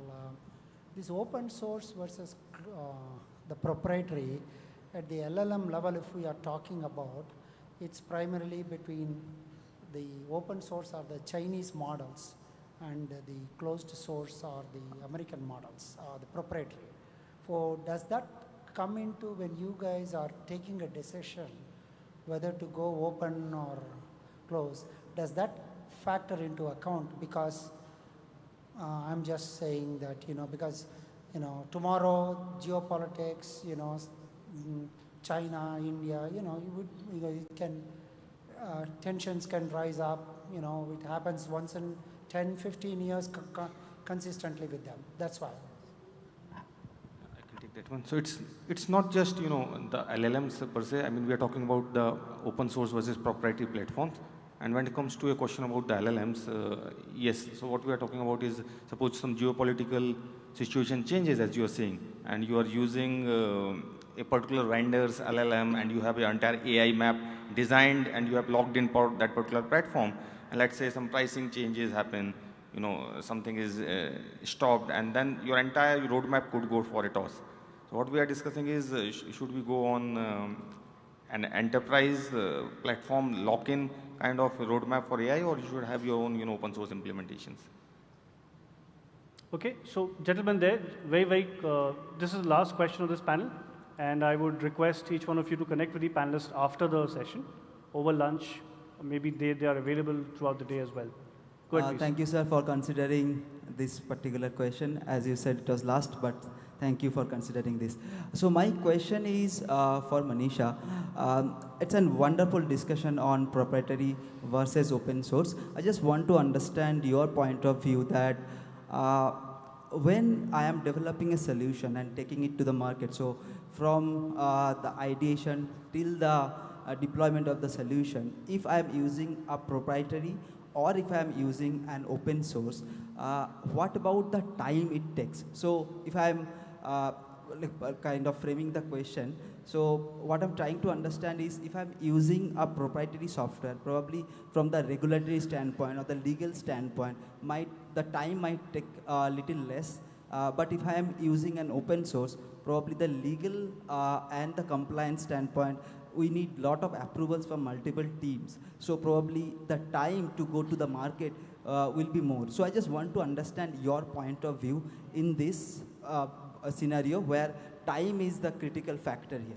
So yeah. Hope you understood the question, Manisha. Thank you for the question. So while time is important and time equal to money, let's say, right? But to his point also, right?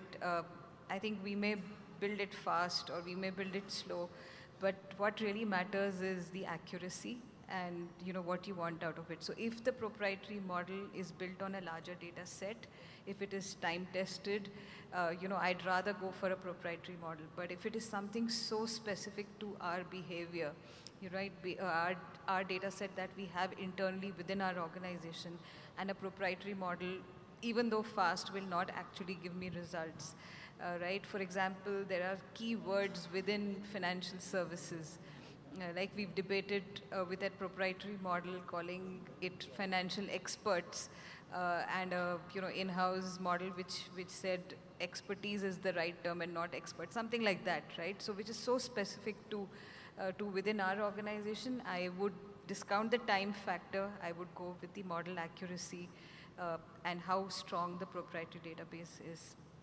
So that would be my answer to your question. Okay, great. So Manisha, thank you so much. We are at the top of the hour, and we will wind up this panel conversation right now. The panelists are available during lunch and after the lunch. So you can, I'm sure that you will have a lot of questions. Please feel free to interact with the panelists. You can come and interact with me. I thank you all for joining this panel conversation. And I would request for a huge round of applause for yourself and for the wonderful panelists that we have here, Kapil, Sharmishta, Manisha, and Vivek. Thank you so much for joining this panel conversation. Thank you. Thank you all very much. Just quick announcements. The food coupons that are in your bags need to be used. So make sure you use the food coupons in your bag. Thank you all very much. Please do make your way and take your seats in the audience. Use the food coupons in your bag. Also, there is a phone that has been lost. Just in case you do find a phone, it's a Motorola phone. Apparently, people still use Motorola these days, which is quite fantastic. So yeah, just in case you found a Motorola phone, please give it at the help desk. In case you find anything else that is lost, please leave it at the help desk as well, or come and leave it with me.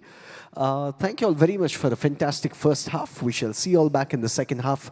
We kick things off on this stage at 2:55. So come a little early, get the best seats in the house.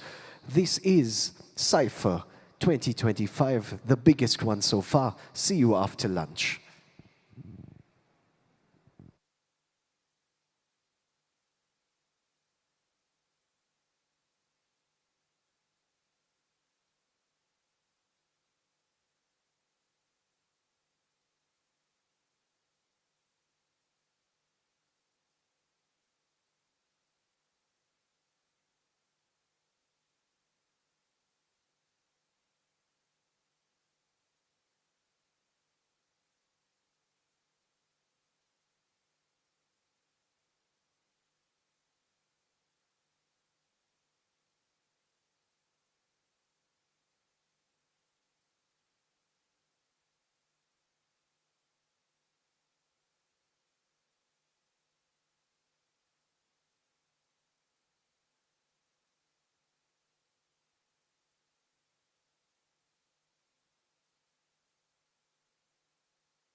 Artificial intelligence, AI, and the white around that. AI. Over the years, the largest AI conference in India. We are AIM Media House. Born in Nama, Bengaluru. Built for the world. We make tech make sense.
Artificial intelligence. AI. Coexisting. AI.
India.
Welcome back from lunch, everyone. Again, I shall wave and say hello to you, and you shall wave and say hello back, hopefully. Yes? Yes? People are good? Okay, super. Some people are paying attention. How was lunch? Lunch was good? Yes? Okay, very nice. Lots of thumbs going up. Generally, when I've done these conferences and festivals in the past, I would come back and do something to wake up all of y'all, but unfortunately, there are sessions going on at the same time, so I cannot do this at this point in time. But what we are going to do is, everyone's just going to look to your left and right and just very quickly say hello to the person next to you. Just very quickly, just say hello to the person next to you. Just wave and say hello. Come on, just say hi. If it's a person you don't know, just very quickly introduce yourself. Come on. Just take a few moments. I see y'all don't care at all. That's fantastic. Maybe y'all should look forward and back. There's one lonely gentleman right there in white, right behind y'all. The 5 people sitting there. Just wave and say hi to him. Hi, lonely gentleman. Okay, look forward and back. Say hello to the person behind you. Say hello to the person in front of you. Come on. The lady's looking at me in the second row. Come on, just look back. Say hi to someone there. Come on. You network at events like these. You don't just come and just listen and then fall asleep. I've been looking at some of y'all, by the way. Falling asleep, y'all are. Everyone's full, I'm guessing, after lunch, so try your best to stay awake. We have something very interesting. Do you know what's about to happen, by the way? The 2 people that answered, yes, there is going to be a debate that's going to take place on the stage. I've seen this happen once before, and it was ridiculously entertaining. Fingers crossed it is entertaining this time around. I don't have the honor of introducing what the debate's going to be about. We have a gentleman who will be coming on board to moderate the debate, so he will have the honor of introducing that. But before which, I do have the honor of introducing these set of people coming up on stage. People of the audience, ladies and gentlemen, boys and girls, this is Cipher 2025. It's the biggest one yet. Can you give a big round of applause for being a part of the audience? Quite literally, this is the biggest one so far. I've done a few in the past, and this, like, you cannot compare the two. They're not even on the same plane. Okay, it is, like I said, my honor to introduce these people coming up to the stage. Please welcome Sambit Sarangi, CTO. Make my trip to the stage. Give him a massive round of applause while he makes his way to the stage. There we go. Please do take your battle podium. Yes, yeah, you can take the first one. Second up, joining him is co-founder and CTO of MyGate, Shreyans Daga. Give him a massive round of applause while he makes his way to the stage, please. Shreyans, question. How many times do people confuse and say Shreyas? Does it happen often? It happens often? Okay. The third person coming up on stage, the Chief Technology Officer, Planetcast Media Services Limited, Sunil Khare. Please welcome him to the stage. Give him a massive round of applause, please. Come on.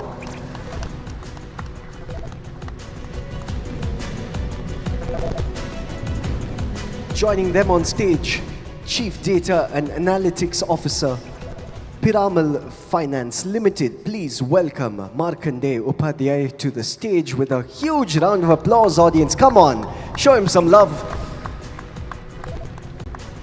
Joining all the four of them to hopefully lead them into some questionable battle, we have the principal anchor at AIM. When I asked him, what is your introduction? How should I introduce you on stage? He said, well, I'm someone who's transitioning from being a man into something AI. He is Sudhi Sachdev. Outside, Nikhil Chinnappa called him a lady and asked him to calm down. So hopefully, he shall not calm down on the stage. Please make some noise and welcome the man himself, Sudhi Sachdev, to the stage. Come on. Over to you, Sudhi. Give him a massive round of applause, audience. Come on, put your hands together, wake up a little. Yeah, this is going to be a lot of fun. Over to you, Sudhi. Thank you so much, Vineet. It's a true pleasure having all of you on stage, a true honor. And a big round of applause again to all of the speakers. This will help you digest your lunch and also warm you up for the session.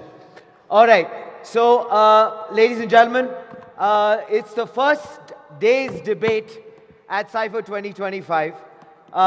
India's biggest AI summit and expo. Are you guys nervous? No. Trust me, I am. All right, so let me go ahead and talk about what we are going to be discussing today. The topic of the debate is generative AI, a replacement for knowledge workers, hype or inevitable. But before I go ahead and open it up for you speakers, for all of you luminaries, I just have to ask you this, because this is a thought that I have. And I'm sure a lot of people might agree with me, might not agree with me, but the entire point of the discussion and the debate today is that by the end of it all, we'll all have some takeaway. Otherwise, I have definitely not done my job. All right, point that I have is that whenever we talk about AI today, we are only looking at it from a point of view where we say, all right, it is a magical enabler as far as humans are concerned, right? Or the other side is that it's definitely a complete disruptor. I feel maybe, just maybe, AI, generative AI, could be a little bit of both, depending entirely where we are using it, depending entirely on how we are going ahead and extracting the maximum out of it, and also contributing the best as far as we as humans is concerned to further the narrative. So I'll kick off the session with this. The fact is, gentlemen, here's the first one. IBM Watson, right, helped doctors to go ahead And this was the Memorial Sloan Kettering Cancer Center. It was to diagnose cancer with 80% accuracy, right? So the thought and the question or the submission is, does this mean AI is helping medical professionals or replacing the critical role of human expertise in healthcare? That's the first point of discussion which I would like for you to take away.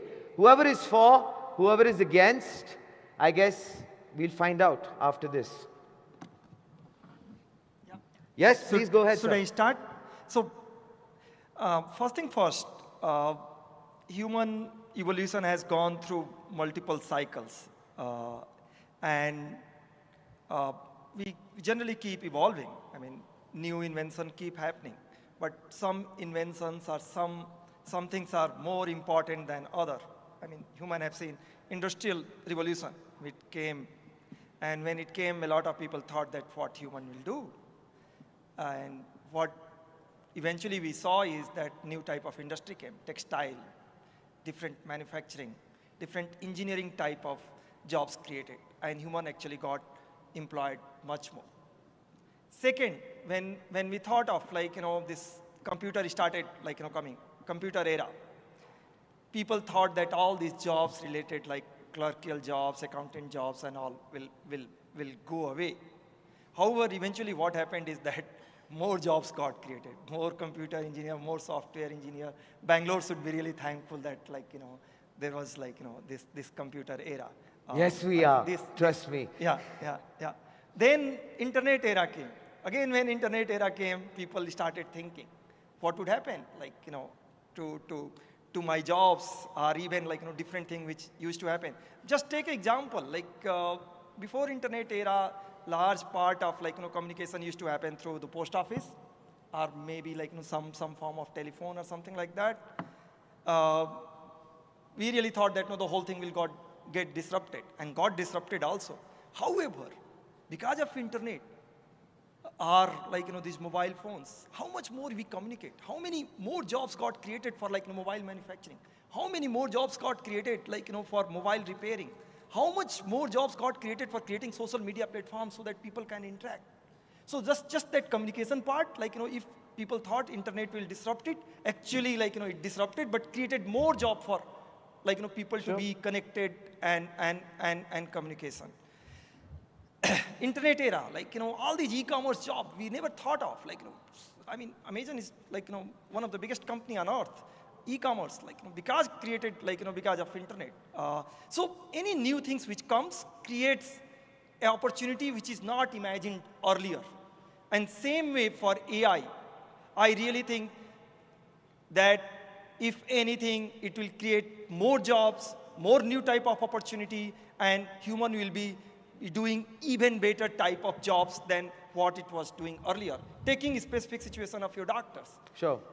Today, how many people have access to doctor in Africa? Even how many people have access to doctor in India? Having an AI doctor, which can help people to, consult or, will be much better than, having some Jhola type guy, in villages. Not all of them are like that. Yeah, but many, I mean, in villages, I mean, everyone in India thinks they are doctor. Everyone will suggest someone take Dolo or someone take, antibiotic. That's the way India is. So you just actually talked about half my family. But anyway, continue. Yeah. So what I'm saying is that AI will, of course, enable a lot of people, those who do not have access to doctor, and it will enable to doctor also, those who will become a better doctor by having access to AI. Okay. Yeah. So Markandeya sir clearly is for. I hope we got that right. All right. AI so will you're enable for more jobs. AI. All right, gentlemen. If you want me to just read that again, for example, just so that we could have the other side of the lens. The point I was making was very simple. Does this mean AI is helping medical professionals or replacing the critical role of human expertise in healthcare? I'm not talking about my family. Yeah. So I think what Markan told, I agree to that. I think AI here to just empower, enable the people. If we augment AI in our day-to-day work, our productivity increases. Like in the medical cases, medical domain, what we are discussing right now in clinical trials or any such kind of scenario, where if doctor itself take help from the AI, he can actually fast track the processes. Given the scenario of Indian kind of economy, where doctors are very less, AI will help to increase the productivity. They can provide more and more productive sessions to the patients and deliver things much faster than whatever they are doing as on today. Augmenting AI will definitely allow people to do more with less. Using your limited capacity, you can deliver much more things. And that is what I feel like, so AI is a revolutionary. It's a democratized technology where everybody has access to this. Earlier, to do something you needed to have a expert level knowledge to drive those things. But now with the AI, you go and just figure out by yourself. So it's an amazing technology, and I'm sure as we start using day-to-day life, we feel it's not for a replacement, it's to empower the people or enable the people. Gentlemen. I think one thing that I have learned from my experience running a startup is that it's not good to have 0-1 binary opinions. It's a debate, so we have to take some sides, but I do believe that doctors are absolutely critical, and AI is nowhere close to actually coming even 10% or 20% of replacing their job currently. And you cited a study when you started, but what we have found out, the literature around, if you look at it, what you'll see is that more than 95% of these studies have used their own training data as the testing data also, which perfectly invalidates them. And what we are seeing is that a lot of what is being peddled right now is more hype than what is actually hitting the ground as reality, how AI is helping in critical areas. Though I'm sure it is going to impact a lot of jobs that we see, but those would be menial. And as people who have practiced in some form around data or something else, we see that AI is helping us do a lot of manual work, which would require people earlier, but now it is done through AI. But in critical aspects, where knowledge is important, where intelligence is important, I think AI is far, far behind right now in the current state. Sir. Yeah, you can hear me? Okay. I think whether it is a disruptions or enabler, I think it's an oxymoron. Anything which is an enabler has to go through a disruption cycle. You go through, and people talk about medical, I think everybody just need to look at what happened in AlphaFold, right? For which Dennis get the Nobel Prize. Right? For protein folding, which usually takes 6 to 7 years, we are able to do it in weeks now. What does that mean for healthcare? That means if the innovation cycle continue, we'll probably have personalized medicines in 3 to 5 years. And if we are lucky to survive for next 10 years, probably we'll never die. Right? That's the fundamental promise what AI is making. Where we will land, that's a different story. Right? So that's purely where on the medicine side of it. When you talk about doctor, how do doctor treat? Doctor treat primarily out of touch and experience. Fundamentally, when you walk into a clinic, they really don't look at any data. They simply talk to you and they say, okay, look like a viral fever hai. Paracetamol 3 दिन ले लो, अगर नहीं कम होता है तो then we will test it out. And on probability, if you apply probability in 99%, that will be correct. You will have viral fever. You really don't want to put critical resources to treat it. Or,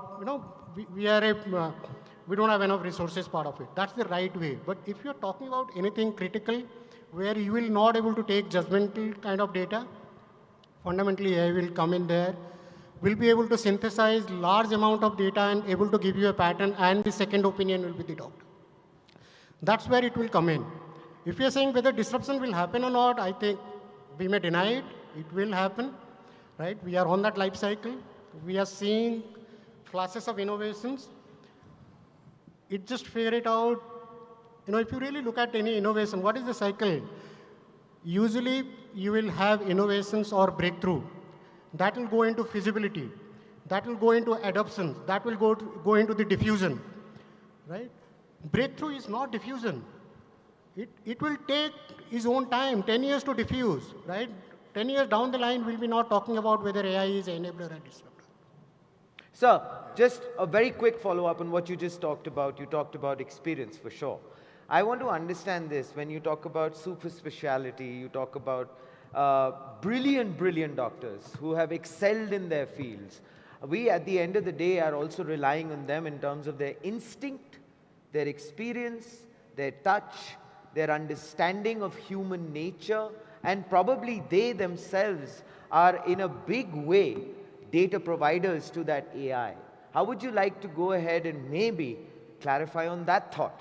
That are we looking at replacing those brilliant minds as well in terms of times to come? Or are we looking at them being supplemented given the richness of their journeys? Yeah. So I think let me make it very clear. AI is an accelerator, right? It is not going to replace anything. What AI replaces is task, not job. Fair. And the task need to be well defined, need to be replaced, right? And when we are talking about doctors, where do their insight come from? Their insight doesn't come from their studies. Insight comes from their experience, 10 years, 15 years, 20 years, looking at the same use case and creating a mental pattern. That's basically your insight, right? And insights are not transferable. You cannot take a cardiologist and talk about, it is a cancer, there is an insight. No, it is not. What AI will help you, what exactly doctor is doing, it's a pattern matching, right? Figuring it out and what next to be. AI will do that very quickly. It will give you the first level of insight based on the data, not based on the perception side of it. And then the doctor will be able to take that information and validate and do that part of it, right? So I'm saying, as long as we see AI as an accelerator and we use it to improve our understanding, we are in the safe hand. Fair. I think just to, on one point, because we are on doctors, not by any means a medical person or... Sure. But what you have seen, and specifically I'm reminded of what Jeffrey, the godfather of AI, predicted in 2015-16, that the jobs of radiologists will go away in 5 years. Now, if you look at the data today, there are more radiologists than existed 5 years back or even 10 years back. So the job has not been taken away. And people cited all kinds of studies that radiologists specifically, because it's looking at the images and inferring from them, their job has not been even taken away 20%. They are relying on AI tools. AI tools is helping them measure, find out areas, clusters, and all of that. But taking away job, just not possible. Another part, which he mentioned very clearly, is around diffusion, plus also the diffusion takes time. Sure. All technologies take time. But data is very fundamental to AI. Yes. Today, whatever AI, or a lot of AI that a lot of people use on a personal basis is mostly a summarization of the internet, which is easily available to you. But data for other things, critical functions, is just not organized or available readily to train anything. So if that becomes available in different functions, we'll see better usage, better reliability of these AI tools. Yeah, yeah, actually, just wish to support him, and also so I think he said he's against, but he's supporting that. No, I mean, AI is not replacing the job. Stop trying to convert people. Yeah. He's saying, let's not do this. We don't have a less radiologist. We have more radiologists, and my assumption is probably we'll have more, because those machines which are being operated human by machine. I mean, human being has to go into a CT scan machine. A human has to be there. I don't think robot will make someone walk and people will feel comfortable. Maybe someday it will happen for next generation, but for our generation, I think we need a human who can make us walk to CT scan machine. But how many of you have to really wait if you have to do the CT scan? You have to call, take time, and then only you can get it done. My assumption is that with AI, more and more CT scans will be done. And the human, the person who could just write 5 reports or 10 reports, that radiologist now will be aided by AI, and he will be able to write more reports on those CT scan. So it will just support probably there'll be more radiologists, but far more CT scans will be done. And that's the point we are making. Second point, on doctor, again, just want to make that point. I totally understand. I mean, earlier it used to be, doctors used to be all gut and feel. They used to see the patient and write the prescription.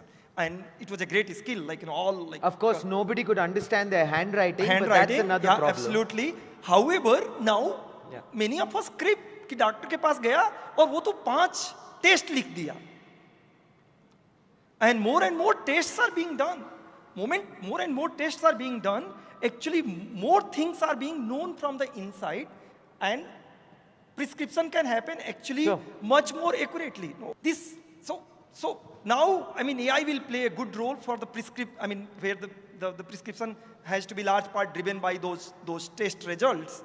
However, still this physical aspect of doctor, seeing visually that patient, कि ये तो yellow color का दिख रहा है, चीजें चेहरे में अच्छी नहीं दिख रही हैं. That data is not organized today. But now more and more hospitals are like, having CCTV. When that patient, those videos and other things are being captured, that will become the data. I'm sure 100% some big AI company is actually training AI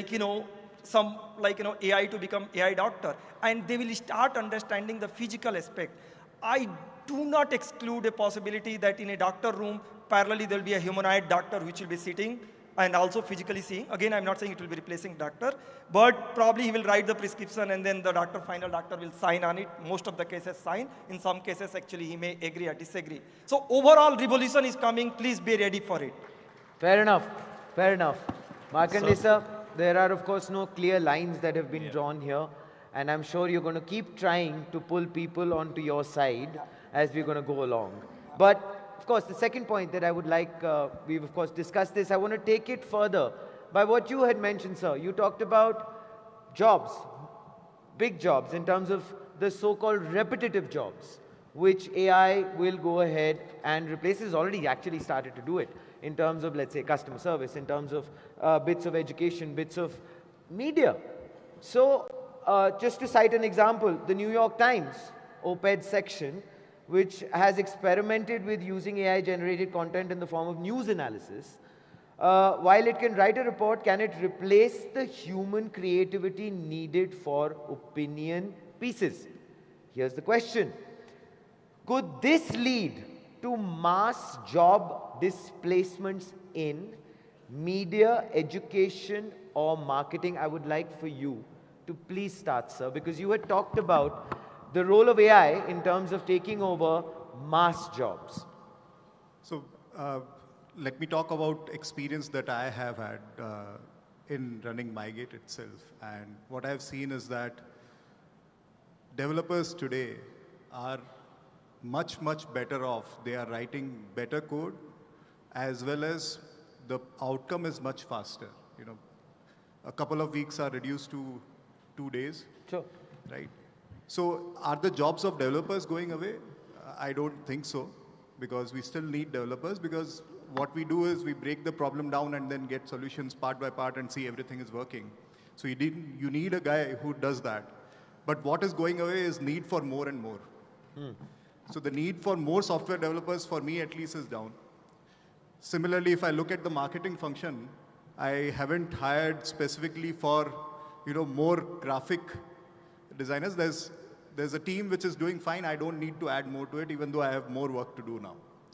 So job replacement in some areas, it's definitely going to happen.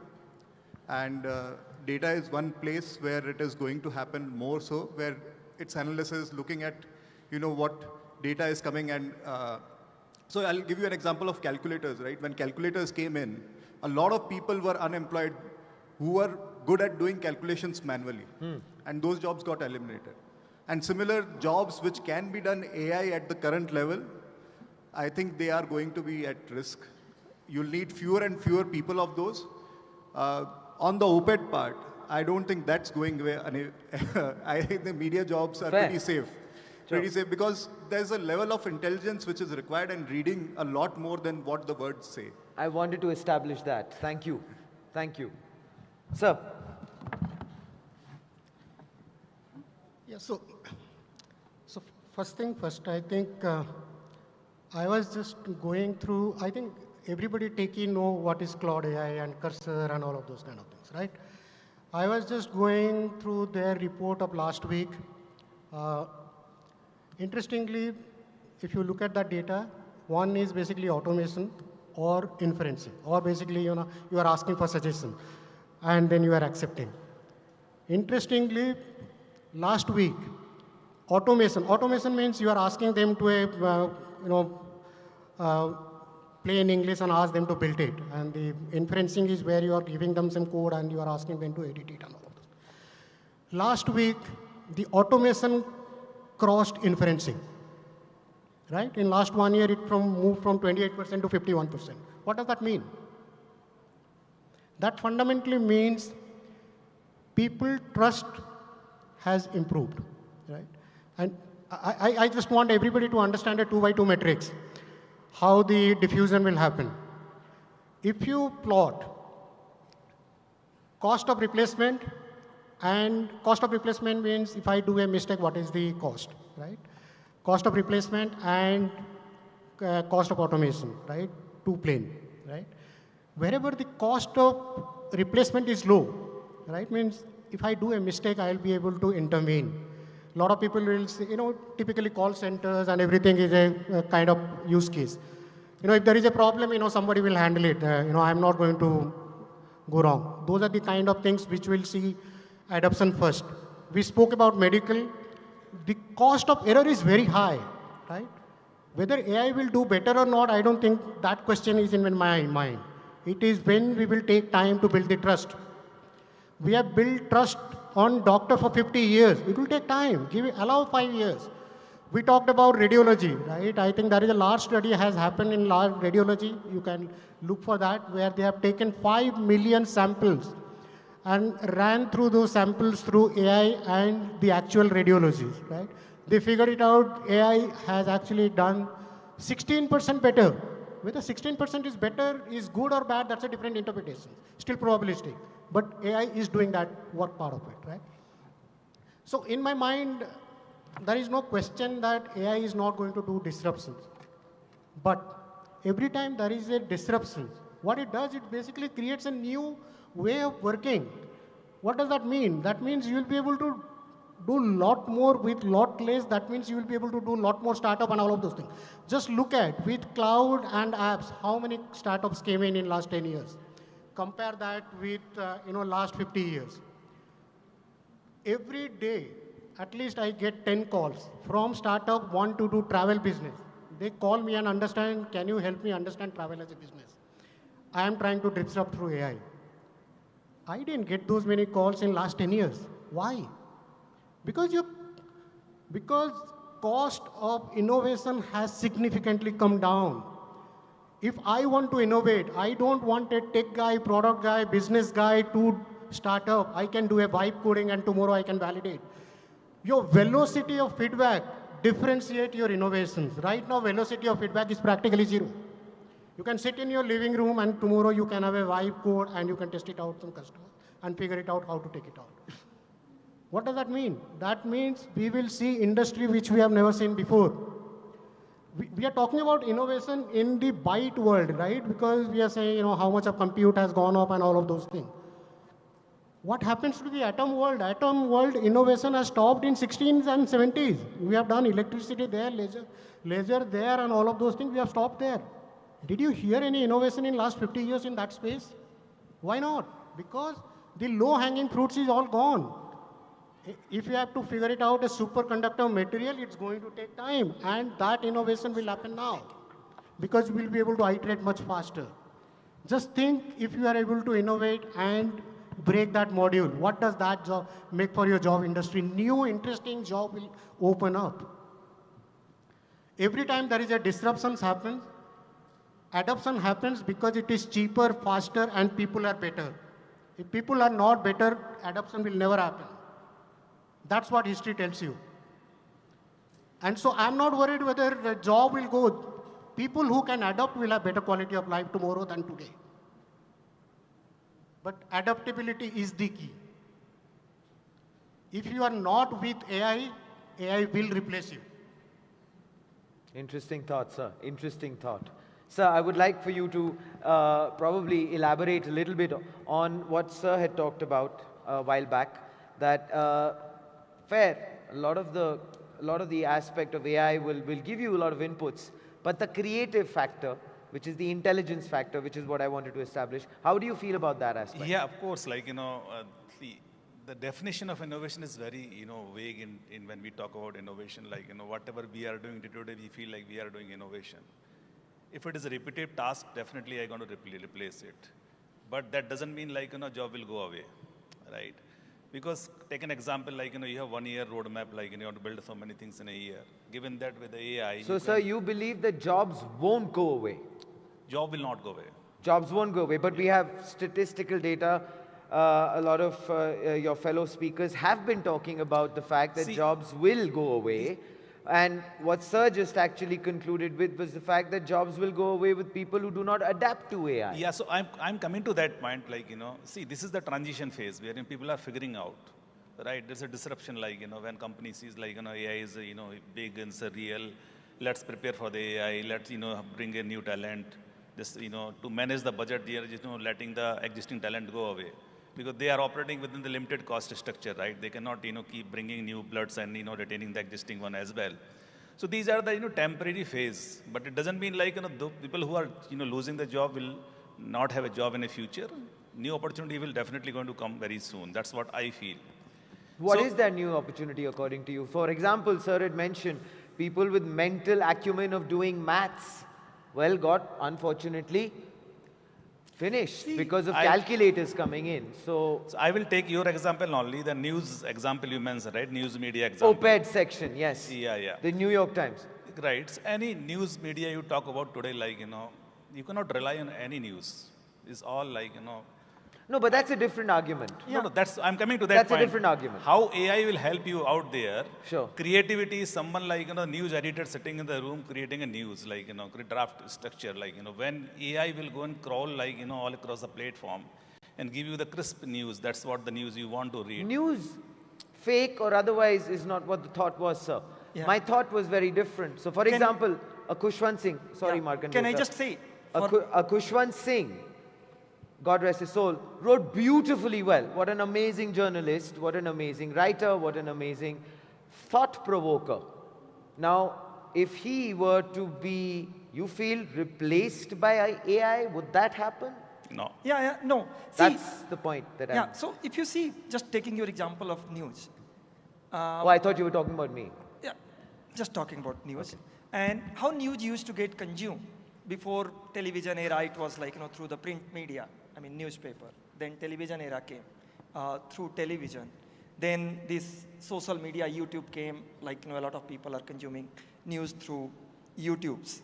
And if you talk about that the people, those who are employed in, say, print media for the news, are they reducing or increasing? That is not the point. Point is, are more people working to create news which can be consumed by different people in different way? My assumption, and I think some data also will prove that more people are employed in creating news and they are able to create Not news. Not just news. I meant media. Media. So let me talk about set designers. Let me talk about people who have studied very hard all their lives, have reached a certain pinnacle of their situation. Today, AI and its tools is looking at, they're looking down the barrel of the gun as far as their jobs are concerned. That's not the way to look at. There used to be a job of typist. Hence, does it exist? No. But does people truly really aspire to become a typist? Who is aspiring to become a typist? People want to be software engineer because... I saw 2 hands go up there. Do they? There could be. Human creativity. No problem. I'm just saying it cannot be looked into from the past mirror. You have to look at future. And guys, we are not even talking about what is the potential which AI will bring. My view is saying it will do better customer service, it will become doctor, it will become better car driving, and in car driving because of Tesla, they have so many sensors and cameras and all, now there are a lot of autonomous car driving is there. In the same way, every places where the data will come in an organized web, the point which he made, there will be more and more AI which will do things in autonomous way. However, the real point is not these things. And these things, of course, are evolving. Real point is this, that today AI will give us power to do new scientific discoveries. There'll be a new scientific discovery in material science. There'll be a new scientific discovery in medical science. There'll be a new scientific discovery in biotechnology because of all these compute and other things which are available. And they will open up opportunity which we cannot imagine. Today we are constrained by power.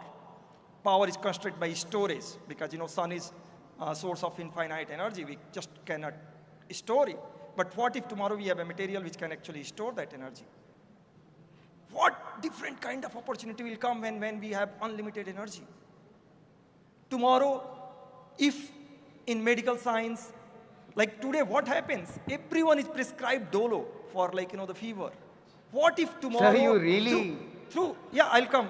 Plugging in Dolo. Yeah. Tomorrow, if there is based on AI, based on your gene, based on your DNA, actually a prescription is being written by AI, which is very effective to you and very targeted. Do I see that it is an impossibility? No, please not. In 10 years, I think there are a lot of individual specific medicine will get created. It has to be manufactured then and there. Fair enough. It will create more jobs. Fair enough. So please be ready yourself. Make yourself ready for a better life with AI. And you are there. Fair enough. Because of the paucity of time, I would like for us to also go to the audience, maybe for 1 or 2 questions. But I would like to do that post maybe another 3 or 4 minutes, which I would like for us to finally reach a point where we are talking about all of us, well, a couple of us have agreed to the fact that yes, AI is extremely integral, it is an enabler. We are also in that phase right now where we are going through a transition. We've established that. I would like to understand, sir, today we are looking at AI in today's stage. Tomorrow we are looking at an AGI, hopefully, not very really long down the road.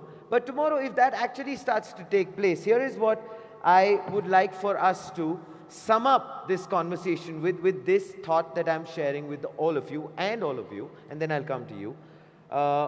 This is what I have to say, sir. In terms of the fact that AI's long-term impact on the workforce, utopian or dystopian, right? I mentioned AGI. In the short term, AI is transforming industries. We've all established that. Make My Trip, sir, you mentioned the fact that you're not getting that many calls. You're talking about vibe coding. You're talking about X amount of factors. But what about the long run? What happens when AI starts to make decisions for us? How are we going to be able to deal with that? And I will sum up my thought with a very simple point, which is AI in finance, which is robo-advisors like Betterment and Wealthfront are handling complex financial advising. Does that mean that financial advisors will soon become irrelevant, right? Or the debate between technology-assisted advisory and human intuition continues? Yeah.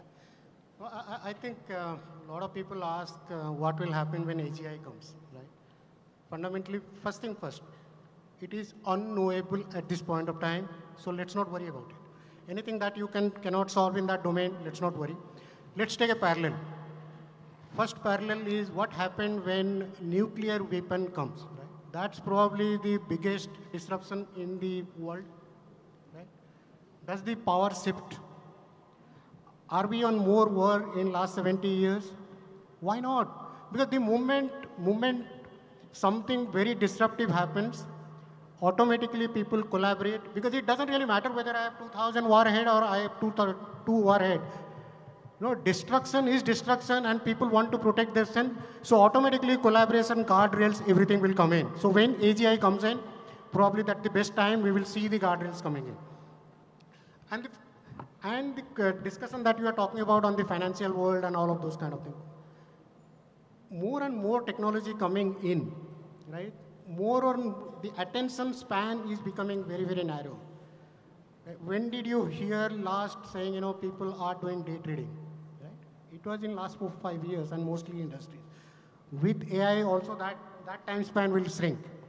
You want to make money, just think little long term. I used to think 2 years is long term, now 3 months is long term. I make more money now than I was making 2 years back, right? Just change your horizon, you will be able to cultivate UI for your advantage. We are simply looking at it as a competitor, just look at you plus AI is the accelerators. Use it. Use it. Fair. Fair, sir. Thank you. Sir, very quickly to the three speakers. We have paucity of time. I would request there's a lot of talk on AGI, right? I think it has been peddled for long.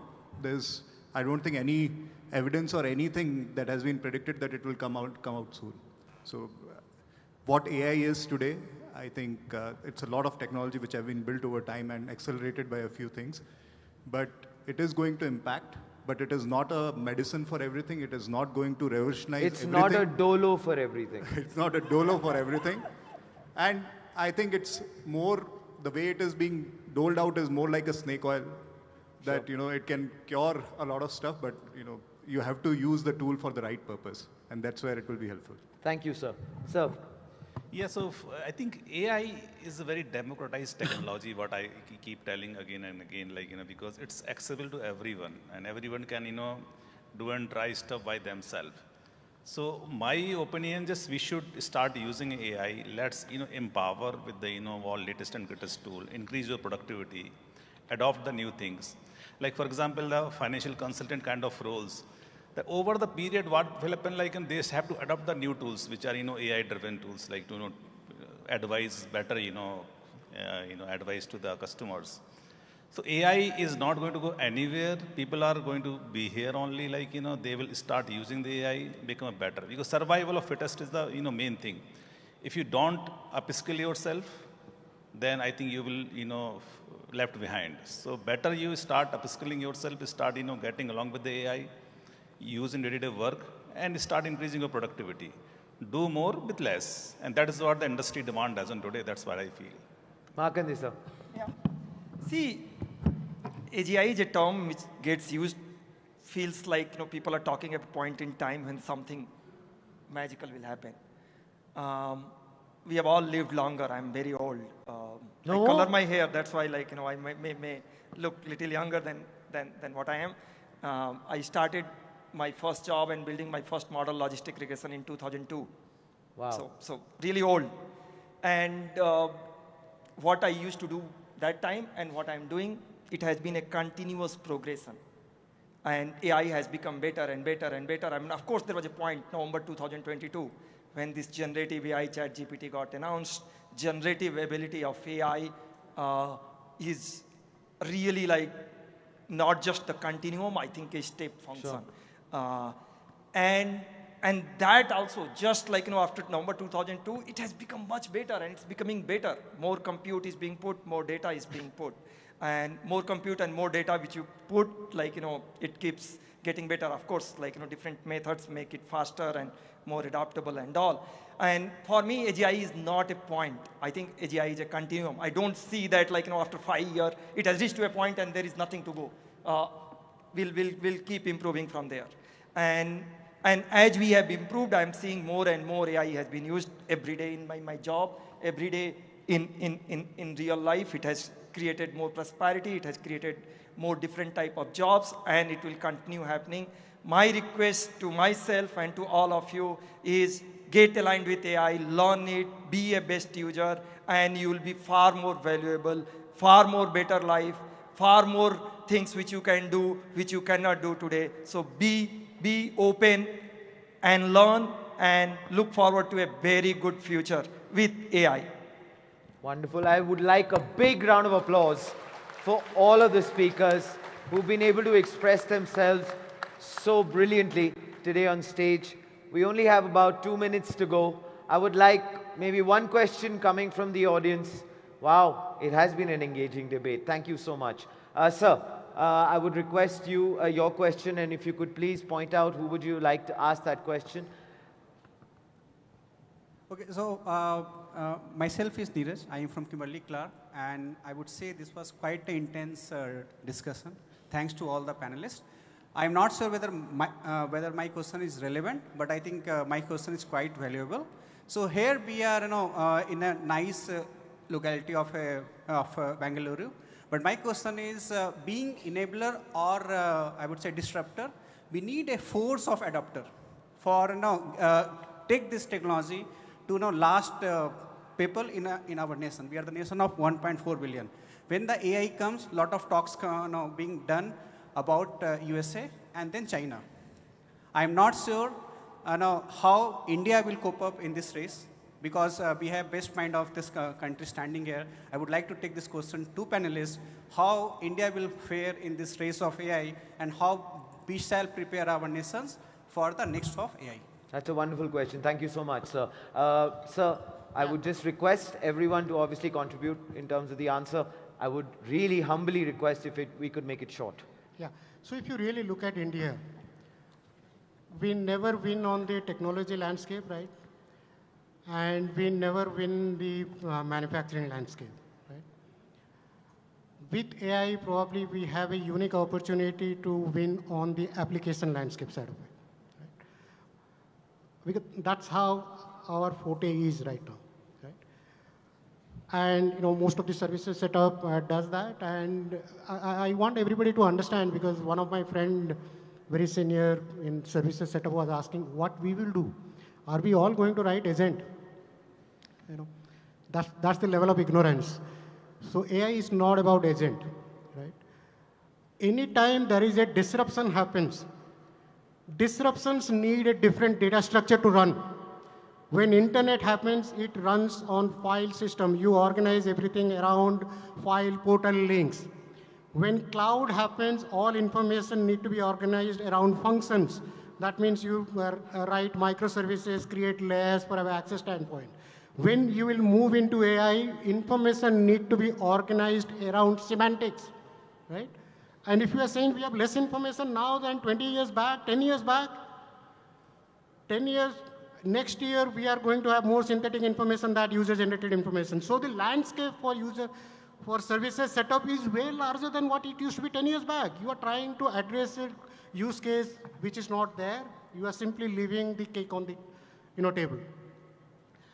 So that's the fundamental opportunity. We have been always talking about what people, low-end skilled people will do. Now, because of AI, your ability to learn something is so quick. You really don't have to go through formal education training to learn something. You will be able to synthesize and learn and apply that things very, very quickly. I think if we can, as a country level, we'll be able to do this skill building. I think we have a tremendous opportunity to be the app world of, app space of the world. And the money actually get made on the app, not on the technology platform. And that's the life cycle. We are on the technology side of it, but eventually it will be the app. Thank you so much, sir. Sir. I think I'll keep it very brief. You could also say it depends, but what I see is that in the short term, we might see some hiccups, but longer term, the opportunity seems much more for India because of the kind of demographic dividend we have. And also, it's a tool which actually will help people do more, do better. So fingers crossed, I think it should be very well for India. Thank you so much. Well, thank you to all of the panelists. Thank you to the audience. If I were to obviously understand my takeaways from everything you brilliant gentlemen have discussed today, is this: we need to understand that AI is here to stay. We need to adapt to it. We need to understand the fact that we need to look at, as humans, as a race, progress with compassion, efficiency with fairness. Thank you.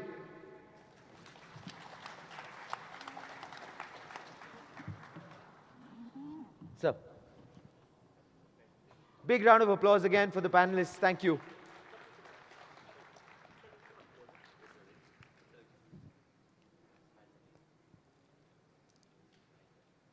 So we just need a couple of moments to get all of this off the stage. Gents, if you don't mind, gentlemen, hi, gentlemen, y'all are walking away. They are not paying attention to me. Can you get their attention, please? Hi, just a moment if you don't mind. While they get these things off there, we do have just like time for one quick question. There was a lady at the back in black. If you can put your hand up, can we have one mic go all the way at the back? if you don't mind, since we just have a little bit of time while they get all of this off the stage. Madam, go ahead. You are very enthusiastic. We could see you all the way from the front. Please go ahead with your question, please. Hello. My name is Sushma. I have a question for Shreyan, sir. Go ahead, Sushma. Sir, it was mentioned initially that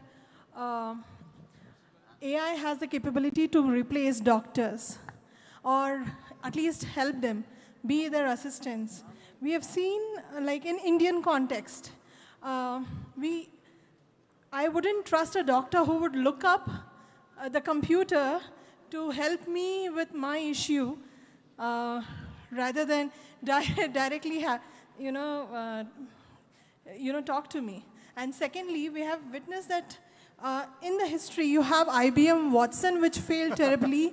There were lots of lives lost. Yes. Even then, there are even more studies, where AI has done more harm than good. Yes, sir.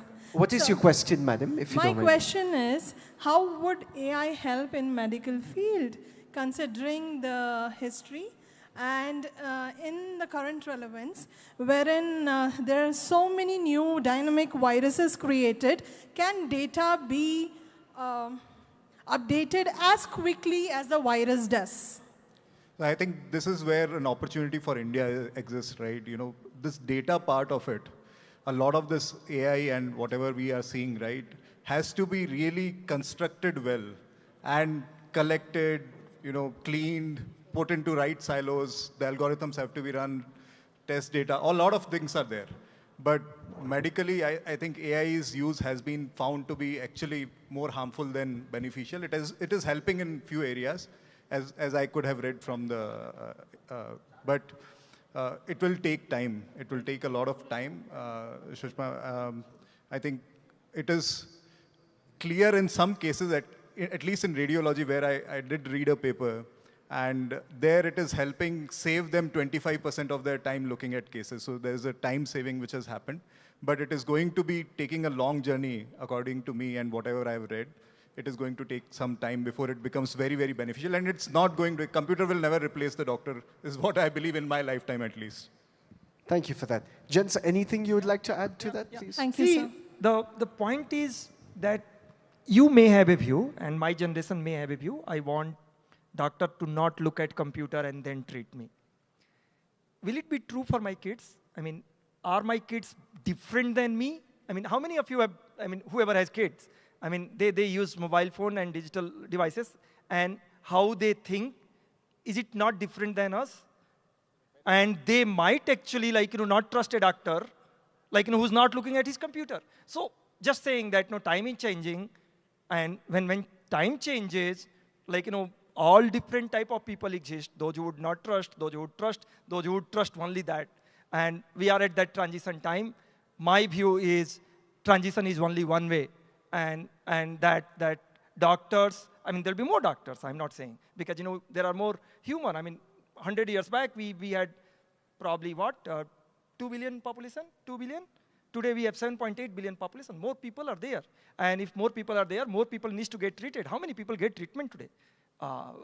It's not just like Bangalore city. Think of the places where there is no access to doctor, there is no access to radiology, there is no access to cardiologist. So think more broader, not think just from your privileged point of view that I have a doctor and he looks at me. There are a lot of people, those who do not have access to doctor, and someone like AI looking at him and treating him will be far more valuable to humanity than few people who having their own personal doctor or doctor they have access to. That's a fantastic point. Anyone else would like to add to that? Yeah, so not all doctors are equally capable. Certain doctors are really good, capable, and you always go and visit those. Some doctors struggle to give you right prescriptions to you. So AI will help those doctors as well as to become more informed, take right decisions when it comes to the diagnosis of the patients. So I feel doctor is not going to replace with AI in any time soon, but they will get empowered with a lot of more information. For example, you go through a lot of tests, after tests in AI process and give you the pinpoint result, what is the diagnosis then. So those doctors can take right decisions. So that is what I feel like, AI will help them, and that's all. I'm not talking about doctor. Why medical science hasn't really progressed? It is because of lack of data, verified data. Medical industry doesn't share data across. That's the fundamental problem. The guy who is doing research and the clinical data is not available. And that's how the progress, that's what hindered the problem. And we go to a doctor, if the doctor acts confident, then we say he's a good doctor. Right? And that's how we judge. Right? Not necessarily they are more intelligent. Right? What is changing? Right now, we have ability to generate synthetic data, which is better than quality data and at a very high speed. That fundamentally will bridge the gap of data. We always thought we have large data set, right? But if you really look at, we have run out of data in world of AI, and by next year, same time, probably we'll have more synthetic data than user-generated data. And fundamentally, a lot of those things is happening in spaces which is not digital. So if you think, is doctor is going to better off having that information available to them as their assistant? Yes, it is.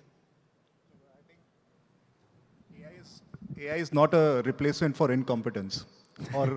So I think to say that AI will dramatically change a lot of things, I think it's like saying that, in the future something will, like an astrologer so we should, what we have seen in the field is that it works.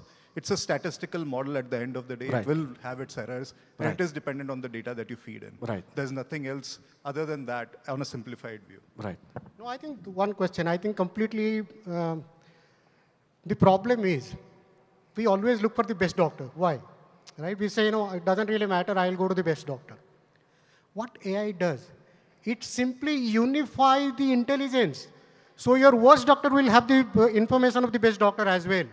That's the fundamental change. I'm not talking about whether the doctor is going to get replaced. I can go to a general practitioner who will have the same level of intelligence information available, which is not there today.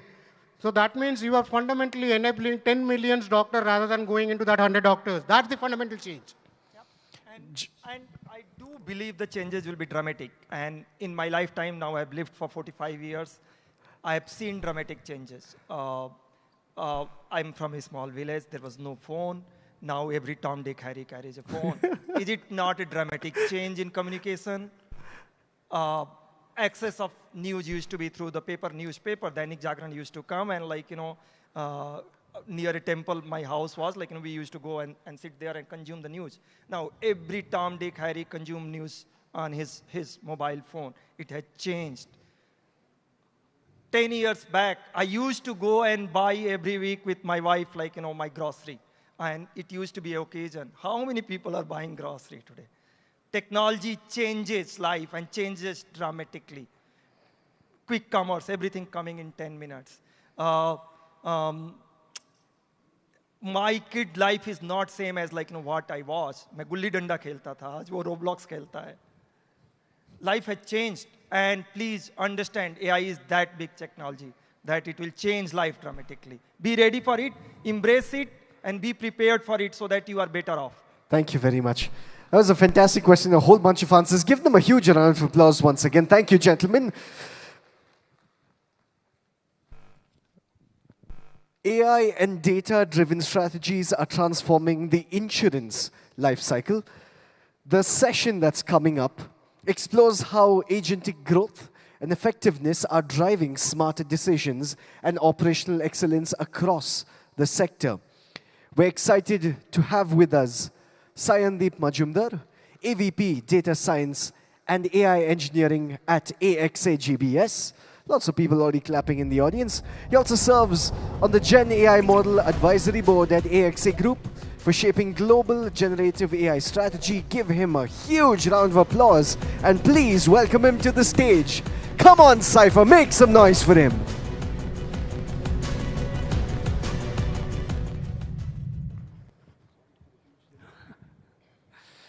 Namaskara, Bengaluru. Wow, that was a tense atmosphere. So we'll see how we can lighten it up a little bit. So See, are the slides up yet? Okay, while we have this, maybe they don't like my presentation as much. So I want to start by saying that I don't like AI agents much. And I know that's a blasphemous thing to say out loud at Cipher. Yeah, here we go. So what do I mean? You would be thinking, what is this guy going on about? Relax, I'm talking about Agent 007, Bond, James Bond and all that. He drives the nicest Aston Martins and goes around crashing them all the time, leaving us to deal with the insurance and repair hassles. I think it's high time we bring some not-so-secret agentic efficiency to the future Bond cast. Don't you think? So Bond never works alone. His gadgets and his partners are a huge part of his appeal. And both of those have evolved significantly over time, from the days of Dr. No to No Time to Die. And so has the whole landscape of insurance. Our AI agents are being designed now to help you throughout your insurance life cycle and walk with you every step. And these are the agents I do like. From minutes of the crash, as soon as Bond calls up Q and notifies of the Aston Martin's ill fate, our agents get into action. It goes through all the data, keys in all the details of the system, of the car, make, model. Our agents would go through, cross-reference his classified agent status, and reference it back to the pre-approved emergency protocols, check policy covers, terms and conditions, benefits eligible. It would go through the available inventories to scan through our provider networks, find a garage which has the capability and capacity to repair it at the earliest. It would use real-time satellite images and crash data coming in from onboard vehicle sensors to do fraud checks, assess the quantum of damages, forecast the entire repair cost, and digitally pre-approve the entire amount to the provider so that Bond can just walk away with his almost new Aston Martin while we pick up his bills yet again. Traditionally, all of these activities would have been done by a whole team of operations at our back offices, going through multiple different applications, green screens, talk to different people, each other, and then finally go ahead and approve that claim. Utilizing AI agents gives us a huge benefit. We are able to process customer claims as much as 4x faster, providing a better and faster experience for our customers. So let's meet the key components of the cast. At the heart of it all, we have our AI agents, right, which are essentially autonomous systems built on top of LLMs or even SLMs for that need be, having perception, cognition, and memory, and designed for reasoning, acting, communicating, and adapting. Agent-to-agent protocol. So Google came up with it earlier this year, and since then, a lot of other agentic players have been coming up with it. But essentially, this is a structured message passing interface that allows multi-agent coordination and using predefined communication schemas. It's really helpful for us at insurance. Why? Because our processes are complex and layered, and we believe that we need specialized agents for individual pieces of that process, which can talk to each other, get the job done, and reach the desired outcome. So the fact that agents can talk to each other without human supervision is really important for us. Model context protocol. So Anthropy came up with it earlier this year, and this essentially allows the GenAI agents to connect to enterprise tools, applications, data sources through stateless composable functions exposed via JSON RPC. What it means for us at AXA, for insurance, is that our agents, which are sitting native inside our front-end applications, it could be claim portals, underwriting assistants, they can call these tools as they deem fit to get the job done. Tools like retrievers, tools like API calls, Selenium automation, tools like even ML models or statistical models which are doing the risk assessment and fraud detection, etc. And this is particularly beneficial for us because given our federated nature of AXA and our historic of inorganic growth, it means that we are sitting on a huge and vast landscape of legacy as well as modern applications, platforms, and tools. So while we embark on our tech debt handling journey, this MCP allows us to feed in the existing intelligence to our GenAI agents without having to wait for that entire IT transformation get completed already, right? It's a modular architecture. And traditionally, a lot of these systems would be happening one after the other. So this allows us to design claims, underwriting, and policy systems which are using agentic capabilities to deliver experiences faster to our customers.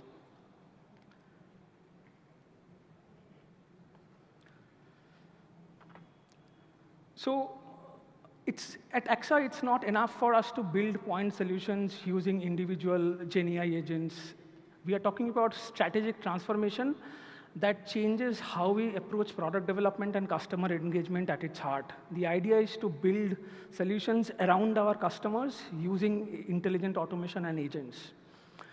Reimagining the insurance product, we are moving beyond traditional policy structures into dynamic, living, customer need-based requirements that meet the customers where they are. And they evolve along with the customer's needs and life circumstances. Rebuilding distribution with agentic interfaces. So the idea is, regardless of the channel through which customers approach insurance, their whole experience of purchasing an insurance should not be painful and cumbersome. So using agentic interfaces, we want to meet them where they are and provide them an experience to get onboarded with us simpler and faster. Reinventing underwriting using agents. What it means is that today, underwriting is static risk assessment usually. And we are moving from this to a dynamic data-driven evaluation that evolves along with our relationship with the customer. It has to be a continuous journey and not a one-time activity. And across that, we design products, price them, and make it available to the underserved communities which are traditionally not that accessible for insurance.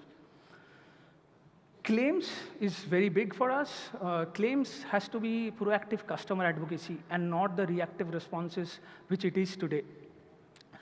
We are talking about even estimating customer needs in advance, reaching out to them proactively, and working with them throughout the entire claims life cycle, supporting them at the time of their need, making and turning the most stressful situations into relationship-building moments.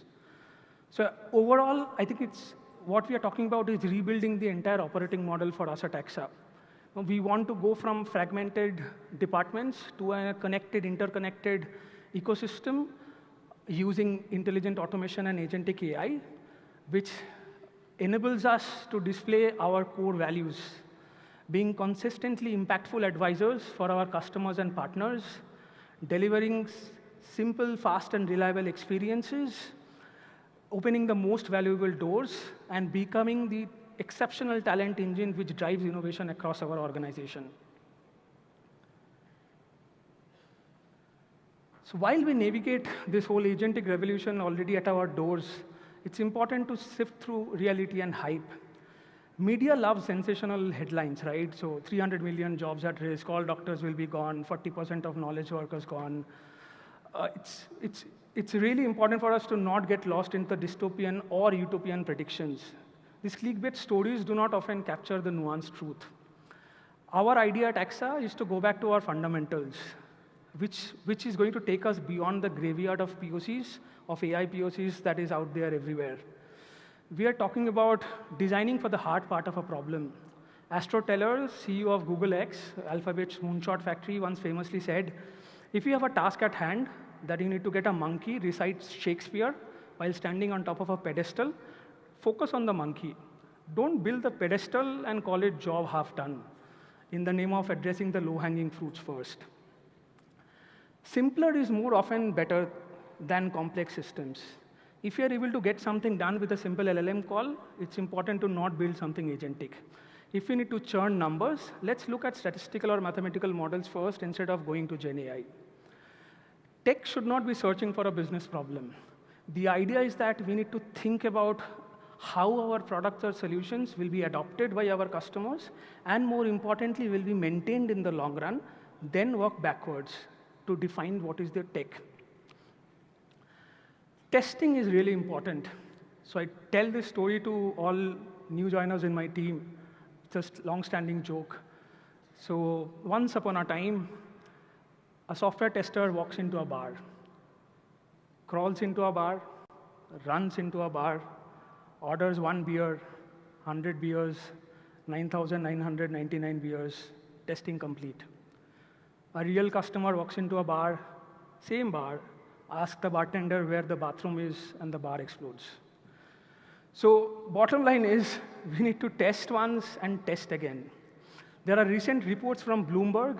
It's a paper which came out earlier this year that explains, even though a lot of modern LLMs have inbuilt guardrails inside, sometimes doing basic things like RAG, even on top of a safe and approved set of documents, could break these guardrails and lead to an increase in unsafe responses from 0.3% to 9.2%. I'll repeat that, from 0.3% to 9.2%.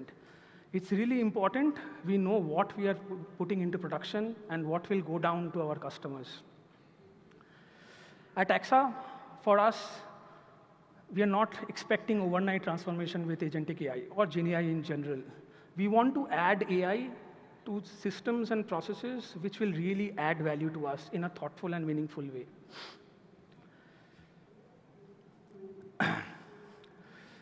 So while we are talking about this GenAI and agentic AI driving a lot of different use cases for us, what does it mean for us at AXA? So AXA was recently voted as the #1 AI adopter across all global insurance providers. And this means we are squarely at the front of AI innovation. But for us, AI is not about replacing jobs. It's about elevating them. So our operations colleagues who were earlier juggling back and forth between 100 different screens, going through manual documents and processes, now oversee agentic systems, providing much-needed course correction, steer, context, and do the final review themselves. It helps them focus on real value use cases and cases more than earlier. Our developers, which is estimated to be more than 15,000 across AXA, they are now delegating their daily coding and programming to AI assistants. They review the outputs, they wipe code, and then they raise PRs in a heartbeat, making AI work for them. We have around approximate 30,000 testers across AXA. And instead of writing manual test cases and spending time in trying to convince developers, they are now using AI to generate test cases on the fly, shift left in the entire SDLC process, and ensure quality at scale for us. What we really believe in is essentially subject matter expertise is going to be key.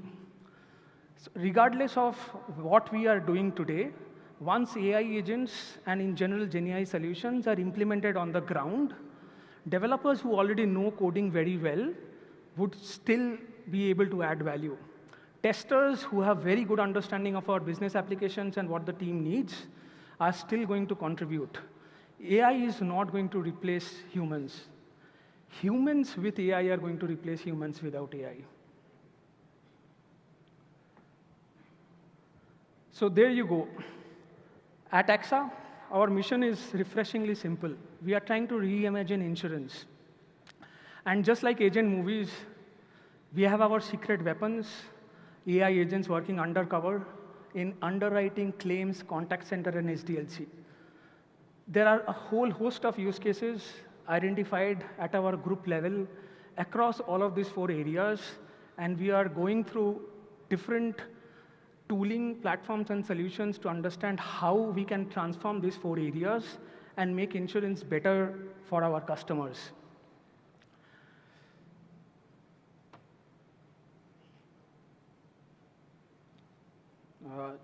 And at the heart of it all, while the AXA tech landscape is changing, the GCC here at India is playing a central role.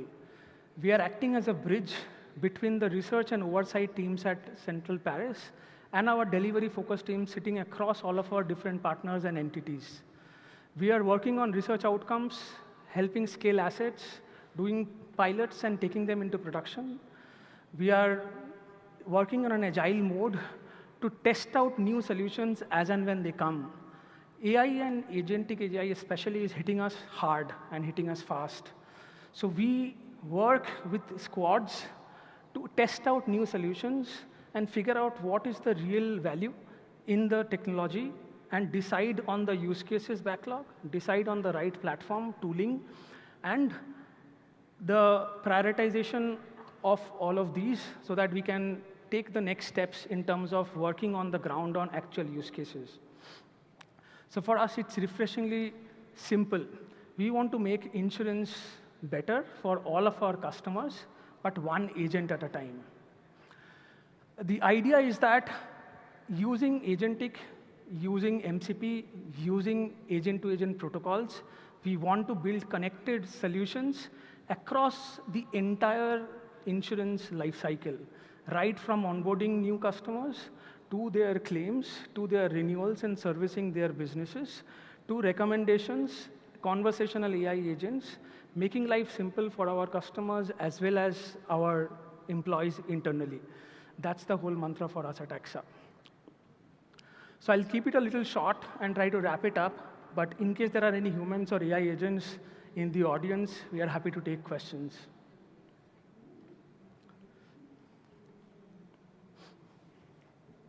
Put your hand up in the air. We have one person all the way at the back. All right, we have time for very quick questions. So we'll start with the gentleman there, yes. And we'll go to that gentleman there, please. So, hi. So what do you think is the biggest challenge in insurance that you can solve with the new tools? I think the idea is that insurance shouldn't be inaccessible and shouldn't feel like a cumbersome process, which it is today. While especially beyond India, I think India is still quite advanced when it comes to digital adoption of insurance. But when we work with European and other markets, insurance is still heavily non-digital, heavily broker-driven, which means that we do not have the direct connect with our customers to influence their experience. Using agentic and GenAI gives us a big opportunity and potential to jump some hoops and bring our solutions and our vision in front of the customers directly. Thank you. The gentleman there, please go ahead. Sir, you mentioned 4 use cases, but I was interested that whether you are going with actuaries as MLAI. So underwriting, if you remember the use case on underwriting, so essentially underwriting has multiple different components. Risk assessment is one part of it, and that is still heavily being done by statistical modelings traditionally because of regulatory requirements. But having said that, different markets where we operate in have different appetites from the regulators. In a lot of different markets, we are moving from statistical-based modeling to machine learning and AI models. I wouldn't call them GenAI, because GenAI is not that great with numbers, at least till date. So we need to be able to utilize a huge, rich set of data we are already sitting on, but we are moving from traditional models to machine learning models even for the risk assessment part. But in general, underwriting has a lot of other components. If you look at maybe your last insurance purchase, whether it is a health insurance or a motor or life insurance, you would need to submit a lot of information, and some of it information is unstructured. You would submit medical reports, invoices, scanned copies, etc. And in today's world, the problem is that not that we have statistical or machine learning models. The problem is the features of these models. So with GenAI, our idea is that we are creating more and more features out of the huge set of unstructured data which is coming to us as part of underwriting applications, but also in general for claims and others. And these features then are part and being fed into this existing statistical or machine learning models to do the risk assessment better. Thank you for that. Can we hear a big round of applause to our speaker on stage, please? Thank you very much. From that conversation, we're going to jump into another. We'll be bringing 2 people onto the stage. Generative and agentic AI are transforming marketing, enabling rapid personalization, cross-platform orchestration, and continuous optimization. This session explores how intelligence, scale, and culture combine to deliver fast, more relevant, and impactful campaigns. Our first speaker coming up onto the stage is the Global Chief Technology Officer at Epsilon. Please welcome Myron Seiko.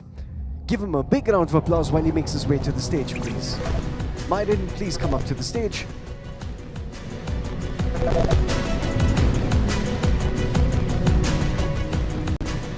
Thank you very much. Will I be calling your colleague on as well? Yes, right away? What'd you do with him? Yes, all right. So, coming up next onto the stage is Managing Director, Epsilon India, Pratik Nath. Can you give him a massive round of applause? Please welcome him to the stage. Thank you very much. Gents, the stage is yours. Over to you. Yeah, Myron will go first. Yeah, why don't you introduce Myron? Okay. Do we have slides? So I saw him walking up, so I thought he was going to come up on Yes. stage. You can take a seat in the audience until he's done. Well, we're going to You sure? Okay. We got this rehearsed. We're good. All right. Whoops. Let's get back to the first one. All right. All right. Guys, a little more energy here now. You know, it's after lunch, everything like that. Everybody know who Epsilon is? Yeah, no. We'll teach you a little bit about who Epsilon is today and everything like that. First of all, thanks for having us. We want to talk a little bit about, we're going to talk about ad tech and marketing tech and what Epsilon's doing today, what we're doing around technology, around AI and everything like that. You heard a lot of stuff today around AI. Same things exist for Epsilon. A lot of the questions, a lot of the challenges, the way we look at it, things like that. You heard a lot today. Same way. So we'll jump right into it. First thing I want to do is introduce who is Epsilon. Epsilon, we're in the MarTech and the ad tech space. So what we do is we provide solutions for our clients, services, platforms, products, data, identity, and everything across the board for our clients. And what we do is we help them find who their customers are and everything. That's the first thing to do. So if you look up top, we have one view, one vision, one voice. That's how we kind of look at it. So the view is, how do we look at the buyers for our customers, clients and stuff, so that they have the universe that they can go talk to. The second part is one vision. That's how often do you talk to somebody? How do you talk to them? Everything like that. You know, we're in the marketing space. These are clients come to us and they say, how do we reach our people? How do we talk to them? How often do we do it? And then the other thing too is we create a communication across there so that we talk to them on many different channels. That could be from digital to social to email, direct marketing, anything like that we can talk to them. So that's what Epsilon does as a whole. What we're going to do is I'm going to turn this over to Pratik. He's going to walk through some examples here of how Epsilon works today. We've been doing AI underneath the covers for a long, long time. We want to bring that out and talk a little bit about that because it's really not different what today is other than you're bringing it out to the top, to the surface. So I'll turn it over to Pratik. Thank you, Myron.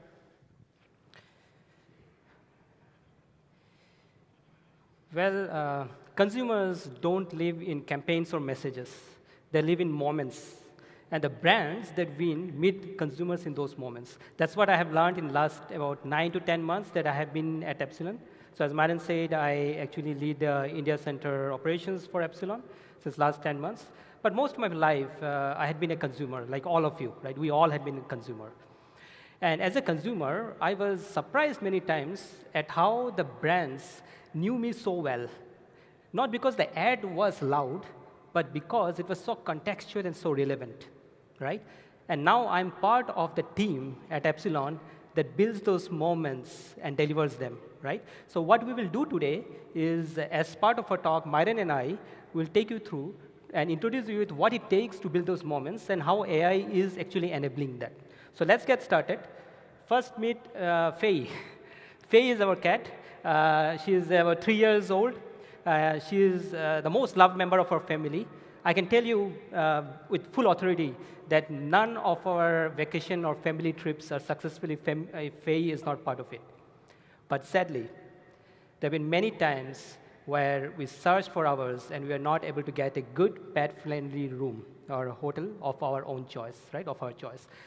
So we, in fact, as late as probably a couple of months back, I had to actually cancel my trip as well, whole vacation, because I was not able to do that.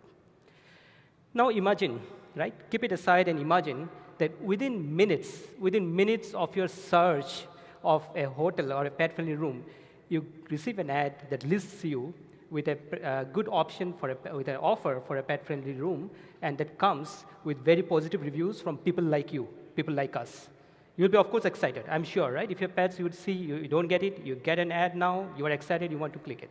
What if I say that the system is so intelligent that it additionally knows that you had been looking and searching for finance options in your bank's website, so it comes prepared and offers you a curated travel loan offer, right? One that is customized for your terms, the EMIs you say, and what you do. And also it comes with an expiration window, right, to trigger that action.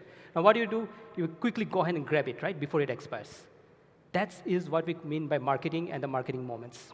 It's about the right moment that comes with right context and encourages the right action. That's where the future of marketing lies. And what may seem so simple for us or an effortless for us, it's actually not so. There is a massive system underneath, a massive architecture that actually needs to get all the pieces together to enable that magical moments that we talked about. And so what we'll do is that we'll go through one by one, all of this, and so that you get some understanding of what it takes and the scale and the speed that a marketing tech needs to have. So we'll start with first is identity resolution. Now, at the core of marketing is person, or a consumer like you and me, right? And people are complex. I can tell you that I may look young. I've been married for 25 years. Still, my wife surprises me many times. So people are complex and like a multifaceted diamond, right? So identity resolution needs to study all the different attributes of a person to uniquely identify him or her, irrespective of the location, your channel, or the device that you are using, right? At Epsilon, we study over 7,000 plus attributes of one individual person to identify uniquely that person. Now, identity resolution is very critical because it actually is a glue that connects the customer's first-party data with Epsilon data in a very privacy-safe manner that actually increases the reach of our customers when it comes to new prospects, new consumers, or even enhancing the profile of your current customer. So identity resolution is one of the most important capabilities that the MarTech needs to have. Yeah, now we know who the person is, right? It's all about processing everything around the consumers, around the people, right? So it's like an avalanche of signals, you can think about it, that needs to be converted very quickly into signals, meaningful signals, so that we don't lose that moment, right? So it always reminds me of a Formula 1 pit crew, if you've seen, right? Changing tires, adjusting aerodynamics, refueling, all within a couple of seconds. So the system needs to take care of that real-time data processing. And you can see, like at Epsilon, we are actually processing about 600 billion plus online interactions daily. That's a lot of data. Now, it's a tons of data, and technically, if you look into it, right, each data is a node in a graph database. And to connect those connect all those nodes and continuously fine-tuning it requires a very, very complex models, statistical models, or you can call them as a predictive AI. In fact, they're so complex that none of the commercially available graph algorithms could handle that scale. So the Epsilon data scientists and engineers over decades actually build those models that can handle this scale. The next one, now that we know who the person is, all the information on the person, it's also about reaching out to the person in a meaningful way with the content that is curated towards his own taste, just like a mom probably cooks the food for the family, right? So it should be curated such that the customer doesn't feel targeted, but feels understood. This is where I think the future of marketing lies, because the generative AI combined with the predictive AI that we talked about in the previous capabilities helps generate this content almost on a real-time basis. And we believe this is where you will see the maximum marketing optimal performance as well as the customer delight. OK, so moving ahead, we talked about who, we talked about what, we talked about a little bit about all the data that brings in. Now it's also about where and when, right? Now, if you look at personally, my calendar is so busy that the only time or the best time for me to get engaged would be after probably 10 p.m. Omnichannel orchestration just allows you to reach the right customer at the right time through the right channel and the right device. So that's the capability which is very important. And to me, as I always relate it with an orchestra where all the musical instruments coming together, playing, hitting the right note at the right time to create the perfect symphony. So there's a lot of data here. I'm not going through all of this, but just to get you an understanding of the scale that the system needs to handle here. Okay, so now that we learned all of this, at the end of the day, it's the success of our customers, why we are what we are, right? And which leads to our success as well. So the system needs to support measurement and feedback loops, just like a GPS system which autocorrects to make sure that you reach your destination, right? And just to give you an idea, like I spoke for about 5 to probably maybe 7 minutes, I'm not counting it, but in about 5 minutes, we are actually updating about 1 billion model that has got updated across the world, right? And so essentially what I'm trying to here say is building that magical moments requires you knowing your customer, the identity resolution part, processing all the information around it, your AI-driven personalization and reaching out to the customer, omnichannel orchestration, measurement and feedback loops. When all of them come together, that's the point when you actually build or create that magical moment. But that it's not a magic that builds it, it's the architecture with AI at the core. And for us, that architecture is what we call as an Epsilon People Cloud architecture. And with that, I'll invite Myron to take us through more about that architecture. Thank you, Myron. So as you heard Pratik talk, scale of our platforms is what drives our business and things. We do it very fast. We do it with a significant amount of data. We have identity built into our platform, which allows us to help with the identification. When do we need to talk to you? How often we need to talk to you? So, but this didn't happen overnight. We've been building this out for years, actually, and stuff.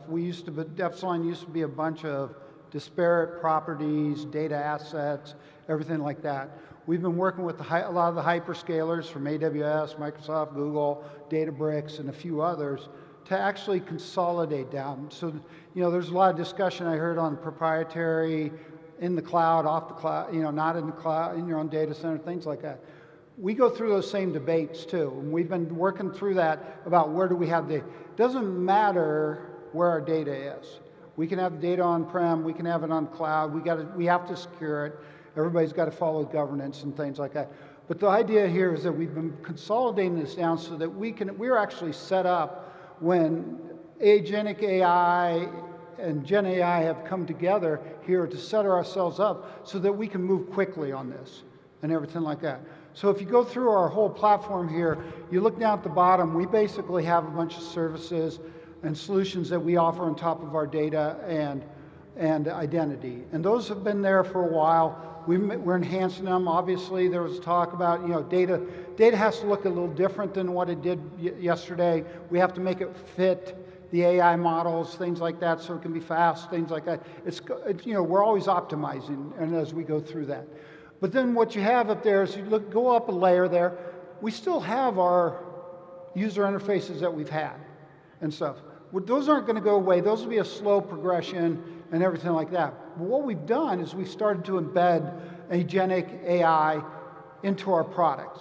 And the idea behind that is we can take certain use cases and be able to allow our customers to be able to work faster in their journey. But they don't have to switch over because, one of the problems is people haven't fully adopted AI.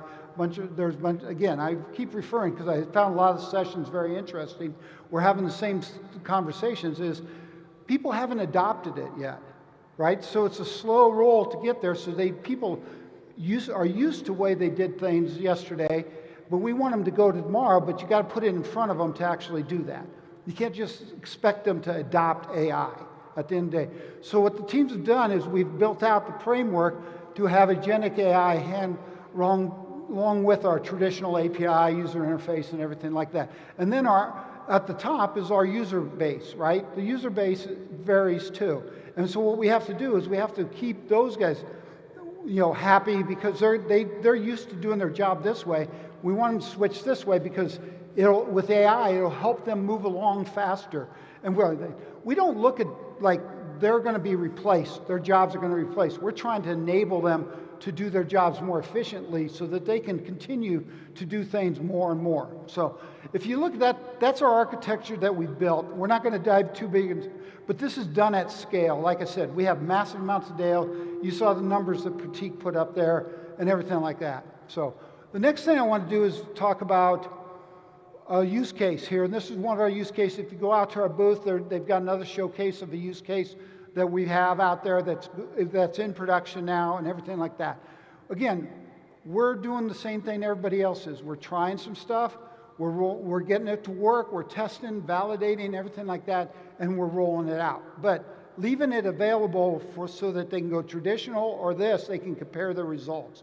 And we've tested ourselves, we get the same results. But here's one where we did audience selection. Audience selection around Epsilon is a big deal because campaigns requires audience, who are you going to market to, who are you going to talk to, things like that. Again, we went through here, there's basically three agents here, and they have to all work together. Natural language processing to basically prompting, right? So then we have a vector search. We've made it efficient underneath the covers to look up the, research, run the models, everything like that. And then we have generative SQL that's running actual queries. All these together have sped up how a marketer works around our data and creates audience. And all we're trying to do is make things easier for them. They could do all the same stuff through a traditional, now they can do it faster. And that's really what we're trying to do, is how do we actually get results up and running, get people moving along faster. So again, here's a use case. Please visit our booth. They've got another use case on offer management. It's great. We are going to continue to evolve and add these into our products on a roll. But then I'd like to talk about how Epsilon looks at this as a whole from AI perspective. We've been talking about this for a while. This model's evolved for us, but this is how we look at our pillars. We basically have three pillars in there. I talked a little bit about the products and platforms we have. We're spending a lot of time on what we're going to build into our products, being very selective about what we do too. We're not just rolling everything out and saying, oh, it's all AI. It's not going to be all AI. It's going to take a while to get there, but we want to introduce people to it so that they start to use it. Productivity and efficiency is a big play. We're playing a lot. We're doing a lot with the SDLC. We've been trying code generation. There's still work to do there, everything like that. But we're also looking at around testing. I know a bunch of people have talked about testing efficiencies there and things like that. And it is not about replacing people. Jobs are going to change, right? I think some people have said that. Jobs are going to change. They're not going to look the same as they did yesterday, everything like that. What we want to do is we want to do things more efficiently and productively, like setting up our products, rolling them out, building them, things like that, even from the product perspective. How do we get new requirements in there? So what we're doing is we have a very big concentration on how do we do those things more efficiently and effectively so we can have people move on to other tasks that we want to get done.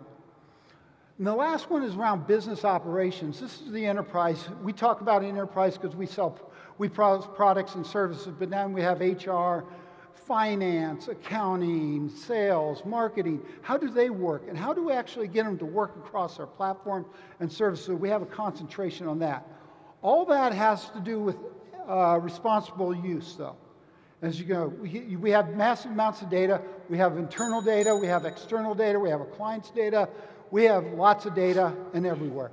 But we have to use it in the right way. And we're across all the globe. We're not just in the US, we're in the EU, we're in Asia Pacific, we're in India, we're everywhere. But we have to use it right. We have to stay up there. And we can't do this after we go build something now. We have to do it while we're building it. We have to be responsible, understand what we're going to do, how we're going to build it so that we actually roll out.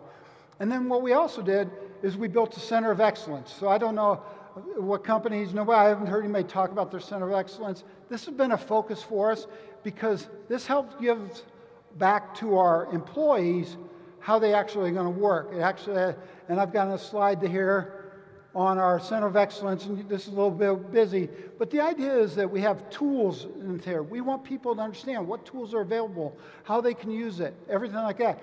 We want them to have a measure what you're doing, right? So how do you get to take those observability data back in and say, how did we do, and everything. We want to get adoption. We want to get adoption at scale. I think everybody's talked about adoption today. We're at the same point. We have people using AI. We want them to use AI just in their general life. Because if they don't use it, I think somebody made a point earlier, don't use it in general life. It's really going to be hard for them to use it in your products and their regular work and everything like that. So we have a really big push right now. It's like, how do we get in front of everybody? How do we make it easy to use at your desktop? How you work today, you're in your main tools. Like, if a lot of teams, we use Microsoft products, we use email, Outlook, and Teams. We want everything to be embedded there so that they don't have to jump around to different products. They can just go there, do what they need to do, and such. Plus, build their own agents, right? Because they know how best their jobs, what they do in their jobs, and stuff. And so then we also have the community practice. Community practice is the whole sharing, learning, and everything like that across the board. But this is big because this is a big part of your governance within your company. So, and then finally, challenges. Heard a number of these challenges. Costs, still hard to predict what the cost of AI is going to be. Talent, skill gaps, everybody lacks the talent. You feel it's building, a lot of it's got to be organically growing, things like that. That takes time. Data quality and silos. Quality of the data is a big deal.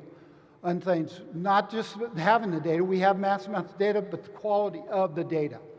Governance, that's got to be at the top of everybody's mind, got to have governance. You don't want to not tell people to do stuff. What you want to do is make it easier for them to do it so that they don't make mistakes or walk into traps. Get over the resistance to change. How do you culturally change your company and organization? And then make it available to everybody, right? We have to make our tools available. If we don't make it available, then we're still kind of stuck. So I think that's it. You want to finish it up? Yes, I think we are over time. So I hope you got some good understanding or basic understanding of what it takes to build a world-class AdTech and MarTech system.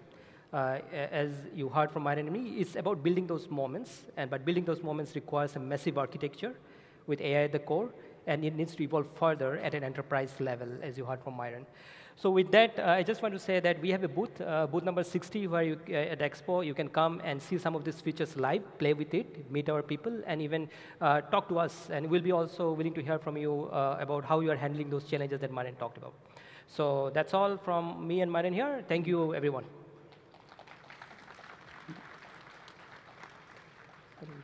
Gents, so we're done with our time as well, so we won't be able to do questions. They can find you outside? Yes. All right, can you give them a huge round of applause, please? Thank you very much for taking the stage. We appreciate it. We're going to go into the introduction of the next speaker. I was talking to him side stage, and I was asking him for the pronunciation of his name. And so just in case I get his name incorrectly, I will apologize to him in advance, but I shall definitely give this a shot. This man is going to be leading us into a very interesting session. Despite rapid advances in AI, adoption for business-critical applications remains quite low. This session explores the path to building reliable AI solutions and opportunities to accelerate adoption using AI in itself.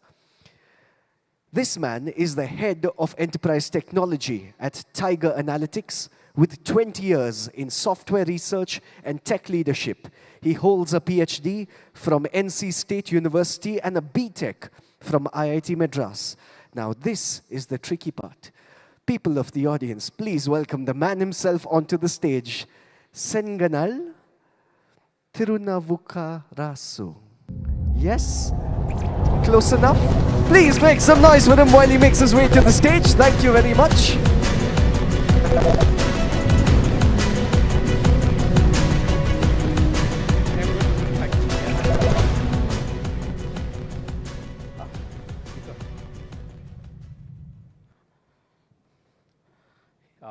Hello, everyone. Glad to be here at this event. I'm Senganal, and recently I've taken up the role of Head of Enterprise Technology at Tiger Analytics.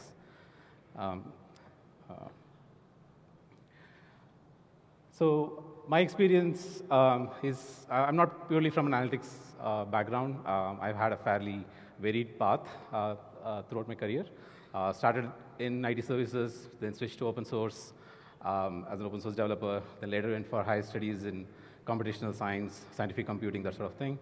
And then back to analytics, and the last 6 years or so, my focus has been around building and bringing more engineering mindset into building analytics solutions at Tiger. I incubated and built the MLE practice at Tiger, and the current challenge is essentially how do I scale this across the org, right? So that's the plan, and the talk is essentially around how do we bring reliability, right, into AI solutions. So when we saw a lot of metrics today, right? I'll add some more numbers. I didn't want to put the citations because a lot of these numbers are questionable, right? It depends on the research methodology, it depends on what you define as success criteria and so on and so forth. But I think the sentiment is real, right? Which there is a sense of fatigue, right, with respect to both the sponsors as well as the builders with respect to taking AI solutions into business critical systems, right? A lot of projects end at the stage of a POC. They don't make the cut into production.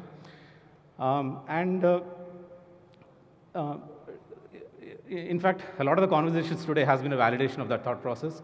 I've generally heard a similar sentiment that there is a question about reliability in AI. Can we even bring reliability into AI, right? Is it even feasible, or are we headed into another AI winter, right? I choose to be optimistic. I think this is a fairly unique point in history.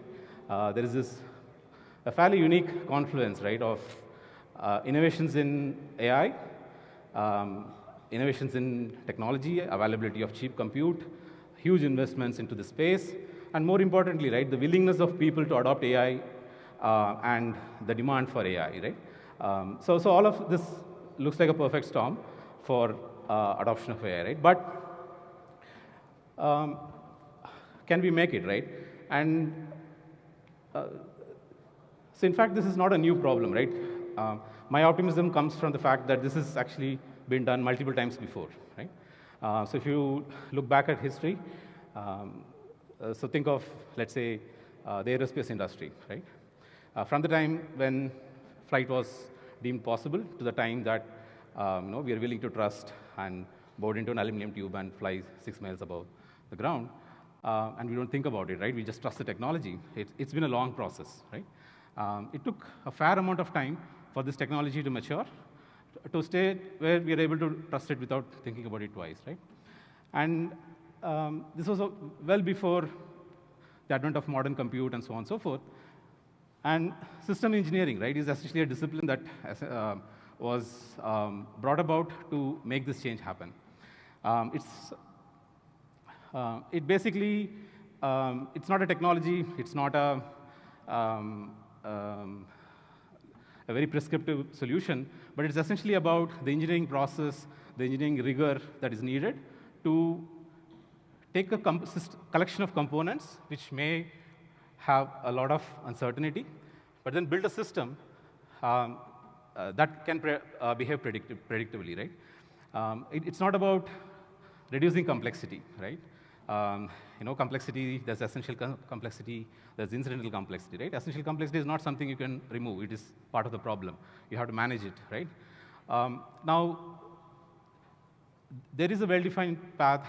There are a lot of techniques and methodologies around how this is managed, right? For instance, one of the core aspects is essentially rigor in requirements, right?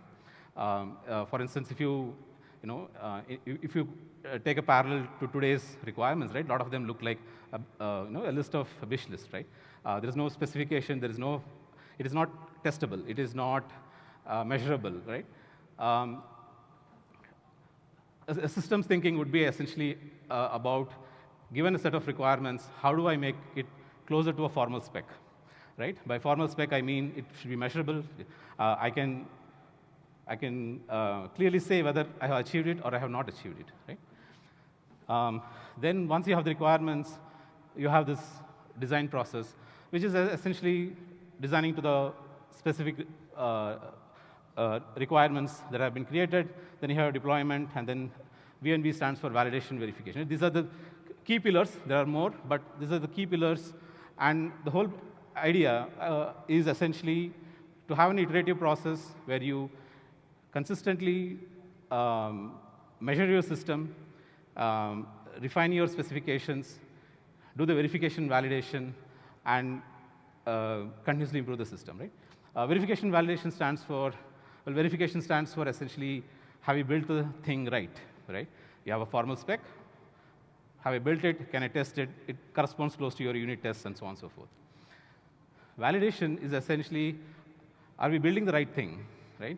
It is essentially, I may have a conceptual idea of what I wanted to build, but is it what the end product is, right? And that comes from user feedback and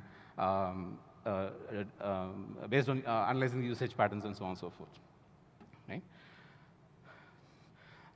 Now, over a period of time, right? For instance, NASA has achieved, for instance, 99.9% reliability in aerospace and defense, right? That's an amazing number, right? But this took a very long time, right? Does it mean that every such innovation has to go through such a long process? And does it also mean that this is very, very specific to aerospace or hardware and does not apply to software systems, right? That is not true. In fact, there are plenty of examples where formal methods have found their way into software development, right? And companies with large technology companies and companies with strong engineering cultures have taken advantage of that to build extremely reliable systems, right? I'll not go through all, but for instance, an example could be formal verification, right? This is typically considered to be an academic technique, right? Not practical and so on and so forth. But with the kind of extreme scale today that we have, the kind of distributed systems we build, it is not possible for a person to think through all the scenarios, right? It is, you need a formal system, you need a model of the system in order to be able to even think carefully about the implications of the system that you're building, the emergent behaviors in the system, and so on and so forth. It is not going to build your solution, right? But it is essentially about streamlining your thought process and simulating different scenarios to understand the behavior under different conditions. And once you understand the failure scenarios and so on and so forth, you could go ahead and use your standard boring technology to handle or make the system reliable in those areas, right? Another example could be chaos engineering, right? This is essentially the idea of introducing faults into your system to see how your system behaves, right? Now, a reliable system doesn't mean that none of the components fail, right? It means that some components can fail, but as a system, your system behaves in a predictable manner, right? It does not have a catastrophic outcome, right? And that's the key idea. And one way to test this is to purposefully introduce defects into your system and see what happens, how do errors propagate, how do failures propagate, where systems fail, and so on and so forth, right? Again, right, so, but again, right, the adoption has been in groups that have a strong engineering culture, and they adopt the system thinking practices and so on and so forth, right? However, if I come to our industry, right, we are in data and AI services, the adoption is pretty poor, right? My own experience, right, is I had, it was quite challenging. When I joined Tiger as part of the data science team, I was an odd duck in the group, right? I come from a startup world and so on, where people do multiple things, and then you look at the service industry, and suddenly you have all these siloed groups focusing on individual aspects. And there is no single owner for the solution. There is no one person looking at the overall system, and so on and so forth. And it's a real challenge that I see in a lot of the companies, right? Very siloed developments.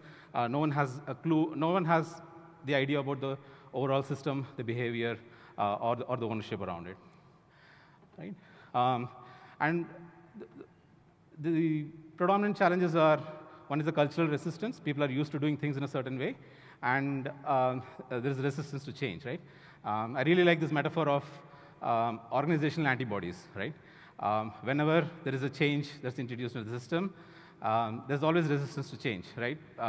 People are not entirely sure, and change can be good, but change, the safe thing to take is to reject the change, right? Then there is also the challenge of skill gap, right? It is not easy to bring systems thinking, and scale it across the org. When you're operating at scale, it is a challenge. In small teams, small groups, you could do that, but how do you scale this to larger groups? That's a key challenge as well. And then, of course, right? So we all know, there's a severe resource constraint. We operate under heavily compressed timelines. The expectations from clients versus on the capabilities of the AI versus the actual capabilities of the AI on the ground are, there's a significant mismatch. So one of the first victims, anytime you have such pressures, is the engineering rigor, the engineering practices. They're generally seen as blockers to innovation, unnecessary bureaucracy, so on and so forth, right? And yet another statistic, 70% of organizations struggle to adopt formal engineering process. So it's not like a new thing, it's not a new idea. This has been going on for some time, but the adoption challenges exist, and it has not been very successful, at least in the data and AI services industry.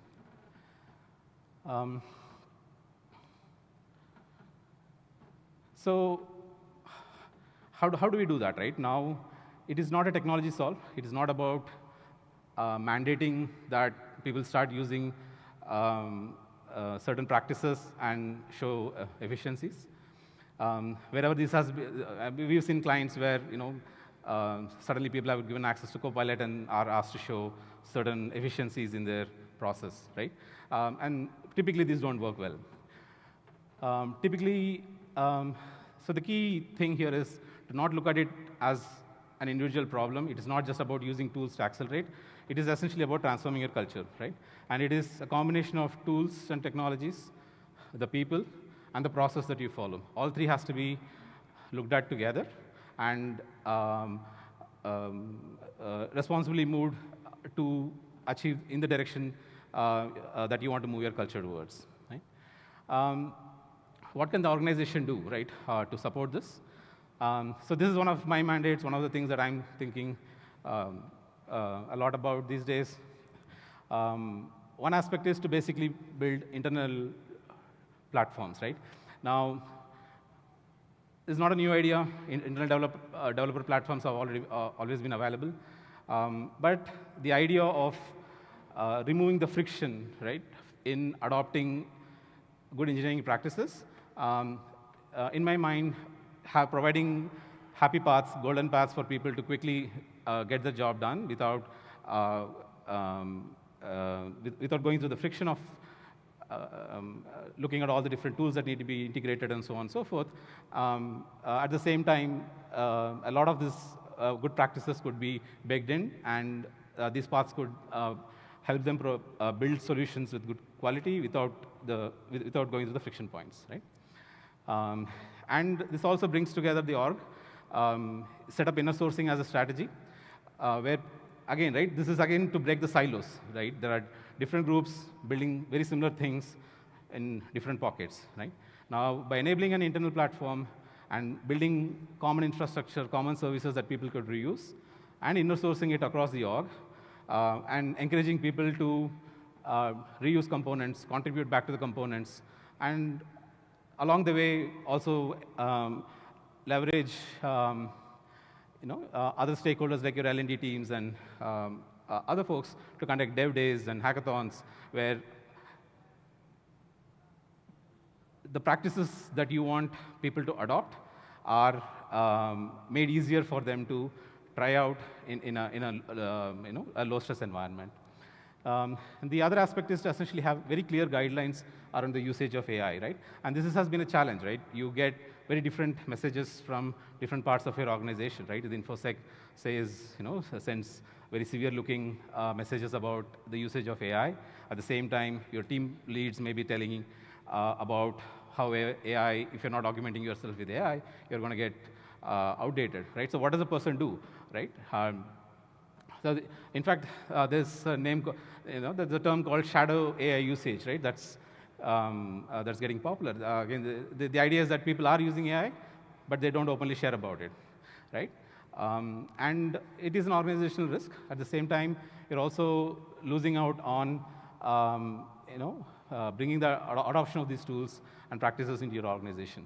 So what organization can do is ensure that the entire organization is behind a very clear single message, ensure that everyone, including the leadership team, is using these tools, and that is being openly visible to people,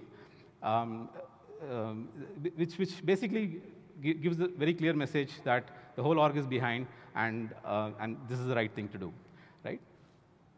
The other aspect is also, right, there is, I've heard a lot of mention about using AI to reduce cost, right? I think that is a wrong message to give, right?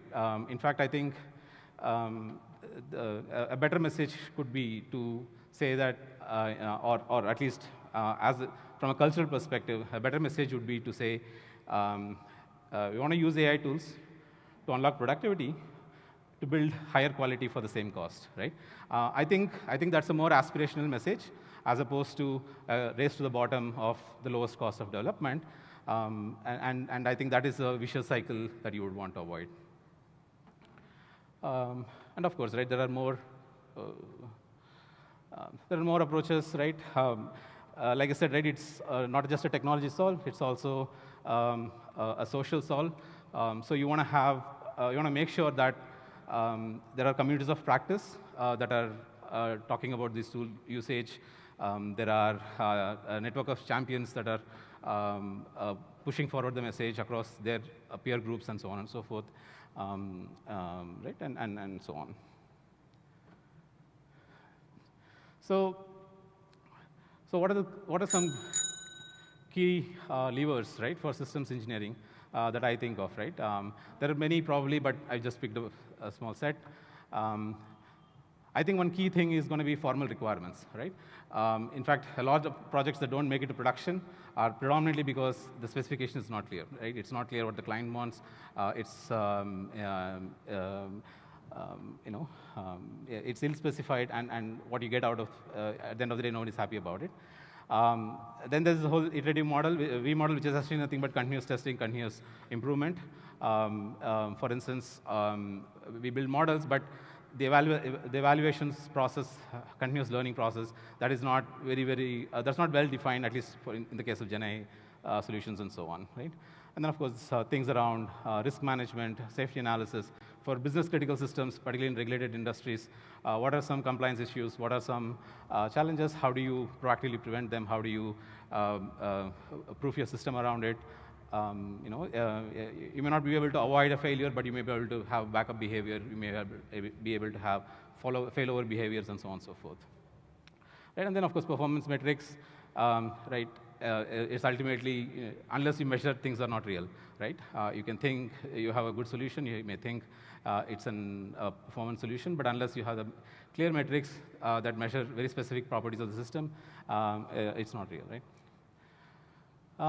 And it's all not theoretical. In fact, in Tiger, we have a capability group who have been playing around with building a next-gen platform. We have started using it internally to see, with smaller groups of people, to see how we can improve productivity and so on and so forth. And there's also a lot of interest from our clients, right, who have tried adopting external tools but have not seen the successful adoption, reaching out to us to see how we can enable this for them, figure out a roadmap, and build the solutions for them internally, right? Just to make sure that it's not just a theoretical construct, we are seeing real interest and so on and so forth. So in my mind, right, this is a key opportunity, right, which is, if I just go back, right, so there's one aspect of it which is, I'll just go here, right.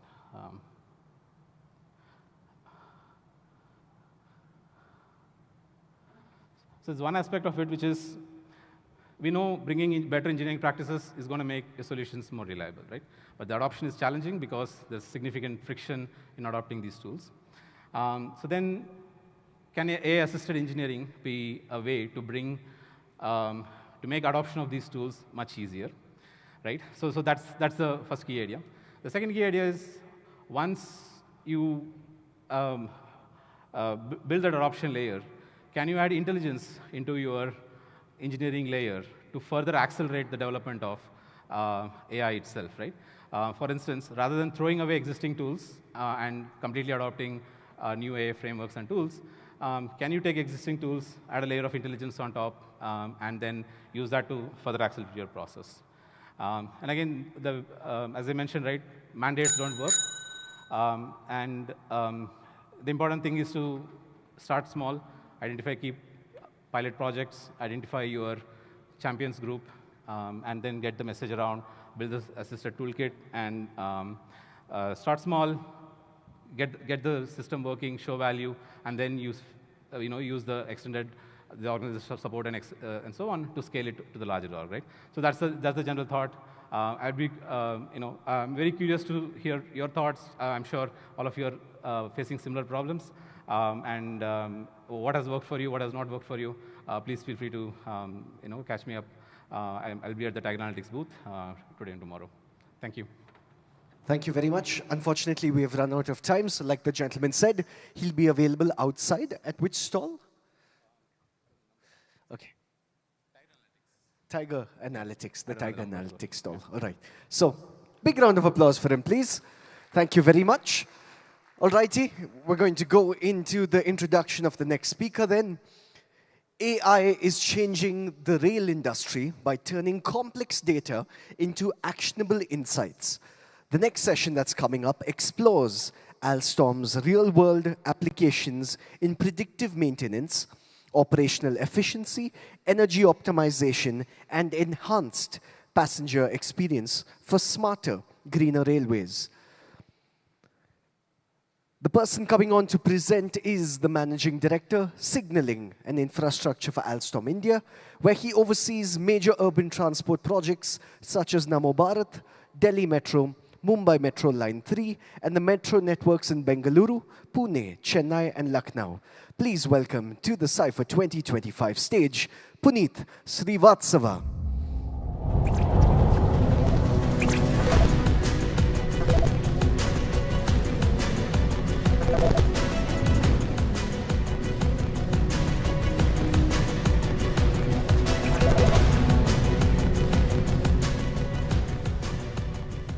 Good afternoon, everyone. So I'm Puneet Srivatsava, Managing Director of Signaling and Infrastructure Business in Alstom India. So before I start, I hope you all have traveled in the trains. Yes, you have traveled on the metros. So I just want to understand from you, do you understand what is signaling? Have you heard the word of signaling in rail industry? Anyone can just, if you heard the word of signaling, or what do you mean by signaling in railway industry?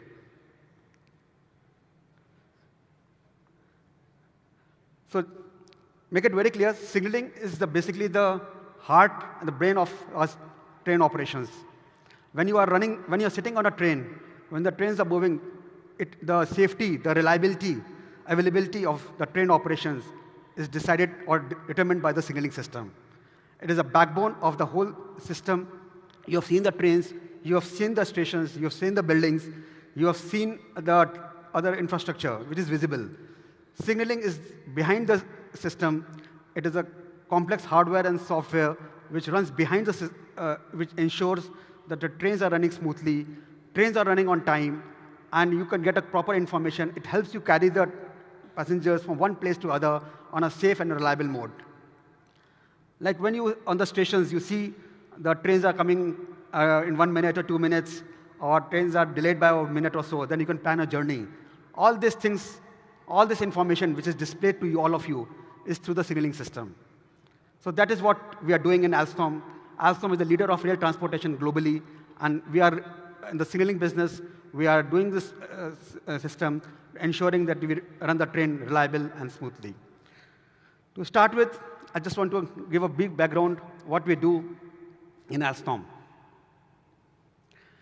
Alstom is a rail manufacturing company, as you all know, and a lot of challenges we are facing these days, or the rail industry. One is regarding the environmental, because climate change, and a lot of focus is there on the green environment, the green zero emission mobility. Then there's a lot of geopolitical and macroeconomics, which resulting into optimization and efficiency improvement or cost optimization.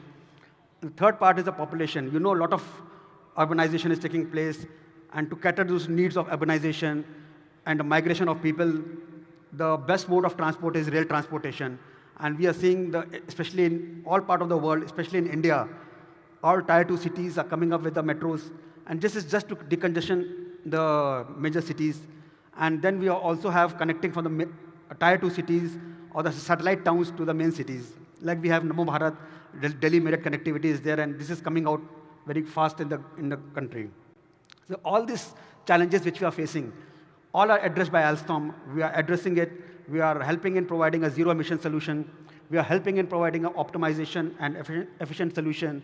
And finally, we are designing a solution which is meet the demand in a larger scale. So this is what we are doing at Alstom. We create a mobility solution that offers enjoyable travel experiences and drives societies towards a low-carbon future. That is what Alstom is doing. We are manufacturing trains. We are doing a signaling system. We provide a complete solution so that the trains are running smoothly. So we manufacture trains not for the long-distance trains and for the metros, which is within the cities, which is called urban rolling stock. We manufacture long-distance intercity trains, which is mainline trains. We manufacture locomotives. We do components, which goes in behind the locomotives and the trains. Then we do the signaling. As I just told you, it is a heart of the train operations. It's reliable and available, which ensures reliability and safety for the train operations. And then we do our infrastructure, and provide the services. In all this, we are using a lot of AI. So people wonder how AI can be used in the rail infrastructure. But in order to have a better smooth operations, in order to have a better reliable system, a lot of data science and AI is being used. So I'll be sharing the few use cases and the work we have been doing in AI in Alstom. And this is all is done in Bangalore. In fact, Alstom has one of the biggest R&D and design center in India, in Bangalore. And all this thing is driven by the Bangalore team sitting here in our office and driving for all the work we are doing across the globe for Alstom. So what is how AI is helping in the various sectors? As I just told you, rolling stock is basically the train. It is helping in improving the reliability of the train. It is helping in reducing the energy consumption. For signaling system, it is helping in reducing the downtime, which improves the availability of the system. It is helping in driving the energy efficient solution. Quality, definitely, it is helping in availability and troubleshooting. And finally, we are helping in the overall cost to the deployment, at the maintenance cost, and the various inspection level intervals which goes beyond. Because a lot of predictive maintenance, a lot of analytics is being done to ensure that the trains are running smoothly and reliably. So we have a huge data. When the train runs, data is there. The train, data is there. The operation side, data is there everywhere. And in fact, really see when the train runs for a few kilometers, thousands of byte data comes out here every second. And it is stored in various places. So if you really try to do the manual analysis, it's really challenging. And that has been a challenge in the past, where the manual analysis was done. There's some automation was brought into the system. But now with the help of AI, we are able to capture the data.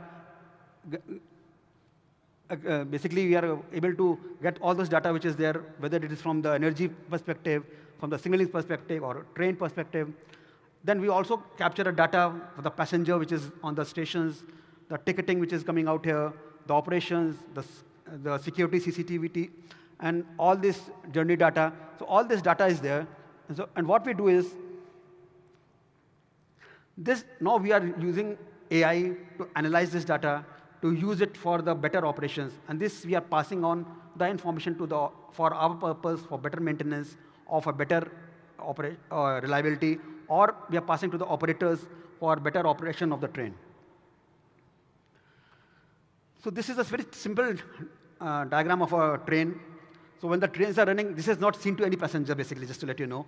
The passengers comes and sits inside the train, but a lot of computation goes behind it to ensure that the passengers are carried safely from one place to other. So we have collect a lot of data, whether it is from the speed perspective. We have batteries, we collect the data, a lot of how the current is being captured by the train from the overheads, how the doors are being done, what are the wheel defects coming out here, any sparks coming out here, the air conditioning and ventilation, which is inside the train. So a lot of data is being collected. So we use this data for dynamic maintenance planning. If any trend is we find, so we make a planning for the maintenance, which any particular equipment requires to be changed, or any condition-based monitoring to be done. Or it also helps in predicting any equipment is going to fail, and it basically helps in improving the reliability of the system.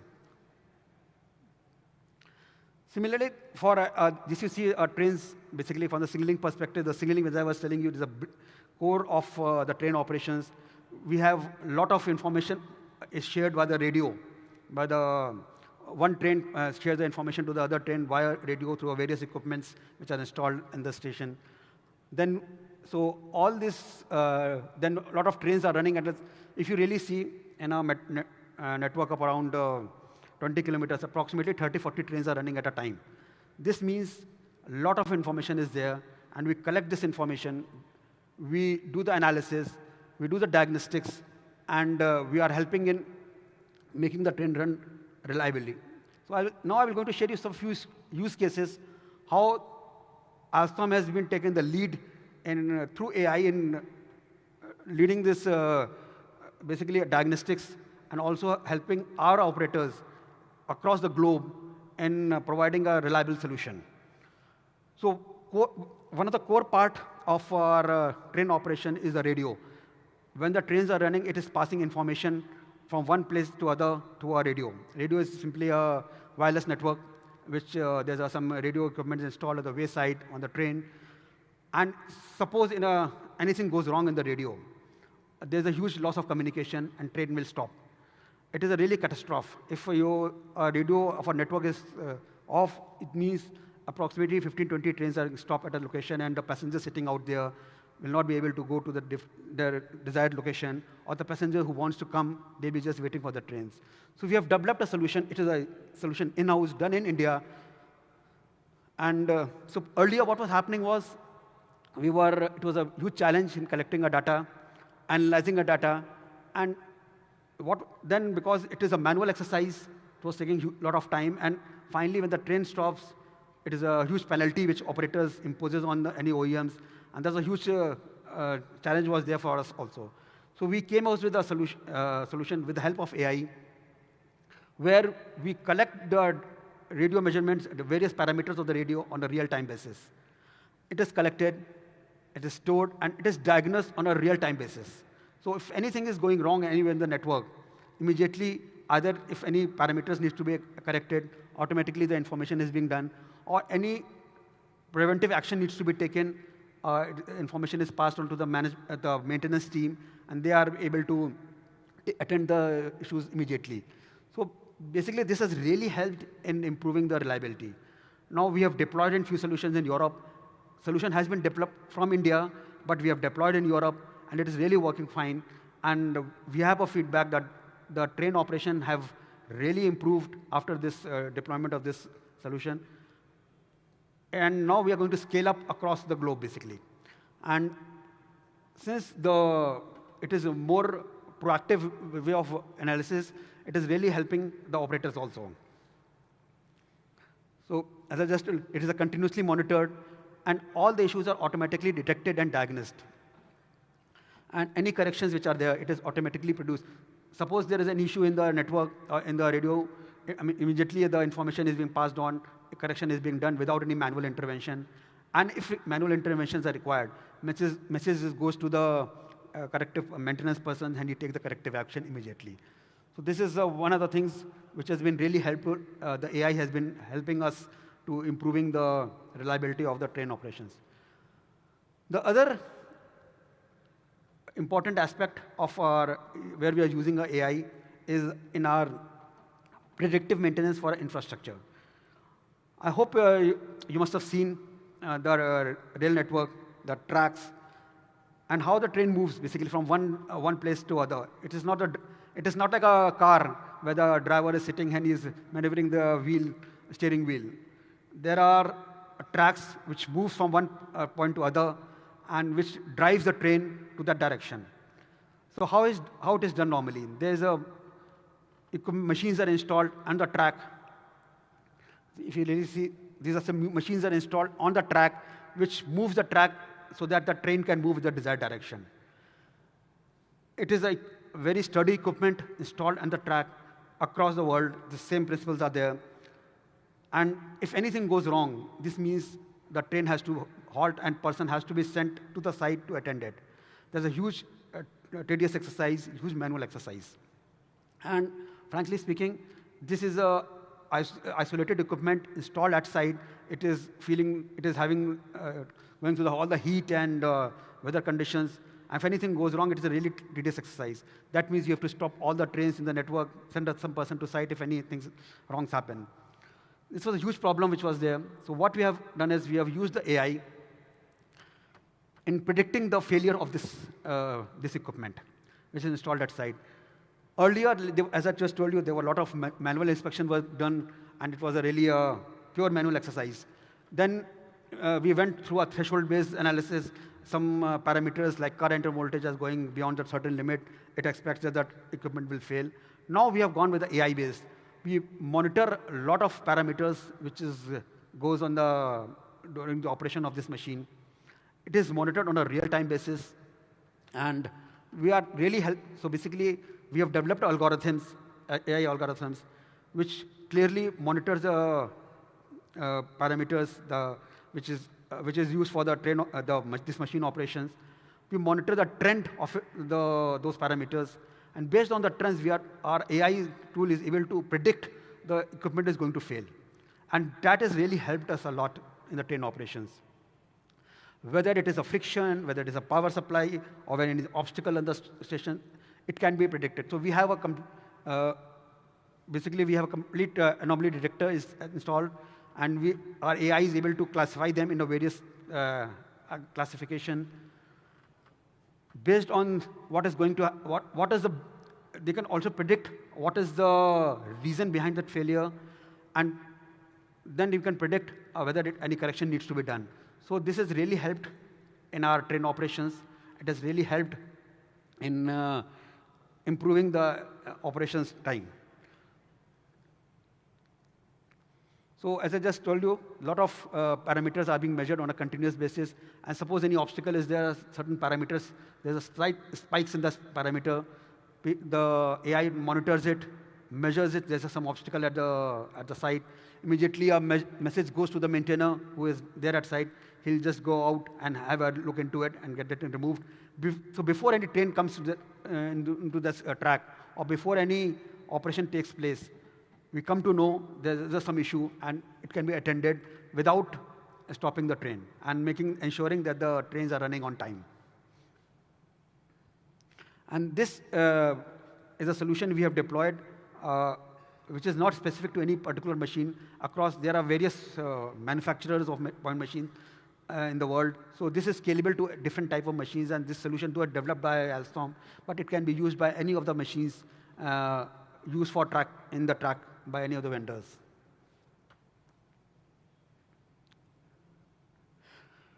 The other aspect of AI we are using is smart and faster log analysis.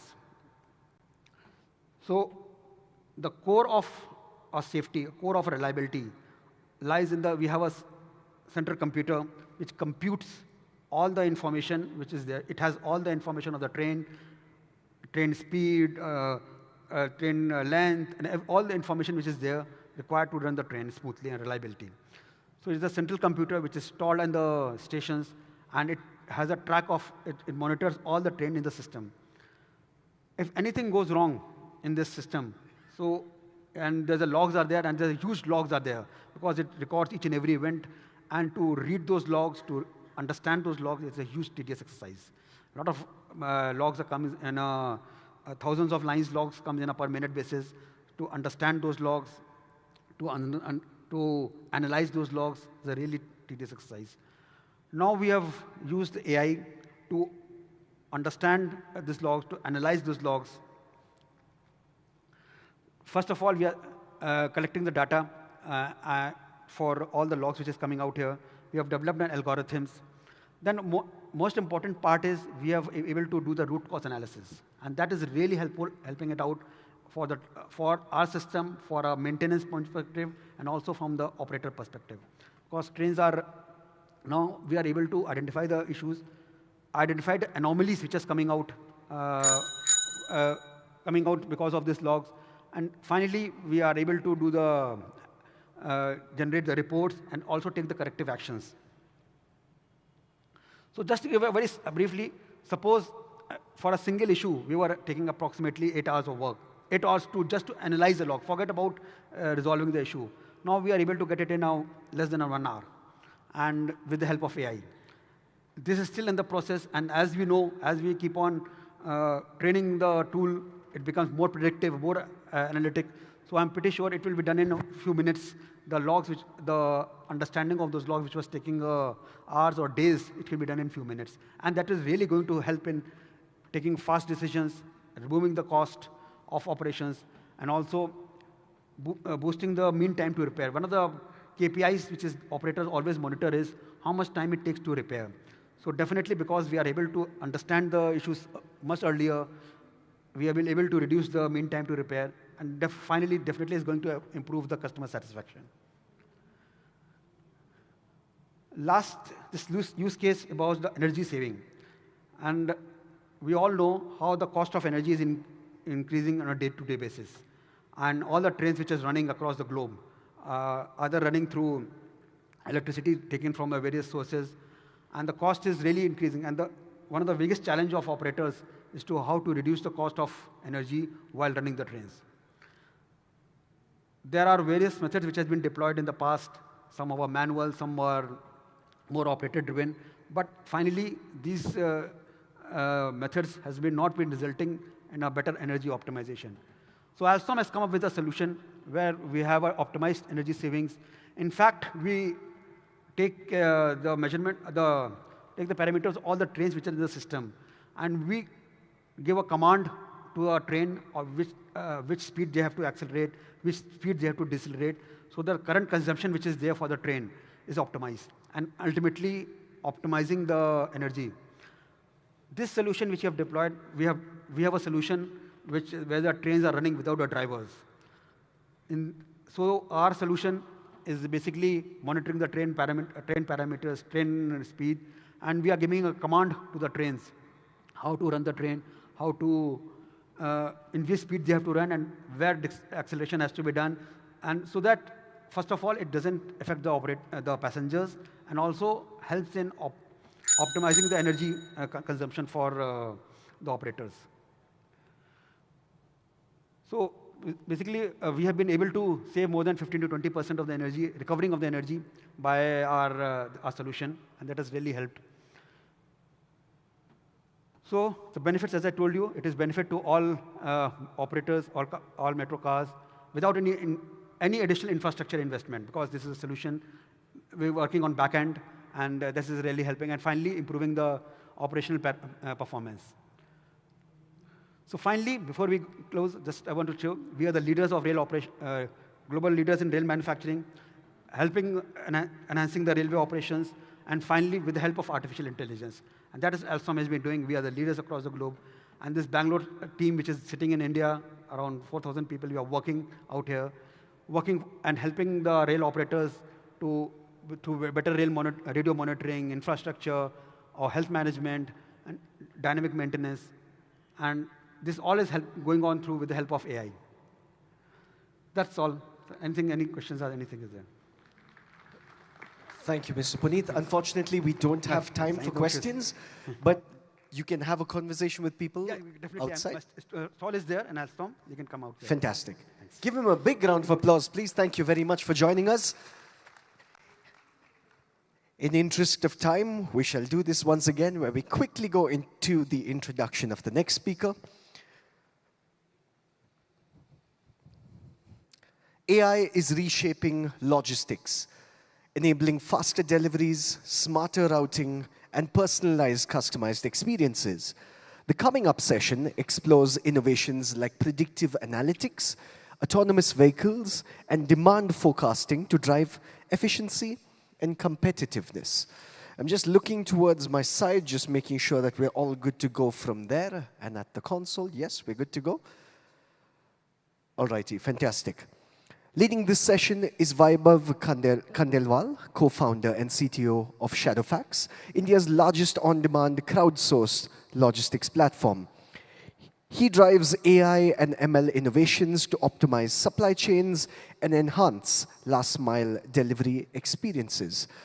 People of the audience, how is everyone doing in your seats? Is everyone good? Just checking in on you? Yeah? Everyone's okay?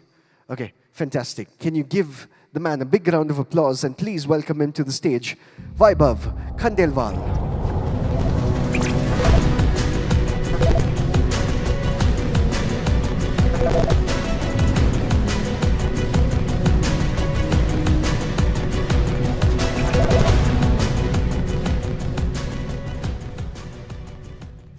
Hello everyone, Namaskar. I have the honor of presenting the last presentation for the day. Please bear with me. I'll try to keep things short and quick. And I have an interesting topic in mind, something very close to what we work at, something very close to showcase the kind of difficult problems that we are trying to solve it up. Let's quickly start with it. So let's just first understand the context from a consumer standpoint. From a consumer standpoint, we are kind of the queen or the kings in the current era. We, please play, okay, yeah. I'll just quickly fast forward it. So in the current scenario, if you look at, we get 10-minute deliveries, we get zero call delivery, the delivery boy right away arrives at your doorstep. We have delivery of all sizes. It's not only small apparels that we get in, it's also the large appliances that we order. We get them home delivered at the same time, in the same ecosystem, in the same comfort of our home, in the same comfort of getting a quick delivery or getting a zero call delivery. We also have secured and easy returns as well in our ecosystems. If you do not like anything, you are able to return it. At the same time, we look at other avenues as well, that we have flexible delivery window. We can define that right now I am in middle of a conference or in middle of an office. I cannot attend it right now. And similarly, we look for polite, we look for inclusive fleet as we scale, as we expect the customer deliveries to happen with us.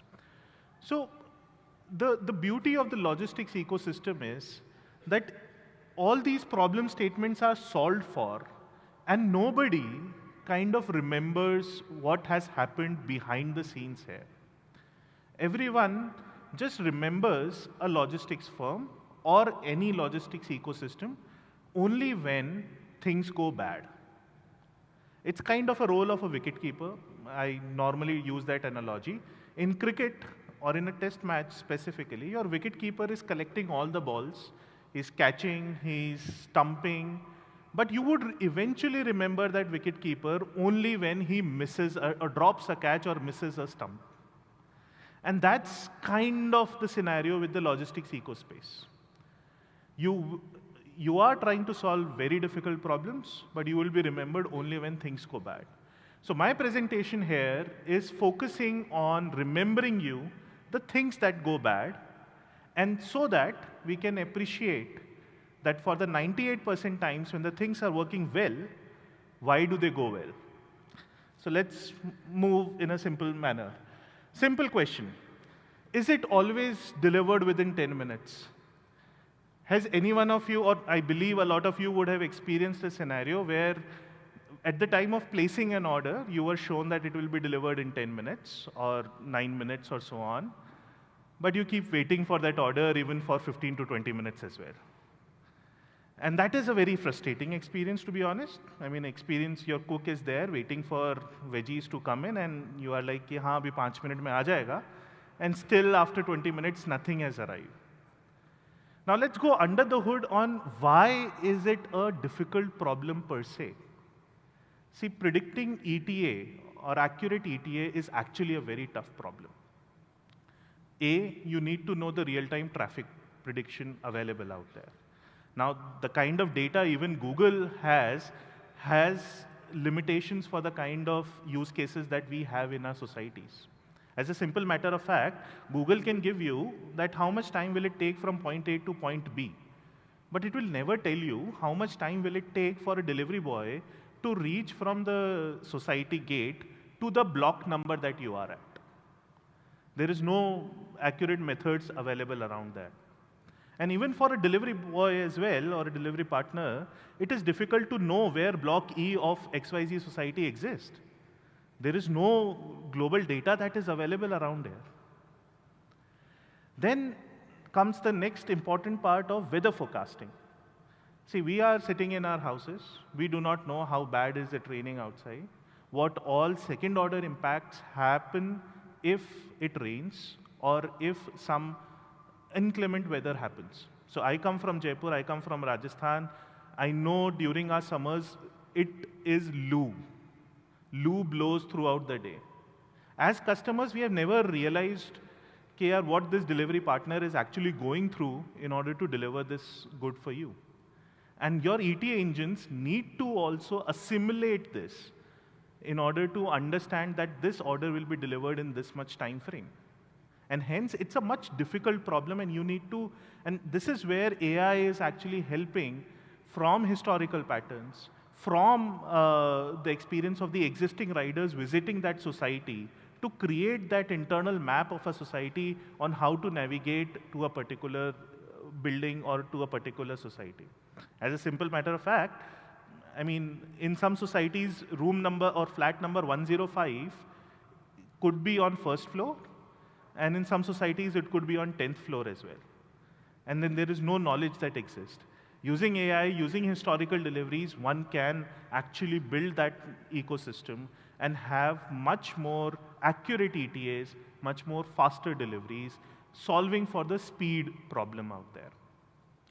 And then, I mean, we talk a lot about the supply optimization, so I'll not spend much time on it, but the core idea is that what we think to be a very seemingly simple number that gets shown when we are placing an order, that itself relies on number of other computations to go right, number of other data points to work well in that direction there. Moving forward, the second problem statement. Now, it's a very interesting problem statement, and again, I'm not sure how many of us would have experienced it. So, Indians, so when we place an order for e-commerce firms, we write the actual address that is there of our place that is there. And the beauty of the problem is that a lot of us in India do not know what our PIN code is. Or we also do not know the very fact that what our actual address is. So these are actually some examples, and these are not make-up examples. These are real-life examples that are there. We have seen an address where a person has written, Ramesh ki dukaan ke paas. So first I have to find a pointer to where the Ramesh ki dukaan is. Then I have to reach that dukaan and figure out where the next person is. Now with all this ambiguity that exists, and as a very simple test, if anybody would want to try it out, just Google your home address as is on Google Maps. Just put it there. It is highly unlikely that you would exactly get a pinpoint location of your address. Now, if you do not get the pinpoint location of your address, then all your route optimization, all your systemic optimizations will lie flat. Because all your computers understand is that I want a lat long available with me. If you do not have a lat long, how could you even optimize the routes? How could you even figure out okay, the rider needs to first go here and then go here and then go here and so on. And that's a very deep problem, honestly, which is very specific to Indian ecosystem. It is not much of a problem, for example, in developed nations like United States. It's a problem which is very specific to India. And that requires lot of problem solving here. And so while these are some examples or some illustrations of the problem statement here. So one is that we do not, our location or our address structures do not follow a structured pattern. Some write locality first, some write landmark first and locality later. The second part is very important again. We write our addresses in English, but our locations, our landmarks are in our local language. So there is some bit of noise that comes up when we phonetically translate it, right?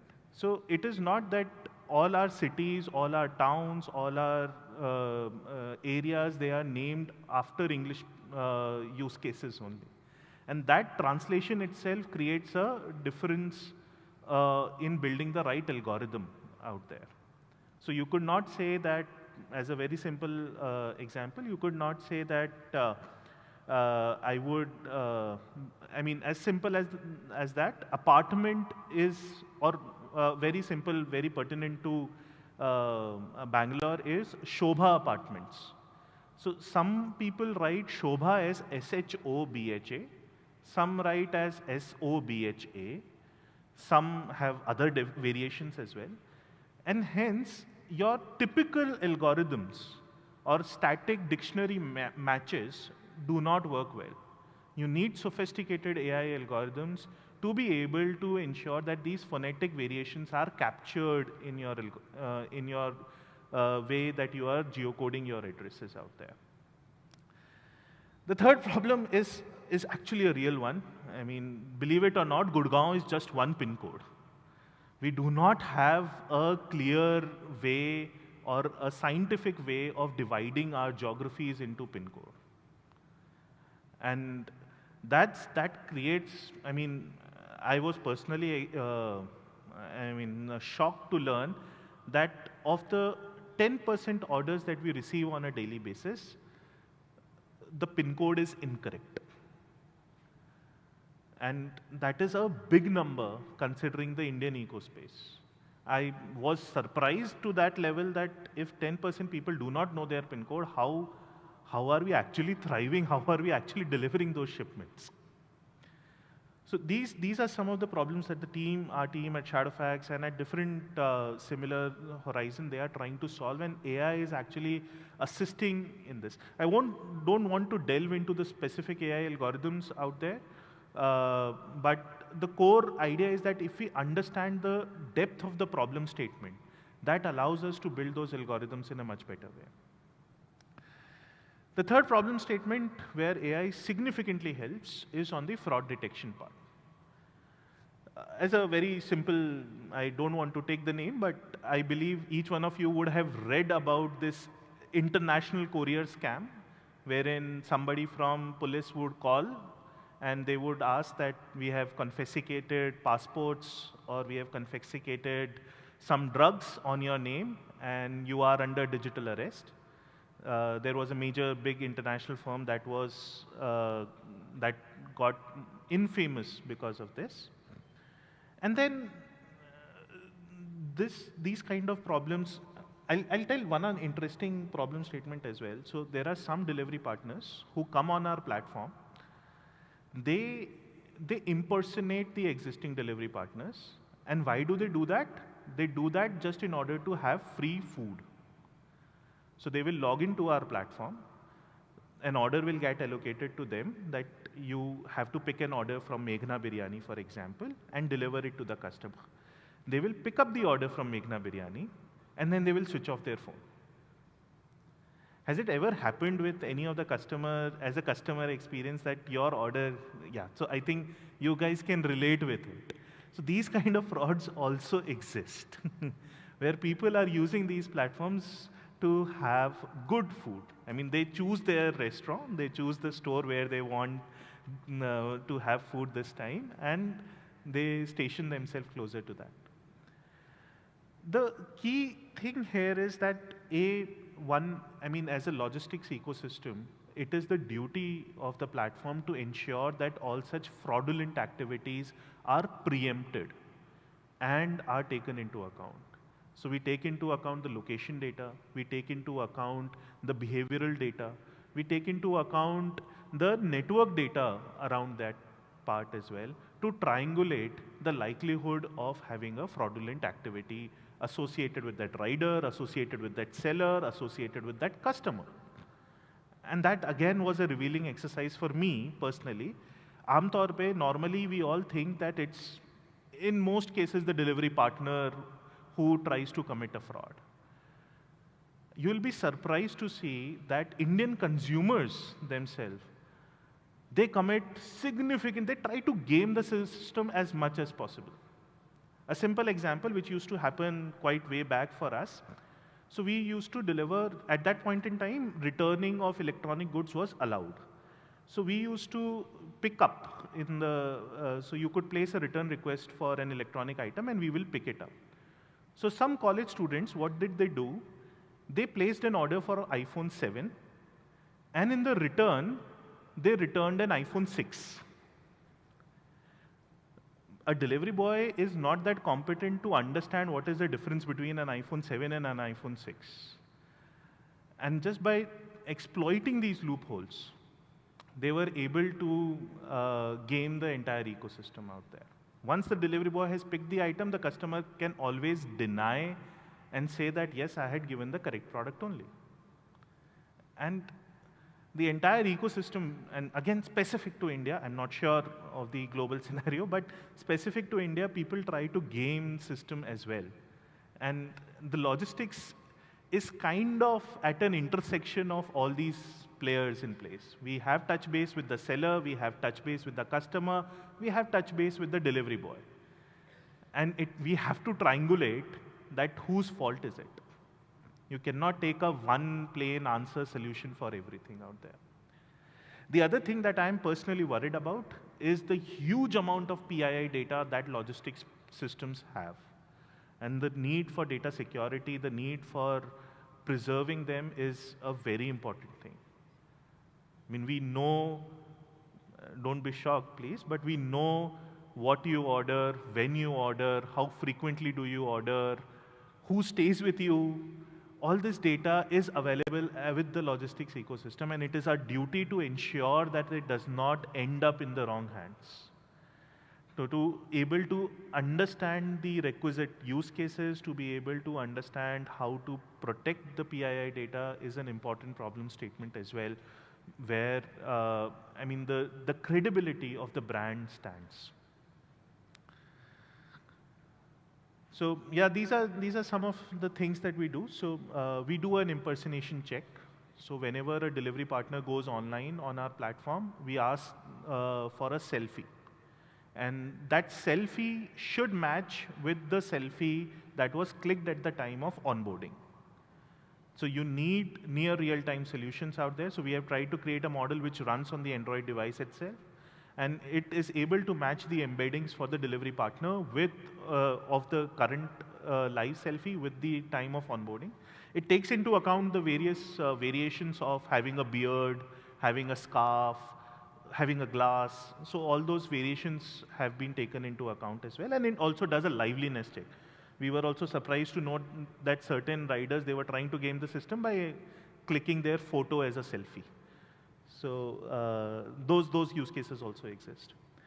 Then we analyze the live locations that are there to identify the anomalous pattern, that if this rider has picked up the order and the route to the customer is towards here and he's planning to go in that direction, that's an early trigger or an early alarm for us to figure things out there.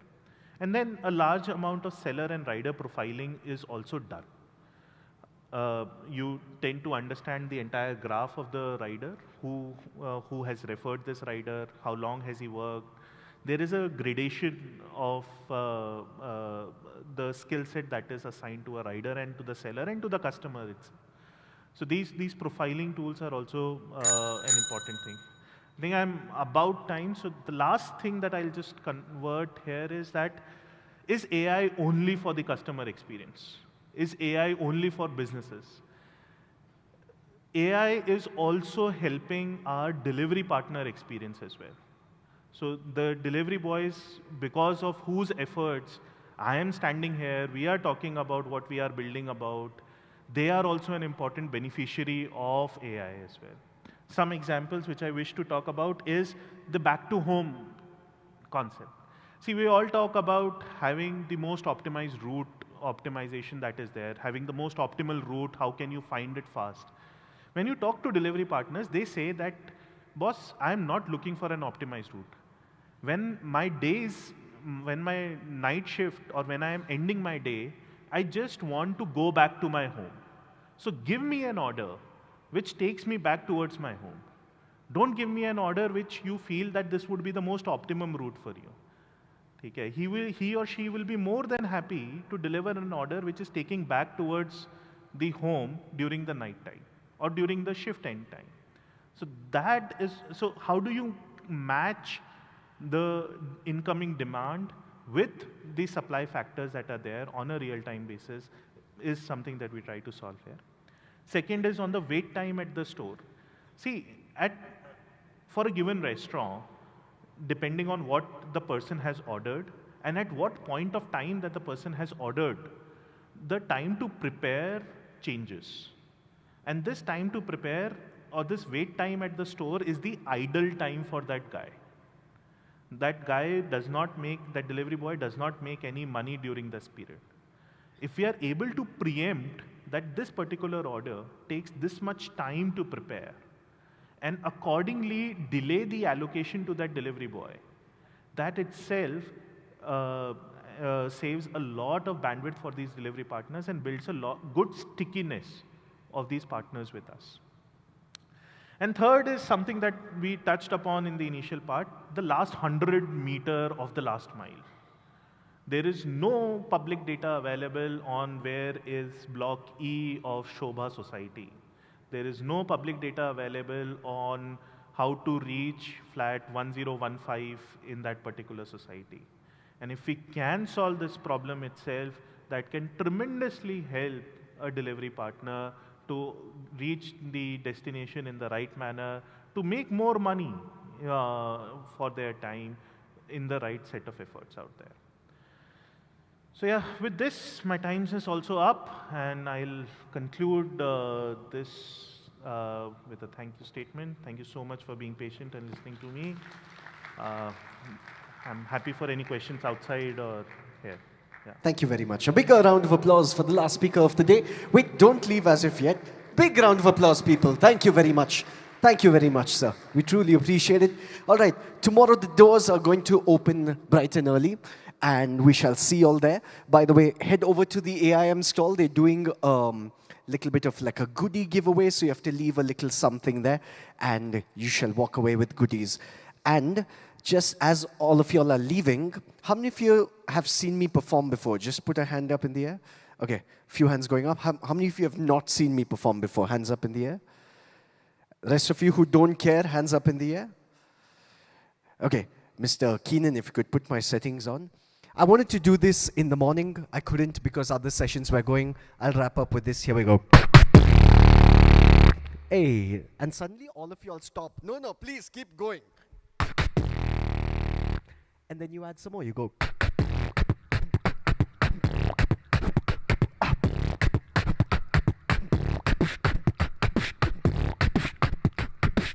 No. did you all like that? Yes? Would you like 10 more seconds of that before we wrap things up? Yes? A little louder yes would be nice. Okay, very nice. Here we go.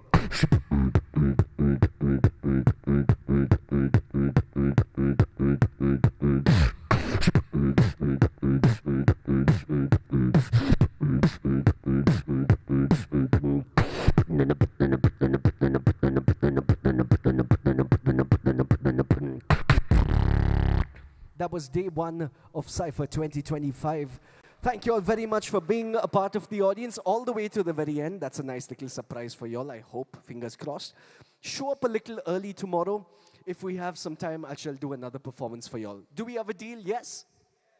Thank you very much. Have a good evening. Have a good night. My name is Vineet Vincent, and I will see you all tomorrow on day 2 of Cipher 2025.